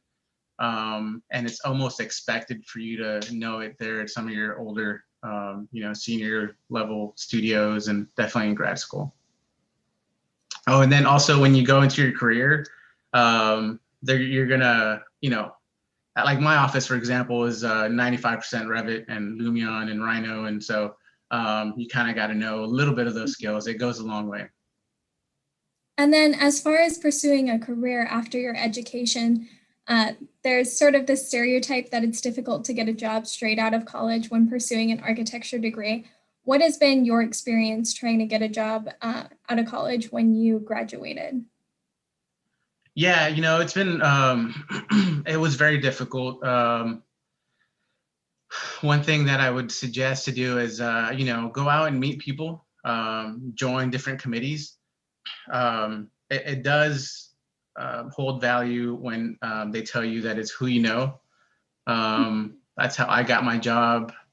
You know, I was working at a restaurant, and then the owner just so happened to know somebody in the field, and they introduced me, and then I went for an interview. And you know, it's that first interview that you have to get to. So firms get applications all the time, and so you got to have something to stand out. So especially like my firm, it's always about referrals, right? Because then you know the character of the person. So go out, go to different committees, and join those extracurricular activities where you'll meet people out there. You know, and that really does help you professionally. Right now, I'm saying the next year or two, it's going to be really easier to find a job, because you know, during COVID, they let people go, right? So right now they're going to start hiring a lot. And so like, and I use my firm as an example, we're just starting to hire. So we actually just hired somebody last week, and we're starting to look, and I don't see that changing anytime soon. So yeah. All right, thank you. So when referring to those kind of experiences to set you apart, obviously they're outside extracurriculars and internships where you get some creative liberties. When actually going into the field and pursuing a career, do you get a lot of creative liberty, or are you kind of have to design a certain way? So when you're in school in architecture, it's, you know, all about design, right? They teach you how to design, get your thought process, your concept. And so throughout your whole career at school, it's always design, right? Design, present, you know, get your ideas out. Once you get into the real world, I mean, you're just starting out. So they're not going to throw you into design. So you can do a lot of, especially at first, you might, do a lot of where you pick up red marks. You might do some details. I would say for the first few years, you're going to do a lot of that sort of work. It's good to, if you have a good mentor, and maybe they can show you different aspects of the field, marketing and, details and in that sense, so you can kind of get to learn a little bit, go out on construction sites. Anytime somebody asks you, hey, you want to go with me to the construction site? Yes, yes, you just want to be like a sponge and get that knowledge. But if you're patient and if you're good and if you're, ask questions and you work hard, eventually you will start to, do some designs. And, now, I've been in this field a little bit over 10 years and, I'm working on a master plan for a whole district, right? And so it's like you're designing what this district is going to look like for the next 10 years. So, and then, I'm doing a high school. And so it's like, all of a sudden, without even realizing it, I'm doing a lot of design. And so it's really cool. You'll get there if you just be patient and, put your time in, and eventually you will start designing, just not right away. Mm-hmm. So of course, in my mind, the idea of like seeing that work built sounds really fulfilling, but also considering the fact that you're working under a company for a long time, and it takes a long time to get your license in architecture. How do you feel the job makes up for it?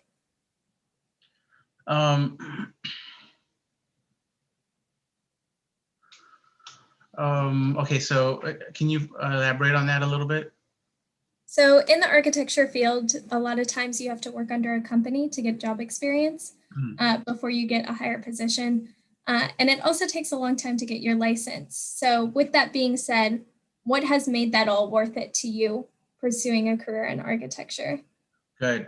Yeah, definitely. So, seeing the end result, that rubbing cutting is really wonderful. And especially right now I work for PBK Architects and we focus a lot on education. And so we do a lot of schools and that is so rewarding. There's so much work that goes into a school. And then once it's done to actually, see the expression from the teachers and the administration and the kids, and it's like, and it makes you feel really good. So yeah, definitely the, watching the end users and the clients and their results, it's definitely, it makes it all worthwhile. Those late nights with the presentations and the deadlines, it's like, it's really worth it once you see your design, being built and it's like, everybody loves it. And it's like, it's wonderful, definitely. So there's definitely a lot that goes into that final design. What does it kind of look like for the different aspects of the construction industry to work together? Like, how do you work with engineering, or how do you work with civil engineers, or even construction managers? Yeah, so, in school, you're on your own, right? It's like your thoughts, your ideas, you might have a group project, but essentially it's all you. Architecture, I've come to realize it's not like that at all. You're always with, working with a group of people, right? Whether it's in your office, you got your team working on the design, or once you start working on the, construction documents, and you have your consultants, your engineers coordinating every aspect of it, and then once that's done, then you do, coordinate with the construction, with the contractors.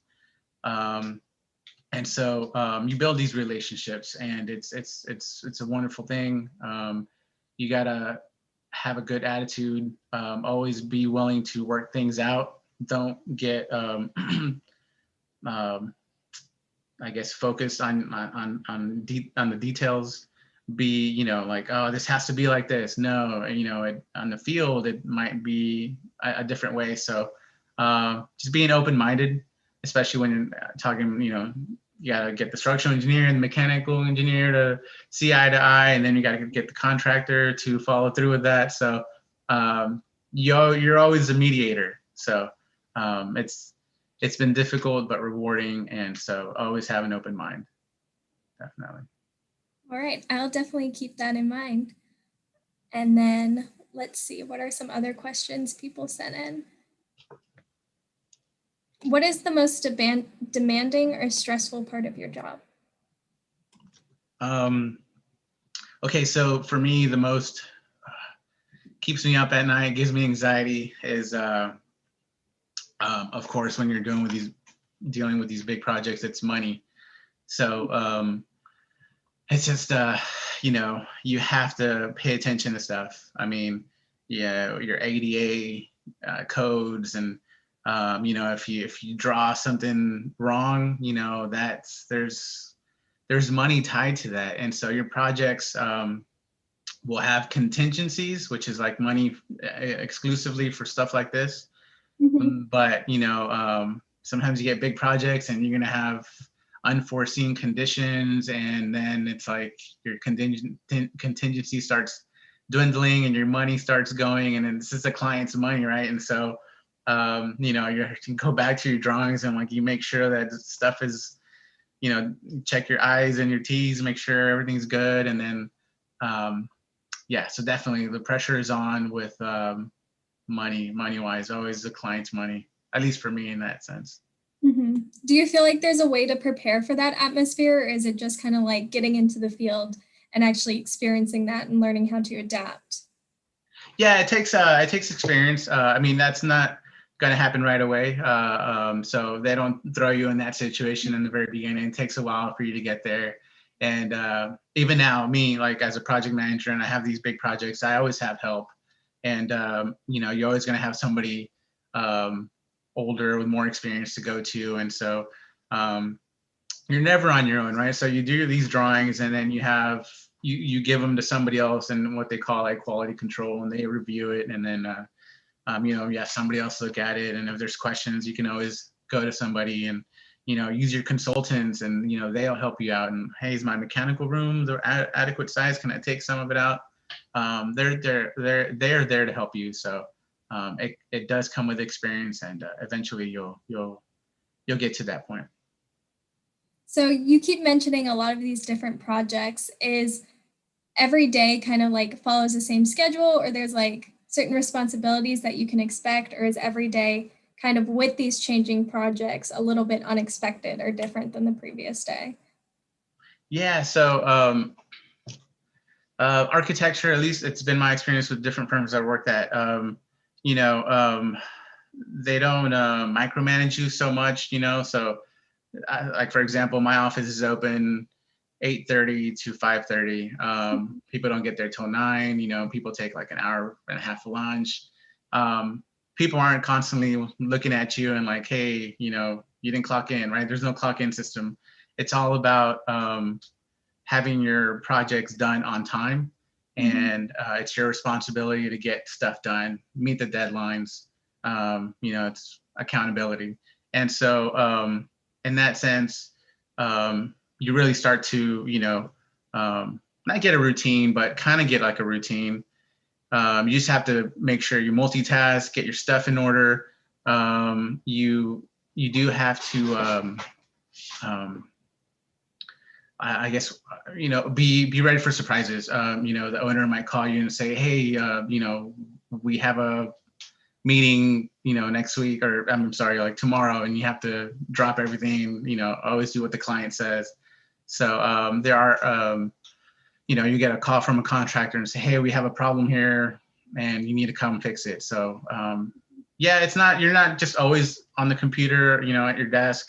You do go out on sites, you go to meetings, you have to do the marketing role, you have to do community service. So it's never a dull moment, for sure. All right, so I think that was our last question. I want to thank you so much for coming here to enlighten our Skills USA members that are considering pursuing architecture. Awesome, thank you so much. I really enjoyed it. I wish we would have had more time. So hopefully I helped out a little bit. Thank you so much. As far as the donation, we are now up to $1,728. Thank you guys so much. We definitely weren't expecting this much money to be coming in, and we really, really appreciate it. So keep it coming, and we're so glad to be able to offer this opportunity to one of our students.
Wow, what a day. Okay. So, our last speaker of the day is an alumni from the Construction Careers Academy and focused on the welding, pipe fitting, and plumbing strand. Mr. Penley is now a plumbing apprentice for the Diamond Plumbing and is currently doing residential housing in San Antonio and the surrounding area, and will soon be running his own truck. Please help me welcome our last interviewee for the day, Mr. Austin Penley. Hello, and thank you for having me on the show today. Hi, thank you for being here. Okay, so we're gonna get started with the list of questions that were asked and were sent to you previously before the event. So your first question is, what do you enjoy the most about this field? The thing I enjoyed the most about this field is being able to help just about anybody. Everybody needs plumbing in some sort of way. So being able to say this past couple of weeks when everybody had water off, being able to go out and help just about everybody. Everybody knew somebody or had broken pipes themselves, and being able to take care of them. Yeah, that's right. I can't tell you how many people in my neighborhood lost water, their pipes busted, unfortunately. Wow, okay. We're getting off to a really good start. Next question. What is a crazy experience that you can share with us today?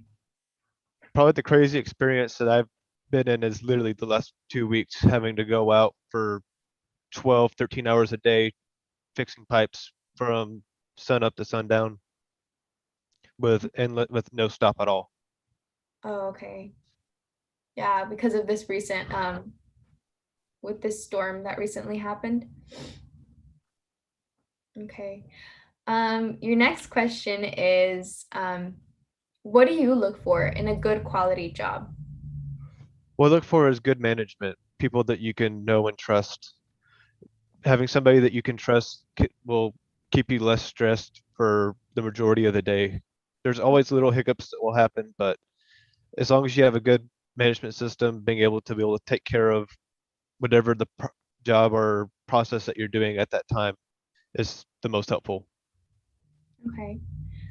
This kind of goes off with that question a little bit, or with your answer. What skills should a welder have? A welder should have patience. Patience. That's the number one thing that they should have. You can't rush what you're welding. If you do, you start messing up and you burn holes and stuff in whatever material that you're working on. Okay. This one's kind of random, but it is pretty relevant. What kind of tools do you carry with you every single day? I carry just about everything that's possible. I carry drills, impacts, Dremels, pipe wrenches of every size, a bag of screwdrivers, soldering equipment, torches, mainly shovels. That's probably the most used piece of equipment I have. Digging up just about every pipe that broke. Okay. Yeah, I can go on and on with tools. Oh, you carry a lot of tools. I thought like you would just have like a little like a pouch, like a pouch full of like the tools, kind of like a handyman, but wow. I got about a truck bed. Oh, okay. Gotcha. That's very different from what I was saying. So kind of on like the opposite spectrum from like what you carry every day. What makes each and every day of your job new or exciting? There's a lot of things that are different on every single house that you ever go to. Through the past 100 years, there have been different ways houses have been built, things have been designed to where every single day you run into something different. There's no same day that you can ever have working in plumbing or even welding. Okay. So as you know, we are a student-led organization, and this whole event is tailored to students that are in high school and getting ready to go on to pursue their actual career. So say I was one of those students. What can I do to get a head start in being successful as a plumber or welder? I'd say the number one thing you can do is show up every day on time.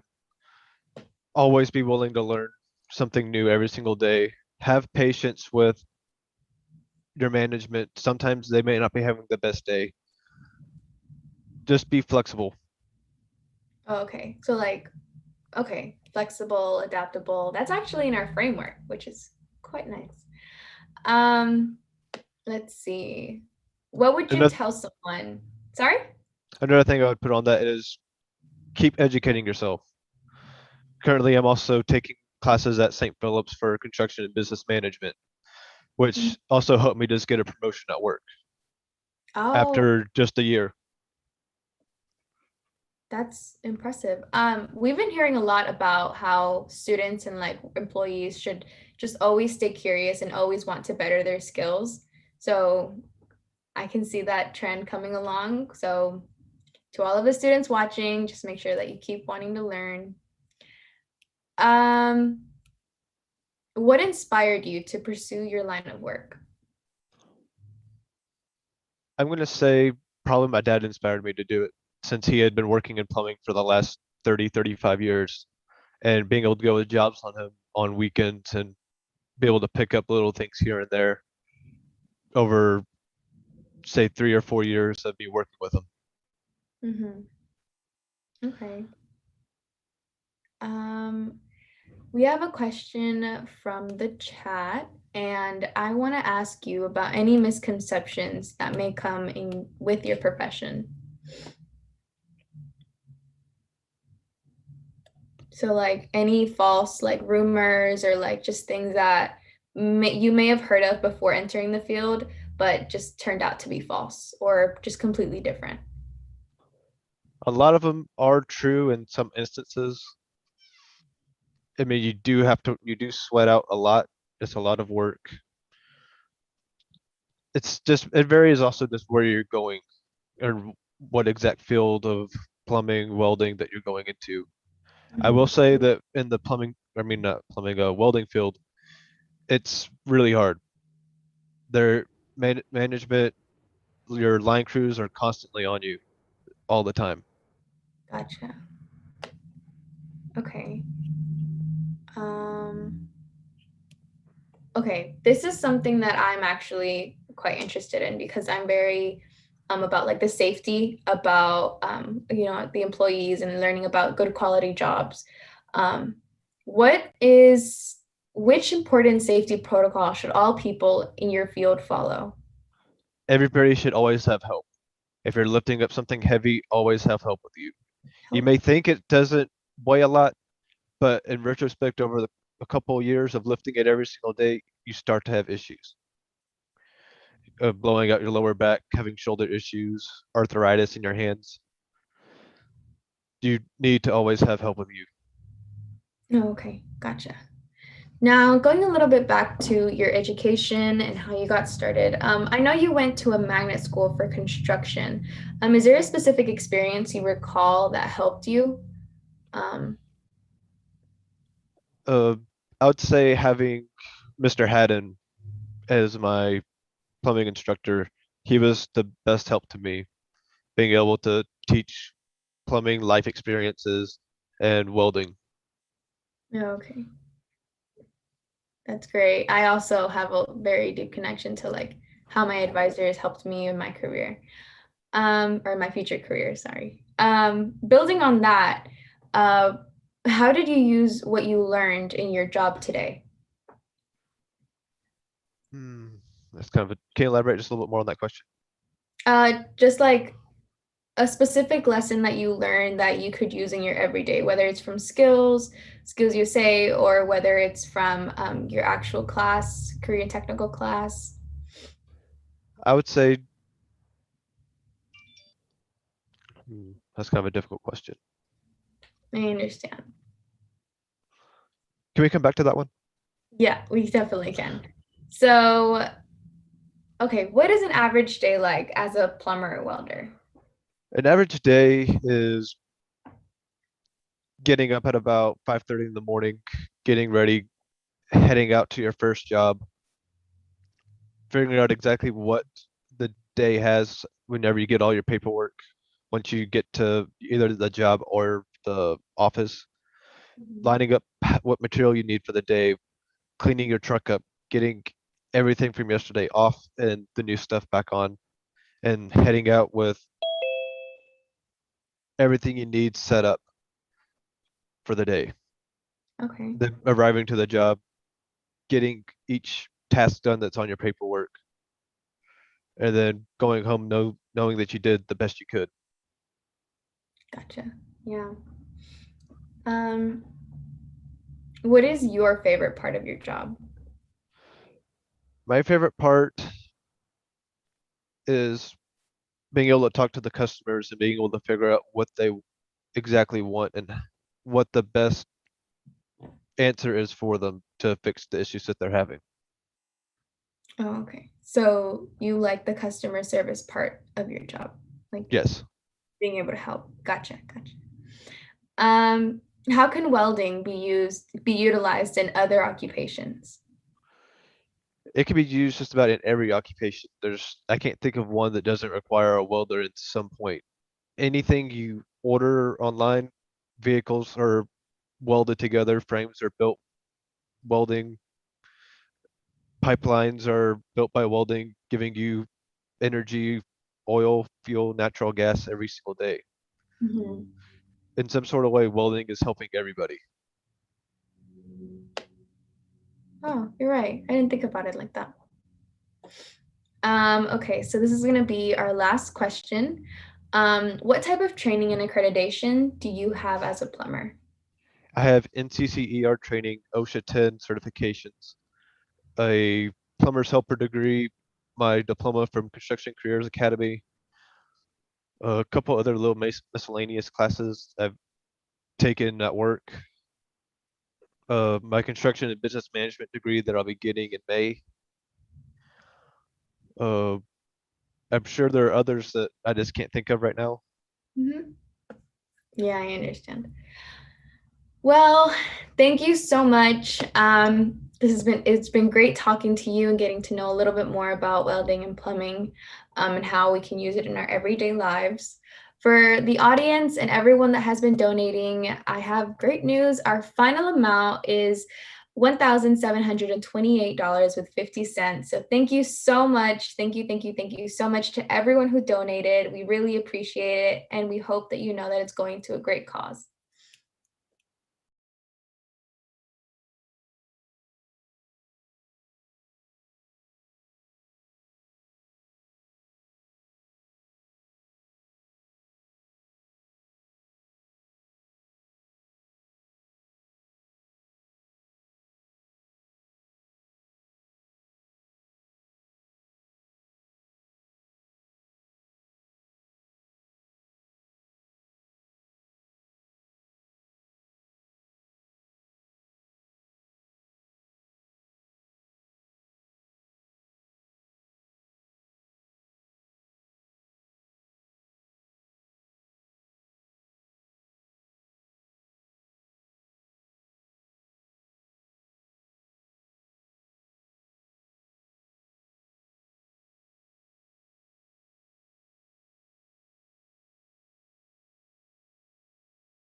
So much for tuning in today. To everyone that participated, thank you, thank you, thank you.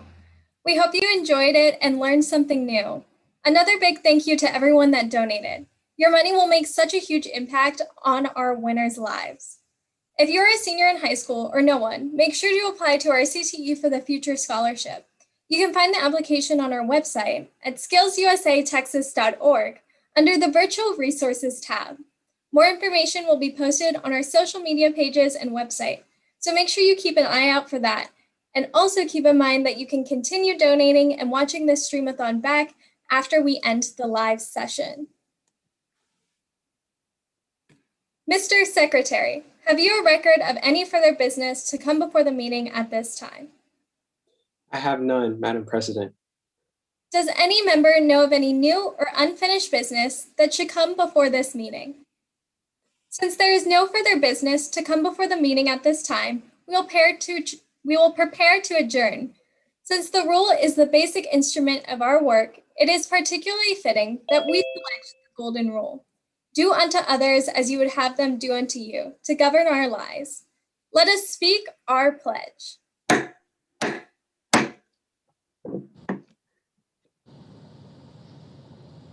Upon my honor, I pledge to prepare myself by diligent study and ardent practice,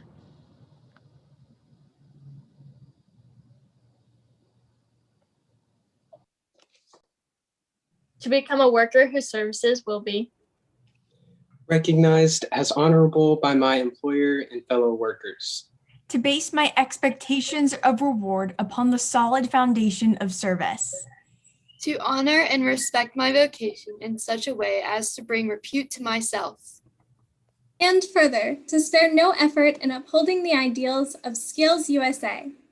I now declare this meeting adjourned until our next regular meeting or a special meeting shall be called by your president.